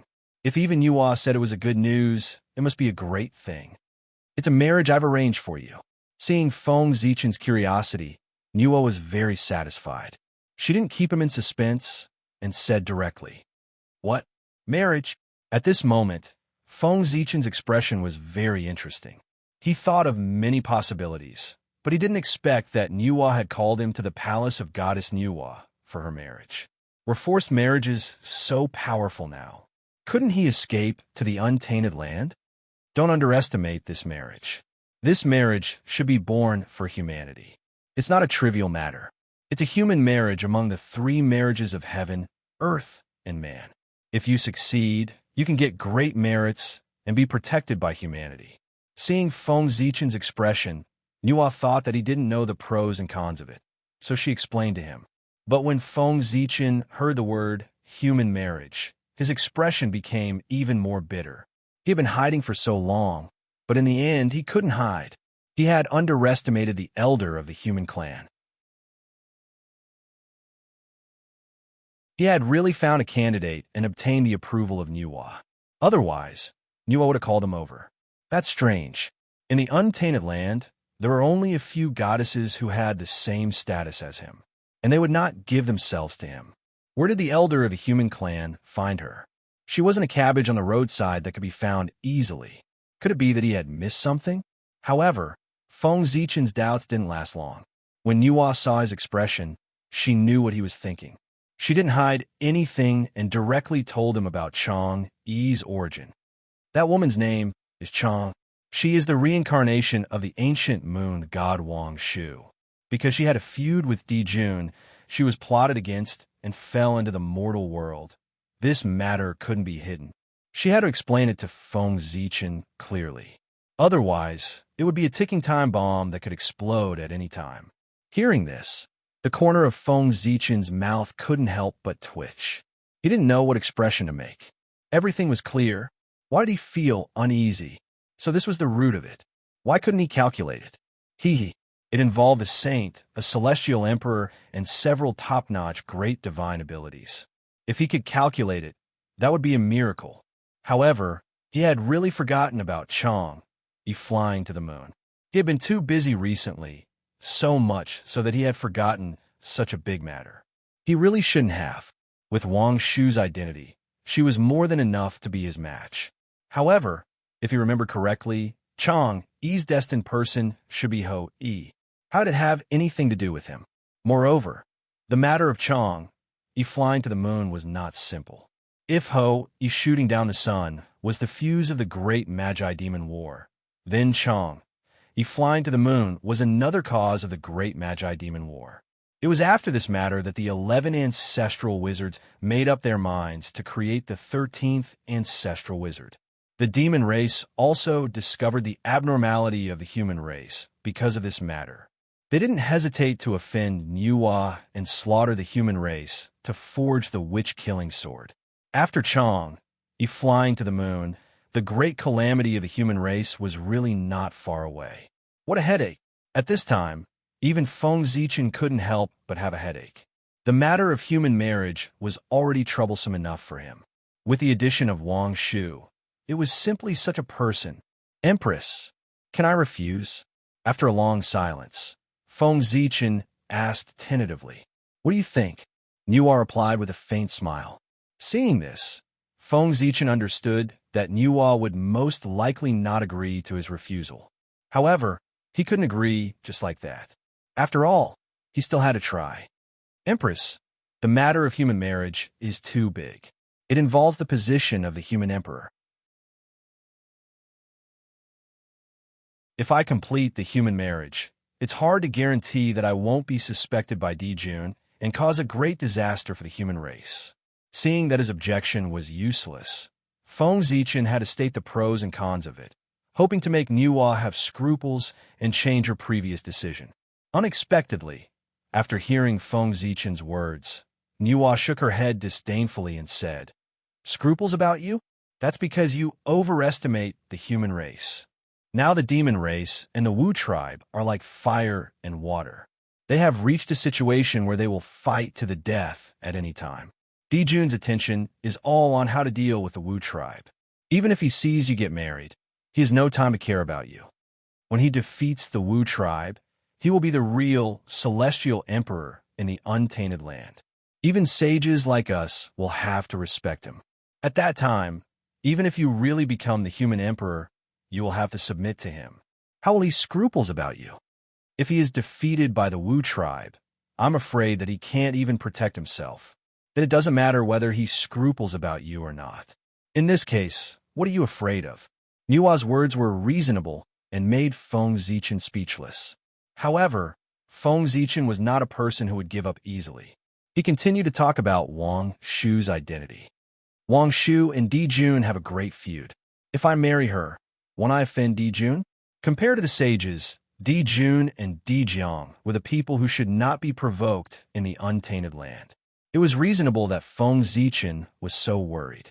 However, he forgot that as a wizard, he had long been on Di Jun's must-kill list. Sure enough, Nuo could not help but shake her head and laugh when she heard this. At this time, Feng Zichen also reacted and realized that he was a little anxious. "Sai, do you really not want to marry Chang?" After a while, Nuo said leisurely. Feng Zichen was silent. He had said so much, but they were all excuses. His main purpose was that he did not want to marry Chang-yi. How could Yuan not understand? However, Chang-yi, Feng Zichen had to marry her. This was not only to help Fushi settle the karma, but also for Feng Zichen's future. Do you know why I have to let you in, Chang? Seeing that Feng Zichen was silent, Niwa asked. For the marriage? Feng Zichen replied with some uncertainty. Since Niwa had asked this question, it meant that there were still things that she did not know. It's not that. You can hide it from others, but you can't hide it from me. Everyone thinks that you major in the Khanate Sword Dao. After all, the Sword Ancestor is famous for opening up the Sword Dao. If he did not cultivate the Sword Dao wholeheartedly, how could he have such great achievements? But I know that's not the case. You major in the Dao of Stars. It has always been. It has never changed. Feng Zichen's third biggest secret was revealed by Niwa. However, she was not surprised at all. Obviously, she had already known about it. Niwa knew that he cultivated the Dao of Stars. Feng Zichen had indeed known about it a long time ago, because Niwa could be said to have watched him grow up. She had been paying attention to him since the beginning of his cultivation. He could hide the fact that he cultivated the Dao of Stars from others, even Dijun and Tai, but he could not hide it from Niwa. Chang-yi, the Khanate saint born by the lunar star, is the natural ruler of the lunar star. She is not the person who is most compatible with you in this world, but also the person who can help you the most. At this point, Feng Zichen had already understood what Niwa meant. No matter who wanted to take charge of Zhoxing, they could not do without the help of the lunar star. If he married Wang Shu, he could replace her after Dijun. The lunar star was one of the 3 supreme stars in the untainted land. When its moonlight fell on the untainted land, it could open the wisdom of all things. The Khanate saint born by it could be the Empress of Heaven. The solar star was also one of the 3 supreme stars in the untainted land. Its light shone on the earth and brought vitality to all things. It could be said that its merit was boundless. The Khanate saint born by it had the destiny of celestial emperor. The Ziwei star was also one of the 3 supreme stars in the untainted land. It was transformed by Panga's ancestral aperture. It was the most noble star and could command Zhoxing. The Khanate saint born by it was of the same origin as the Way of Heaven. It naturally had the capital to rule the untainted land and could be the heavens and earth. It could be said that between the Ziwei star and the solar star, whoever got the support of the lunar star could ascend to the position of celestial emperor. And this was Niwa's plan for Feng Zichen. If Dijun lost his position, with Wang Shu's help, he might be able to ascend to the sky in one step and sit on the limitless position of celestial emperor. Thinking of this, Feng Zichen's heart was full of gratitude. Niwa could be said to be extremely good to him. No one could find any fault with her. But in the end, he would fail to live up to Niwa's good intentions. If there was no Ao Shui, it would be fine to agree to this matter. He would not suffer any losses anyway. Unfortunately, he knew Ao Shui first and had deep feelings for her. As for Chang-yi, he had never even seen her, let alone know her. He could not abandon Ao Shui and marry Chang. Goddess, even so, I still can't agree.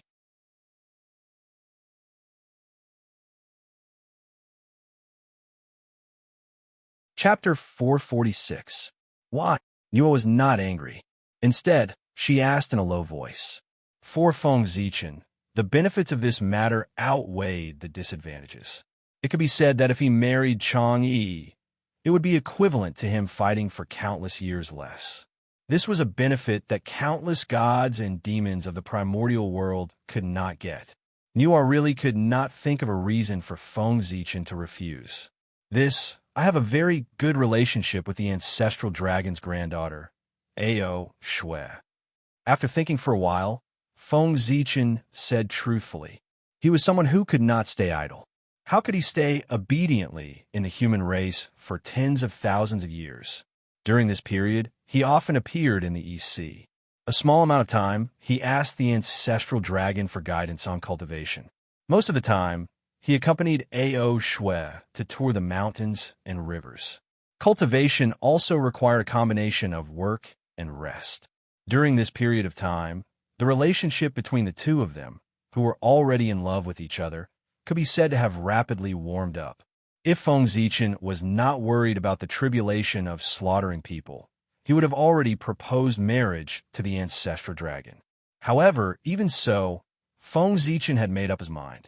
After the matter of the human race was over and the Lich demon tribulation was over, he would confess his feelings to Ao Shui. This was because only then could he be ranked at the top of the primordial world. He could use the world as a chessboard and all living beings as chess pieces to play with the saints. He would not be as restrained as he was now, worrying about this and that. Many times, he could not help himself. If the Lich demon tribulation did not end, his future would be difficult to determine. How could he promise others? When a man faced his lover, regardless of whether he could do it or not, he would want to give her the best of everything. However, plans could not keep up with changes. Before he could express his feelings to Ao Shui, Nuwa had already begun to force him to marry her. I was wondering what the reason was. So that's how it is. I didn't expect you to be a playboy. After knowing the reason for Feng Zichen's rejection, Nuwa could not help but feel that it was a little funny. She had thought that it was a big deal. After all this time, it was just a small matter. This is easy. Since you can't let go of Ao Shui, then marry her too. Nuwa smiled and said decisively, if it were someone else, he would definitely not say so. Be it Ao Shui or Chong Yi, their identities were extremely precious. Few people in the primordial world could compare to them. Being able to marry one of them was already a great blessing. He even dared to ask for 2 women to serve one man. That was simply delusional. But Feng Zichen was different. His identity, enough for him to have all of this. Ever since Pangu created the universe, there weren't many innate saints born, but there were still quite a number of them. There were 6 sages, including the primordial chaos Daluo Jinxian. However, there was only one great Taoist priest, Feng Zichen. To be blessed by the 3 Daos of heaven, earth, and man at the same time, what a great fortune this was. Moreover, Feng Zichen had the bearing of a celestial emperor. He was the most promising existence to inherit the position of celestial emperor after Dijun. He was also the most suitable successor to the position of celestial emperor in the primordial world. With such a noble status, it wasn't impossible for him to marry a few more people, let alone 2, as long as the other party agreed. If it were in the past, Wang Shu would definitely not agree to marry Feng Zichen, let alone with someone else. But she was Chang Yi now, which made this matter possible. The only problem now was Ao Shui. He had to think of a way to make her agree to this matter. However, this was not a problem for Nuwa. Other than being a saint, she was also the first matchmaker in the primordial world. The marriage between Dijun and Wang Shu was the matchmaker she had mentioned. The heavenly marriage was presided over by her. She had experience in this matter. Empress, this isn't appropriate. He thought that Nuwa would break off the marriage between him and Chang Yi after hearing this. But he didn't expect that not only did Nuwa not break off the marriage, but she also let him marry her. This trick really made Feng Zichen a little confused. There's nothing inappropriate about it. You don't have to worry about this matter. Leave it to me. Waving her hand to make Feng Zichen shut up, Nuwa glared at him and said, "Ah, this." Suddenly thinking that Nuwa still had the identity of matchmaker, Feng Zichen could not help but shut his mouth resentfully. At this point, he had already understood that this matter was no longer something he could interfere in. He could only follow Nuwa's words and leave this matter to him. However, Feng Zichen was not completely without ideas in his heart. According to his estimation, even if he married Chang Yi, this marriage would not last long. Now, Chang Yi's innate wisdom had not awakened, and the memories belonging to Wang Shu were still sealed. She was ignorant, so naturally they could arrange them. But as her cultivation realm increased, Chang Yi would sooner or later become Wang Shu. At that time, it would be hard to say whether this matter was a favor or a grudge. But no matter what, this marriage would not be able to last. As a supreme expert of the ancient times, how could Wang Shu tolerate himself marrying someone else, let alone with another woman? Therefore, this marriage was destined not to last long. It was only temporary. Then, the operation of this was greater. A marriage that was destined to have no result. Why bother too much? It was fine to maintain it in name. Feng Zichen thought so. Men were so hypocritical. Unfortunately, one step back would lead to another. When it was time to get married, it might not be as he thought. Who could say for sure what would happen in the future? All right, you can go back. As for Ao Shui, I will talk to her personally. I will not let her be estranged from you. Thinking about how to communicate with Ao Shui, Nuwa did not have time to pay attention to Feng Zichen. She pointed at the door and motioned for him to leave. Your Highness, can you lend me the cauldron of heaven and earth? Feng Zichen would definitely not be happy to leave just like that. It was not easy to come to Empress Hua's palace. How could he return empty-handed? Take it. As soon as she finished speaking, the cauldron of heaven and earth appeared from the void and fell into Feng Zichen's hand. Nuwa was still very generous to Feng Zichen. Thank you, Your Highness. After putting away the cauldron of heaven and earth, Feng Zichen turned around and left. Sigh, what's going on? After returning to the human emperor's palace and thinking about everything that had happened in Empress Hua's palace, Feng Zichen's heart was full of helplessness. He wanted to go to Donghai to explain to Ao Shui, but he did not know how to say it. In the end, he could only sigh helplessly and place all his hopes on Nuwa. Empress Nuwa had said that she would solve this matter. She should be confident. Sigh. After sighing again, Feng Zichen took out the cauldron of heaven and earth and planned to refine a few clan weapons for the human race. The great calamity of the human race was coming. He could not indulge in love. He should work hard to improve the strength of the human race. Previously, Feng Zichen had already refined 3 clan weapons for the human race. They were the Swearing Lantern, Yu Chao Hall, and Zi. But that was not enough. Of course, the stronger the human race was, the better. With a flip of his hand, Feng Zichen took out the virtuous golden net and put it into the cauldron of heaven and earth. This was the first postnatal fishing net. It was originally used to catch fish. Because of the merit, it had the ability to catch all living beings. Back then, Ao Shui was caught by this net and could not escape. Now, Feng Zichen wanted to refine it into the destiny of a human race and use it to become a clan weapon to protect all living beings. Tie silk into a net and collect all living beings. If this weapon was completed, it would be called the inescapable net. Boom! The long river of destiny of the human race appeared and fell into the cauldron of heaven and earth, refining together with the virtuous golden net. At the same time, the world origin, chaos origin, and Hongmeng origin flew out from Feng Zichen's body and surged into the cauldron of heaven and earth, enhancing the power of the virtuous golden net. Feng Zichen was no longer the same as before. The chaos bead, the world tree, and Hongmeng Daozhong were the same. Its power had been greatly enhanced. The origin, which was not abundant before, was not in short supply now. Therefore, only then did Feng Zichen dare to continue refining the clan weapon. Swish, swish, swish. 100 years later, a large golden net flew out of the cauldron of heaven and earth and disappeared into the void. However, if Daluo Jingxian came here, he would be able to see that the entire human territory was covered by a large golden net that was densely covered in lightning. If anyone dared to attack the human territory, they would probably be smashed into pieces in an instant. This was called the inescapable net. Under the Daluo Jingxian, even if they did not die if they touched it, they would still lose a layer of skin. With this net, there was no need to worry about anyone causing trouble in the human territory. After the inescapable net was refined, Feng Zichen took out another clay jar. This was the first clay jar after birth. It was a superior grade, postnatal merit numinous treasure. There was a space inside that could store people and items. It could also refine the essence of all things. Compared to the inescapable net, Feng Zichen valued this treasure more. Putting aside the ability of the clay jar to store people and items for the time being, the ability to refine the essence of all things was enough to raise the strength of the human race to a higher level.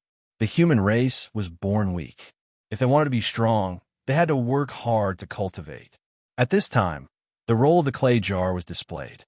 It could remove impurities and refine the essence of all things, thus laying the strongest foundation for the future generations of the human race. Just this point alone, it was unknown how many treasures it had surpassed. This treasure was a supreme treasure that assisted in cultivation. With a thought, the cauldron of heaven and earth emitted a bright light. The Khanate Taoist rhymes spread out, and the auspicious air rippled, turning the surroundings into a fairyland. The clay jar flew out of Feng Zichen's hand and fell into the cauldron of heaven and earth. Not long after, it was refined into a ball of liquid. After all, the clay jar was just a superior-grade postnatal merit numinous treasure, while the cauldron of heaven and earth was a Khanate supreme treasure. The difference in level was too great. Facing him, there was no resistance at all. The reason for refining the clay jar was that Feng Zichen felt that it was too ugly and wanted to refine it again. In the beginning, Feng Zichen planned to refine the clay jar into the shape of a pot. In this way, after the new clay jar was refined, it could be called the Demon Refining Pot. However, as soon as he thought of this name, Feng Zichen rejected it. Not to mention that the real Demon Refining Pot was in the hands of Nuwa. The demon race had not yet attacked the human race. If he named the human race's race weapon the Demon Refining Pot, wouldn't he be looking for trouble?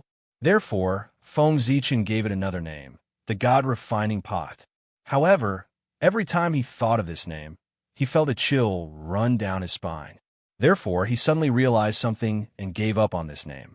The current primordial world was said to be the world of the Magi and demons, but it was actually the world of the Khanate god-fiends. What was he trying to do by using the name of God Refinement? It would be strange if there were no problems. Therefore, Feng Zichen thought for a long time and decided to refine the clay jar into the shape of a cauldron to correspond to his supreme divine ability, the Great Tao Furnace. The Great Tao Furnace had all the abilities that the clay jar had. The Great Tao Furnace also had all the abilities that it did not have. In terms of essence, the clay jar was an artificial creation and had great wisdom. However, the Great Tao Furnace contained the true meaning of the Great Tao. It had a deep foundation and unlimited potential, far surpassing the clay jar. Therefore, it was most suitable to refine the clay jar into a Great Tao Furnace. The weak had to be close to the strong. This was the truth of the primordial world. Just like how a snake wanted to transform into a flood dragon wanted to transform into a true dragon. However, the clay jar was just an artificial object. Although it was extraordinary, it was still a distance away from the Great Tao Furnace that Feng Zichen had created by verifying the Great Tao. It was impossible to refine the Great Tao Furnace with just it. Therefore, Feng Zichen took out the Chaos Divine Stone. This was a material from the Great Chaos outside the realm. It was incomparably precious and formed from the stagnant Chaos Chi. It could be used to refine Khanate numinous treasures. Chaos was the mother of all things. With the Chaos Divine Stone, the ability of the cauldron of heaven and earth to go against the Khanate heavens, and the merit he had accumulated over the years, Feng Zichen was confident that he could refine a superior grade Khanate merit numinous treasure. In order to refine the Great Tao Furnace, Feng Zichen could be said to have bled a lot. All kinds of precious materials were taken out from his hands as if they were free. Only after thousands of years could he refine the Great Tao Furnace. Very good. Looking at the large cauldron in front of him, it was simple and ancient, filled with the aura of the Great Tao and surrounded by the aura of chaos. It was no different from his own divine ability. Feng Zichen couldn't help but nod in satisfaction. This treasure was definitely stronger than his divine ability. However, this was not the most perfect form of the Great Tao Furnace. According to Feng Zichen's speculation, the most perfect form of the Great Tao Furnace should be a top-grade Chaos Numinous treasure, not a Khanate Cardinal treasure. The ability it displayed now was not even 1,000th of its perfect form. With a thought, the Hongmeng Daozhong appeared behind Feng Zichen. On it, the imprints of the 3,000 demon gods were ready to move. This was the missing part of the Great Tao Furnace. To imprint the imprints of the 3,000 chaos demon gods on the Great Tao Furnace. Then, the Great Tao Furnace would immediately be baptized by the Great Tao. Even if it couldn't become a Chaos Numinous treasure, it could still become a top-grade Chaos Numinous treasure. Unfortunately, Feng Zichen's comprehension of the Great Tao was really limited. It couldn't support him to imprint the imprints of the Chaos Demon Gods on the Great Tao Furnace. Every time he imprinted the imprints of the Chaos Demon Gods on the Great Tao Furnace, this divine ability would collapse because it couldn't withstand the pressure of the imprints of the Chaos Demon Gods, causing it to be difficult for him to succeed. But today it was completely different. He had refined the Great Tao Furnace into a Khanate Numinous treasure. Its ability to withstand pressure had increased by countless times. With the hardness of a Khanate Numinous treasure, it might be able to withstand the pressure of the imprints of the Chaos Demon Gods. As soon as he thought of it, Feng Zichen raised the Hongmeng Daozhong and imprinted the imprints of the Chaos Demon Gods on the Great Tao Furnace. Buzz! As expected, when the first imprint of the Chaos Demon Gods was imprinted on the Great Tao Furnace, it trembled violently. It was as if an invisible giant was beating it violently with a hammer. Buzz! When the second imprint of the Chaos Demon Gods was imprinted, the Great Tao Furnace suffered even greater pressure. It trembled even more violently, and its body became a little smaller. Buzz, buzz, buzz. As the imprints of the Chaos Demon Gods were imprinted on the Great Tao Furnace one after another, it also changed. Its body became smaller and smaller, and the chaotic aura around its body became thicker and thicker. Wisps of the true meaning of the Great Tao flowed out from its body, making it more and more simple and profound.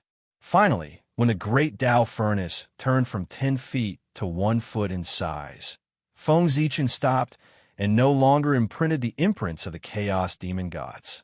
At this time, the Great Tao Furnace had already been imprinted with 100 imprints of the Chaos Demon Gods. It had already reached its limit. If he continued to imprint, it would definitely be crushed into pieces by the true meaning of the Great Tao carried by the imprints of the Demon Gods. This was an irreparable damage. Therefore, Feng Zichen didn't dare to continue. However, this was enough. It meant that Feng Zichen's deduction was completely feasible. In the future, as long as he continued to improve the power of the Great Tao Furnace, he could continue to imprint the imprints of the demon gods on it. And if he wanted to improve the level of the Great Tao Furnace, it wouldn't be so troublesome. It was already closely related to the luck of the human clan. As the luck of the human clan increased, its level would naturally increase. Feng Zichen didn't need to worry too much. However, it wasn't appropriate to call it the Great Tao Furnace now. It should be renamed the Human Tao Furnace. The human clan would eventually achieve unprecedented success. They would make all the races of the wilderness respect the human clan and redefine the human Tao. In the wilderness of the human Tao, a superior grade Khanate merit numinous treasure contained a chaotic space. It could trace all things back to their origin and transform them into the purest source. That's right, after the clay jar became the human Tao furnace, its ability to refine the essence of all things also improved. It could directly refine all things into the most primitive source without leaving behind a trace of impurities. With this treasure, the human clan's descendants might find it difficult to cultivate to the Khanate God-Fiend Tao, but as long as they were willing to work hard, it wouldn't be difficult to go against the Khanate Tao. This was the foundation of the human clan's strength. After refining the human Tao furnace, Feng Zichen didn't continue refining other clan artifacts. Instead, he summoned the Swearin Lantern, Yu Chao Hall, and black robe to refine these 3 treasures.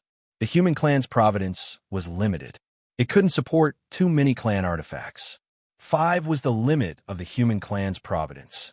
Any more, and they wouldn't be able to unleash the power that the clan artifact should have.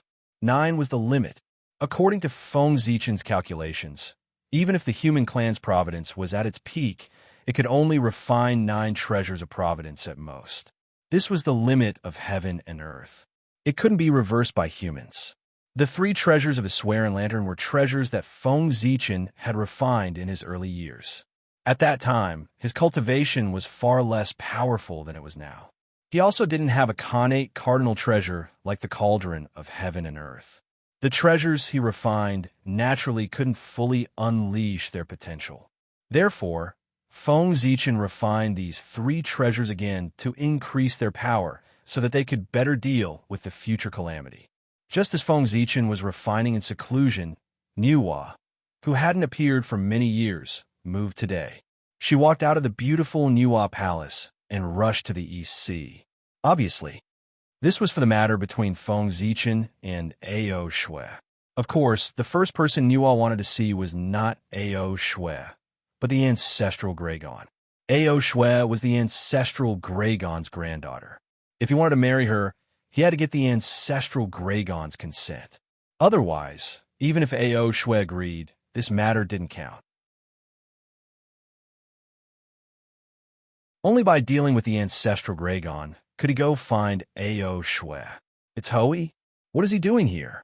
On this day, Feng Zichen, who was in seclusion, suddenly felt that the inescapable net that enveloped the entire human clan seemed to have encountered a terrifying existence. It was trembling violently, and he couldn't help but wake up from his seclusion. He released his divine consciousness and saw that it was Hui. He couldn't help but feel a little surprised. What was he doing here in the human clan? But immediately, Feng Zichen thought of why Hui was here.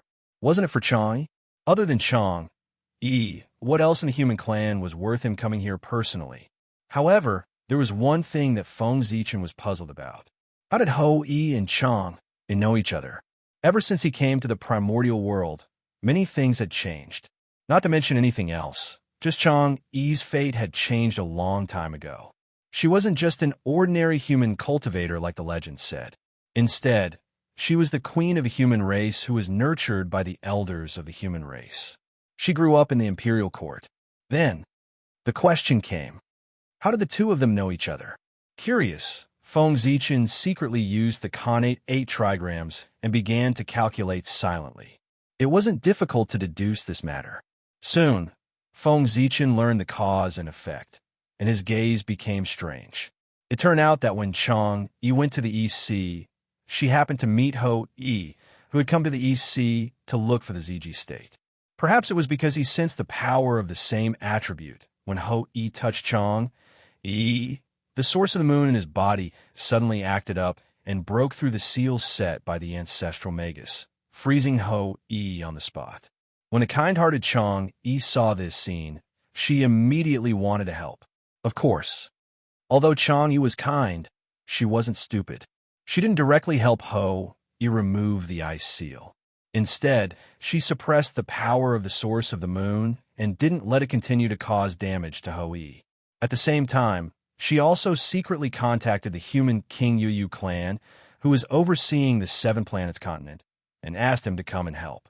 Chang, he couldn't recognize Hui, but the Yu clan was experienced and knowledgeable.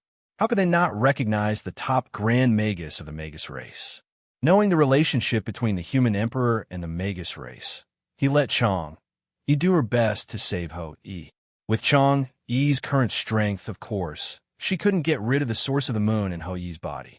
However, with the help of the Yu clan, she could calm the source of the moon and stop Hui's injuries from worsening.